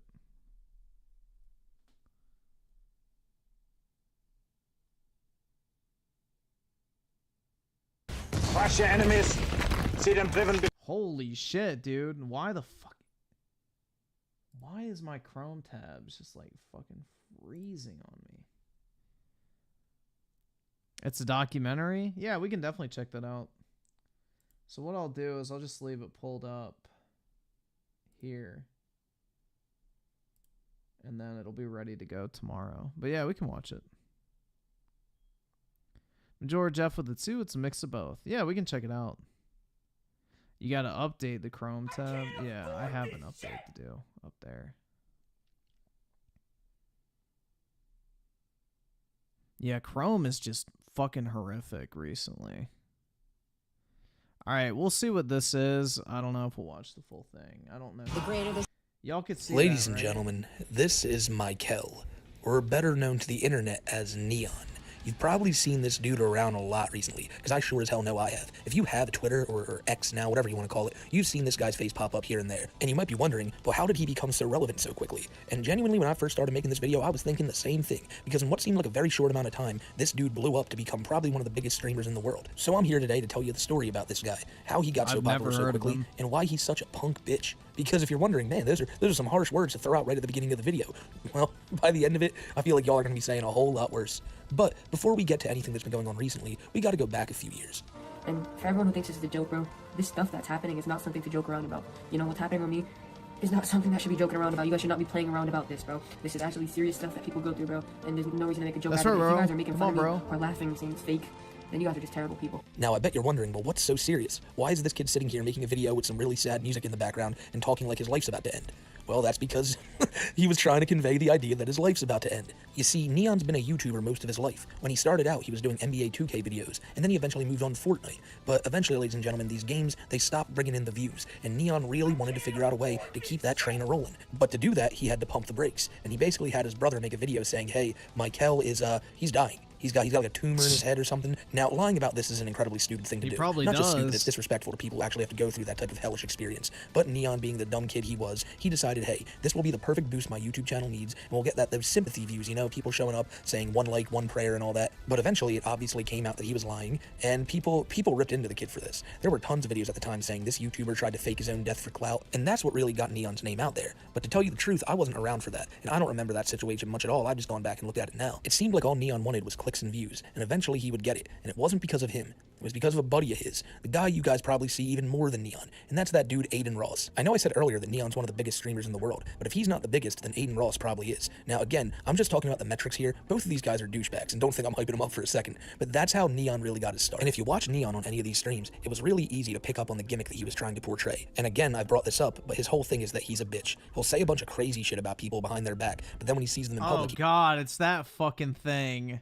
Gross. Gets pressed on it. Now again, a lot of the times this is all scripted and fake. I would say most of the time it is. And the reason that he does this is because he acts like such an arrogant person on stream, saying all this outlandish crazy things that he knows he can never back up. And then when people see him get his ass beat on the street, it goes viral because everyone's like, oh yeah, fuck that guy, we love seeing that. Well, guess what? At the end of the day, that's only getting more views on him, and that's why he's popping up on everyone's Twitter feed and everything. And that's where Neon came from. And ever since buddying up to Aiden Ross, he's really got a bustling IRL streaming career for himself. But today we're here to talk about why Neon sucks. And I'll just tell y'all right now, nothing after this is going to be in chronological order in this video. We're just going to look at everything Neon's been doing over the past few months to see where the dude's at now.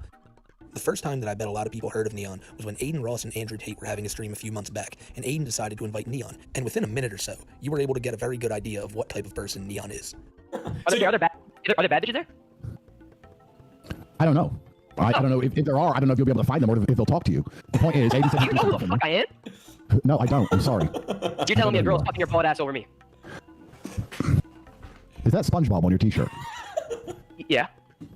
Oh my god. Why am I talking to these children? You take your inhaler, G. Wait, is it bad out there? Yes, they kidnap and like cut your body parts off and shit there, bro. It's setting you up. Wait. They won't cut yours off. They can't mess with you. You got a SpongeBob t-shirt on and an inhaler. They're scared of you, G. Don't worry about that. You just turn up and you tell them who's boss. You tell them. That's right. You tell them. You say you're a streamer and you play video games all day. You let them know who the man is. You let them know who the man is. You bitch. We're in house arrest, you pussy. Now listen, I'll call a spade a spade. I'm pretty sure a lot of us feel that way about Andrew Tate. But Neon saying that to somebody, really anybody, being the person he is, so ridiculous. Because you know he'll never actually back that stuff up. Like, could you imagine if you gave this kid security guards? He can do whatever he wanted and hide behind them? Yeah, that would be a disaster, wouldn't it? But again, this is a lot of people's first time seeing Neon, but it wasn't mine. Because again, I didn't see this until recently. My first time seeing Neon was again on Aiden Ross's stream, and this time it was involving someone else who I didn't know. This is the time that Aiden Ross was hosting a dude named Crip Mac, who happens to be a member of the Crip gang. You know, Crips and Bloods. You know, Bloods wear red, Crips wear blue. It's just how things go. And Aiden had this guy on talking with him, and Neon decided to join. And I'm not gonna lie to y'all, the first time I saw this, I got a bit of a chuckle. He just changed his life. Why you got going on, man? Bro, what are you doing, bro? The f are you doing? Nice to meet you. Nice to meet you guys. My boy Neon just went bald. Yep, I went bald. He went bald and he went down the Tate legacy. He changed his life. You been ready by prison? Why you shave your fucking head like that? Because I want to change my life around, bro. I'm a huge fan, man. So you want to change your life? You shave your fucking head bald? Yeah. I have a little hair. My head's not bald. You look very good, man. I'm a nifty nickel. Wait, what's the guy's name to the left of you? That's the China man. Oh, what's going on, man? My name's Mikhail. Nice to meet you. Okay, nice to meet you. What the fuck is this, bro? I thought you changed. I did. You changed, but you're still. Why are you wearing a full red outfit? Because I like to color red. Is there a problem? The Chinese guy's wearing red too. Look at him. No, I didn't do it on purpose. You think I'm fucking up to do that on purpose? I like to color red, bro. He said you're Charlie Woolley, Neon. You're a Charlie Woolley. You talk like a 5-year-old, bro. What's wrong with you, bro? Talk like a normal guy, bro. God damn. Funnily enough, XIII is one of the guys auditioning to bang Adam 22's wife. So, I mean, what is this? Oh my god, that's fucking disgusting. It all comes full circle, huh? The circle of degeneracy between fucking content creators. Oh, shit, man. The Butch is toxic with the 2. I've never met a kid named Aiden who wasn't a punk. Or a prick? I've never met a kid named Aiden in general. At all. I don't think I've ever met anybody named Aiden. It's not a very common name, I feel like. Dude, I don't know. Like, what is it with YouTubers becoming massive fucking degenerates? It's weird. World, like everything comes together full circle. But the reason I showed that clip is because whether it's legitimate or not, Neon gets on these calls with people who would clearly probably wipe the floor with him, and he acts as cocky. Yeah, Aiden Ross is Jewish, FYI. He is possible. Now, I don't think this is his exact personality. I think his personality is probably a 5, and he's ramping that shit up to 10. Because even back in his old videos where he was doing the NBA 2K stuff, he was a pretty braggadocious kid. And dude, I don't have a wife for another man to fuck. Chill out. Now, as he's grown up, the shitty behavior is becoming more and more rewarded. Like I've said before, I don't know if a lot of this stuff is scripted or not, but the clip you're seeing on screen right now is when Neon had someone confront him in public after Neon had apparently been talking shit about O-Block and Chicago, and like, I don't understand why he keeps running into problems with like rappers or all this stuff. Like, he just keeps running into gang trouble. For a kid like this to just be spouting off at the mouth about that stuff, you usually wouldn't expect it to come back and bite him in the ass. But if this isn't scripted, then man, those gangs got it out for Neon. So this video was uploaded to his YouTube page after he was apparently apprehended by somebody who he had talked shit on. The guy told him to record this video and made him post it online. And the end result are what you're about to see right here. I'm a bitch. I'm not who I say I am on the internet. I'll never step foot in Chicago or O-Block ever again. Trey is my father. I am Trey's bitch. Trey runs me. Everyone goes up to Trey from the O on YouTube. My mom's a bitch. My dad's a bitch. I'm a bitch. Everyone in my family's a bitch. And I'm sorry to everyone who I offended on the internet. I'm not who I say I am. I'm not a gangster. I'm not hood. I'm a pussy IRL. I'm not about shit. I'm sorry, guys. And I'm Trey's bitch. Is that good? Now, I'm pretty sure that was a few years back, but you probably saw this clip I put on screen earlier. Just a few months ago, Neon got, like, jumped and robbed for his shoes and everything. But again, you gotta take this with a massive grain of salt. Because, ladies and gentlemen, these guys, as you're about to see, recorded this on Neon's phone, right? They recorded this on Neon's phone, which they apparently stole. So how the fuck did he get the video? Like, how did he post this online? Who knows? But this is just the stuff that Neon goes through daily because of his attitude. And trust me, I know at this point you might even be thinking, dude, I haven't seen too much to tell why this guy's an asshole. And that's because for the most part, I haven't really showed you any of Neon's IRL streaming. Because it's one thing to be bitching out Andrew Tate and someone like that XIII person, but it's a whole nother thing to go out in public and just make random workers who are trying to go about their days' lives a living hell. But don't you worry, ladies and gentlemen, he still shit talks random people on the internet for no reason as well. How many bodies do you have? 4. Yeah, I lost my shit when I was 16 and a half. Okay. Maybe the driest whore I've ever talked to in my life. Holy fuck, I can't, bro. Yo. Yes, you. Holy, I'm talking about fucking Black Rock. Like, what are you saying, bro? All right. Slow down. You look fucking crazy. I don't want to fucking talk to you. I look crazy. Have you fucking seen yourself? What the fuck? I can bully you. What do you mean? On my mother's life, I'm not even letting you pay to fuck me, you ugly bitch. There's no reason to be talking like that to any random person on the street. Based. There's someone you're meeting for the first time. That's based. If you want to do it to Andrew Tate, that's fine. But like these random people, they don't deserve you to be going off on them like that. Look at this guy. When he's bald, his head looks like a fucking peanut. Yeah, that's the image I saw, dude. He looks like a fucking female to male trans. 100%. Another thing Neon does that I've always found incredibly weird is how he like interacts with minors. Neon himself is only about 19 or 20 years old, but some of these clips I'm about to show you are pretty fucking weird. I know he's meant to try to do like shock humor and all, but I don't know. You be the judge of this. I am 16. Then how are they so big? Stop looking, you pedo hoe.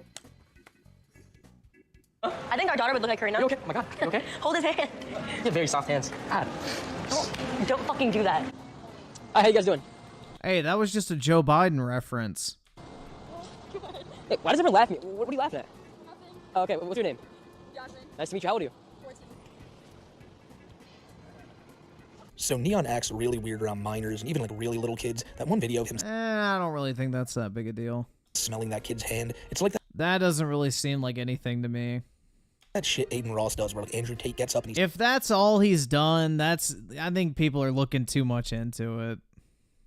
That's not that big a deal. Smelling smells his seat. I know they're just trying to be funny, but it's like, come on. For one, that kid shouldn't have even been there in the first place. Apparently those kids' parents just like rented them out to Neon and his girlfriend for the day so they could do a little live stream, which just all of this is such a fucking mess. The dude also acts incredibly weird around like fully grown adult women as well. There's this one clip I saw where he has like an adult model with him and she flashes him inside of a jacuzzi, and Neon's reaction is, let's just say, a little bit played up for the camera. Sam tipped $1. Fake REALTIONSHIP confirmed. I can teach you some things. Okay. Yo! Sit down, bro! You like feet? Can I smell it? Yeah. Here there! Again, it's important to remind y'all that that's his thing. That's the persona he's trying to play. Obviously, Neon isn't the coolest guy in the world, and he's probably a pretty big spurg in real life, too. It seems like everything is scripted in this IRL streaming world. I mean, even when Neon met up with XIII in person, and it seems like that situation was pretty contrived from the start, with Neon meant to look like the dope after he met up with XIII after donning the blood colors at first. You like it? Oh my god. I'm sorry. What the? You ever disrespect my Griffin hood, you're gonna go down like the rest of them. Oh, dude, imagine being Adam22 and letting this thing fuck your wife, bro. Oh my god. You ever disrespect my Griffin hood, you're gonna go. What the fuck? Go down like the rest of them. You see, not all of these fights are as fake looking as this one, though. We'll get back to that in a minute. I feel like I should have started the video with what I'm about to talk about, but I think I need to show you now just how much of a nuisance Neon is out in public. The way he talks to random workers just going about their day is going to make y'all's blood boil, and I guarantee you that. We're going to start here with this one of him and his girlfriend, Sam, who really, at the end of the day, isn't his girlfriend. She's an OnlyFans model looking for clout, and she knows Neon can get a lot of numbers. By the way, who runs her OnlyFans, you may ask? Jack Dougherty, the guy we did a video on a few weeks ago. Jack and this girl are exes, but Jack still runs her OnlyFans despite her being with Neon right now. Yeah, this shit's for the views, you know it. But these two are at Disneyland, and this worker informs them that, look, he's been told by his higher-ups that they gotta go. You can't be— Wow, an OnlyFans girl doing something for views, who would have guessed? Reporting inside the park. And like most of these streamers do, and completely berate the poor worker just trying to do his job. I know, I said the camera equipment has to stay away. No pictures, nothing? Nothing, so— We're allowed to film here, though. The camera can go back to the car, and the equipment— I've seen so many people— Listen, I'm not gonna argue with you. I'm not gonna argue either, I'm just saying, I've seen a lot of people film with a camera. Our duty manager specifically told me to come tell you, the camera goes back to the vehicle— Can I talk to him? Can I talk to your higher up, not you? Get him, thank you.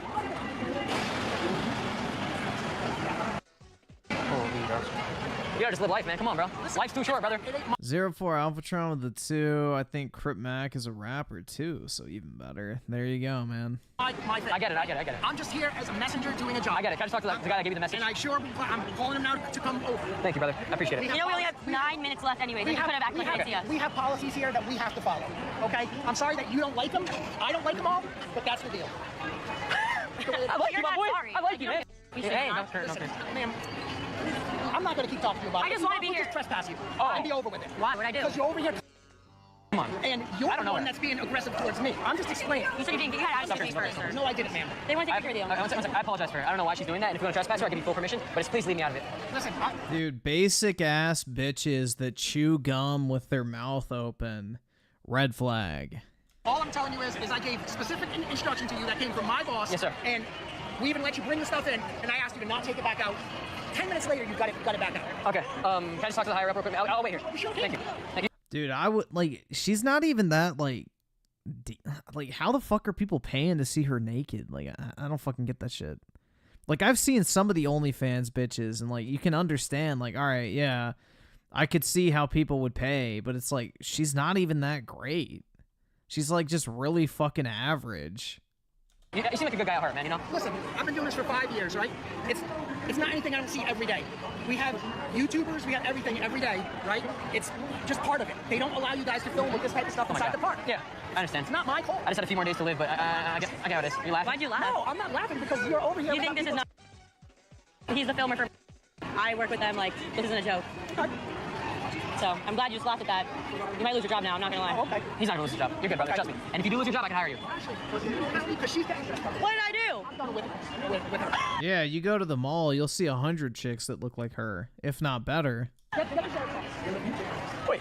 Technically, you can't trespass me. You never told me to leave. leave. You're getting You never told me to physically leave. You can't trespass me until you tell me to leave. You're gonna receive. If you tell me. You can see Neon's excitement at the end, knowing he's going to get some content if his make-believe girlfriend gets thrown out of the park and trespassed. The fact of the matter is, they do this not just here at Disney World, but even at local stores like a Target as well. I found this video of Neon with some dude who's got to be like, maybe like his late 30s, and they're just sitting here in the aisle with the cream, and lo and behold, this dude's like, yeah, you know what? I'm gonna take a swig of that.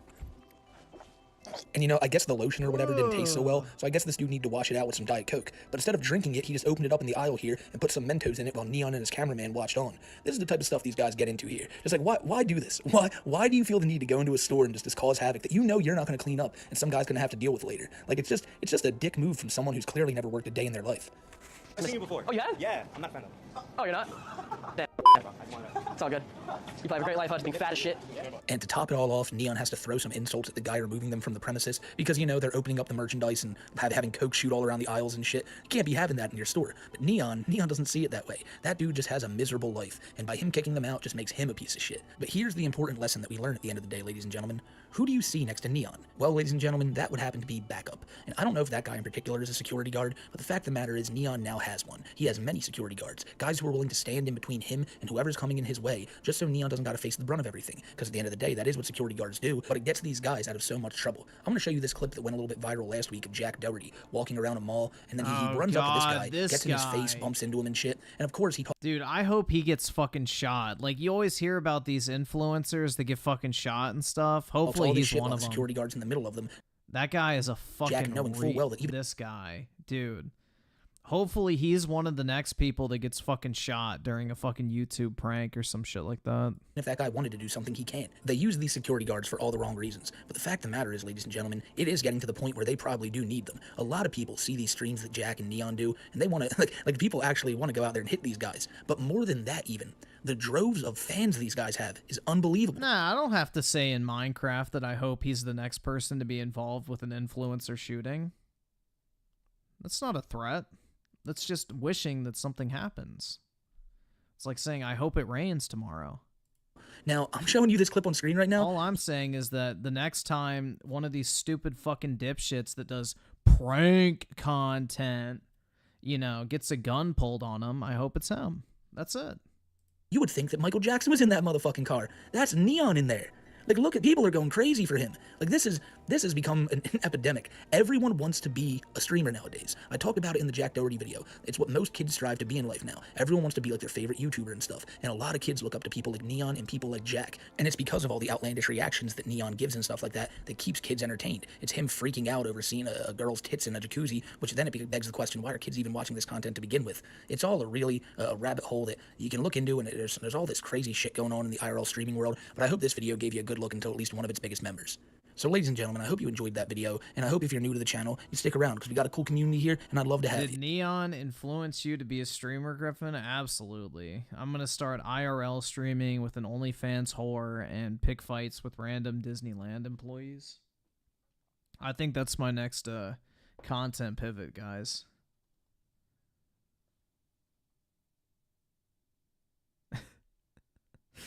I think that's my next pivot. I'm going to go bag me an OnlyFans whore, and we're going to go harass people in real life.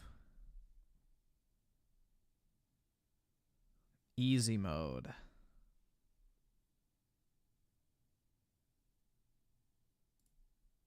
You have the money to... Yeah, I do. Or better yet, I could create my own OnlyFans whore and make her sign a fucking, you know, management contract where I take 40% of her earnings. There you go. Even better, I provide the initial boost to the audience that funnels into the OnlyFans revenue, and I get a 40% cut. Easy mode.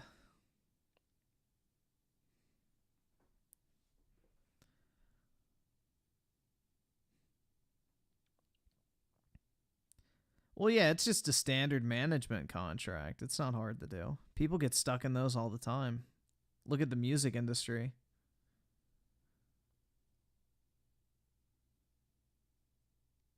Get an e-whore, hire a bodyguard. That's right. Easy mode, dude. And then I'll just move over to Kick. So that if the OnlyFans hoe decides to flash her titties or some shit like that, I won't actually get in trouble. But yeah.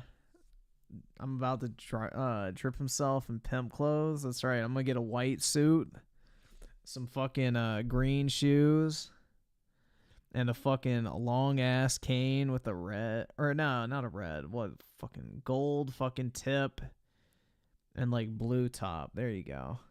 My pimp stick.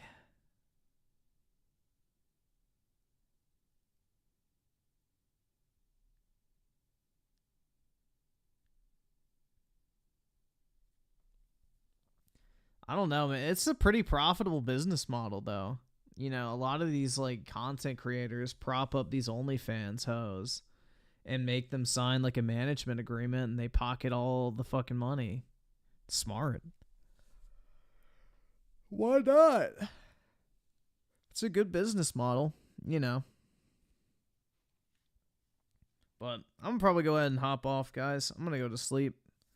I have a meeting at 8:30 tomorrow, so I gotta get up. So have a wonderful, what is tomorrow? Wednesday. And I will talk to everybody later. Peace out, everyone.